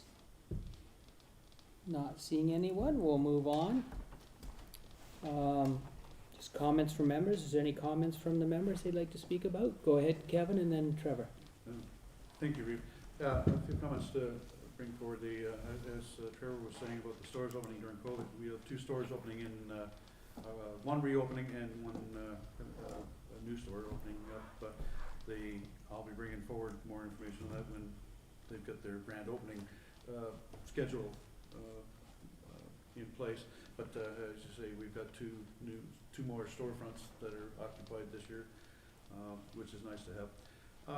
The other comment I make, the C Exeter is going ahead with a multi residential and commercial and retail space development, and congratulate them. I see Godrich has announced that they're going ahead with a very large housing complex to the south end of town. I want to congratulate them. I see that those 2 municipalities have had no trouble somehow moving their projects forward, despite our struggles with what we want to go forward. But I would like to find out whether they've had anyone spearheading those decision-making and helping them to do that, to get forward. But it may help us in our decision about a economic development officer. But I see that they're going forward with it, and they see the need, and we have the need here too. So hope we can get some news sooner or later. I hope by Christmas I'll bring you a Christmas present, maybe at the next meeting or the following, but we're really counting on a nice Christmas present for everyone at one of the next of the 2 meetings we're hoping. Anyone else? I just wanted to, I wanted to actually bring a congratulations to the Festival of Lanterns committee. They, even during COVID, they put on, the main downtown businesses and the festival committee absolutely put on an exemplary, event, with allowing COVID restrictions in place. You allowed kids to enjoy what it meant to be trick-or-treating. It just wasn't, it was an event that actually, I would argue, gained more pressure or more significance this year than it did anywhere when it was just held at the town hall. I think the businesses enjoyed it more apt at the fact that you had to walk up and down. It's scavenger hunts and a whole bunch of other things, decorating houses. It just was all well-rounded, and I would like that, just to pass some greetings and thank you to that committee. I also want to pass on some greetings and thank yous to the volunteers, and I mentioned it in my committee report. Theron Riley puts on a significant amount of effort with volunteers to put the Crookshank Park lights up, and if you haven't been by it, it's an absolutely extravagant amount of work that has been done, that is continually done every year with that group of volunteers. So a great old thank you to them, and it's even growing. I believe Mark McDougall and some volunteers actually did some other places in town. I think near the museum, or like those that are being decorated as well. That type of atmosphere in this municipality is only going to go wonders as to we get closer to the Christmas season and try to figure out where we're going to be in the next 6 to 8 weeks, as we all have known that COVID cases are rising here in Perth counties. So the hope is that we can curb that pandemic, or curb that hopefully sooner rather than later, and we can continue to keep in our hearts the community as what it means to be a festival and Festivus for Christmas, because I think, you know, it's gonna be very difficult for business owners in the wintertime. It was difficult during summer, but I think it'll be even more difficult in the winter, as people are trying to keep locked down, and if this thing gets out of control again like it did in March and April. So I just wanted to pass on that, because I think that those are two positive things that we've had in our municipality that, you know, I think at least in the town of Wingham, but I'm sure possibly they're in other areas of the municipality that we could say thank you to them, because we have a ton of excellent volunteers in this community, and I continue to want to help them and support them in any way we can. Thank you, Trevor. Paula? Thank you through you, just carrying on from Trevor with volunteers, Lisa Herron and got a bunch of them together and they made up the gnomes, as you'll see up and down the main street. Something just a bit different, but they had a good night. They had 2 stores where they're able to make them up. They only could have 10 each one, so more hands made light work. And then also with the connectors, their last meeting at near the end, their desires to people to find out what's in this community. And I was given not a task, just a job that I'll pass on to the council. The staff, they might have points of contact for maybe stuff that goes into the town hall, just that they, or with the recreation, that they can just make little piece of paper where they can put in a bag, just to promote the town, where they pay their taxes, just different references like that. So I'm just bringing that forward to staff. If they could do something like that, they'd really appreciate that. Whatever promote the town is what they're after. Thank you. See Dwayne jogging that down, so Thanks. our staff will take care of that. Anyone else? Seeing none. Bylaws, because there's no motions. This is the third reading for bylaw number 55-2020. Do I have a mover? I have Kevin, I have Anita. All in favor? Carries. Bylaw number 75-2020. Do I have a mover? I have Rick. I have Kevin seconding. All in favor? Carries. Bylaw number 76-2020. Do I have a mover? Rick, seconder. Paul? All in favor? Carries. Announcements. The next regular council meeting will be held on Monday, December 7th, 2020 at 6 p.m. in the Town Hall Theatre. The next Economic Development and Recovery Committee meeting will be held on Thursday, November 26th, 2020 at 2 p.m. in the Town Hall Theatre. The first budget meeting will be held on Thursday, December 10th, 2020 at 9 a.m. at the Town Hall Theatre. The next Police Services Board meeting will be held on Tuesday, December 15th here at the Town Hall Theatre. 13, other business. Not seeing any. Closed session, we have none. Confirmatory bylaw. Bylaw number 77-2020. Being a bylaw of the Township of North Huron to adopt, confirm, and ratify matters dealt with by the Council of the Township of North Huron. Do I have a mover? I have Christopher, I have Rick, all in favor, carries. Adjournment that the Council of Township of North Huron hereby calls adjournment, where are we here? At 10:27. 10:27! Do I have a mover? I have Anita and I have Paul, all in favor, we're out of here. Good golly, people. Carson.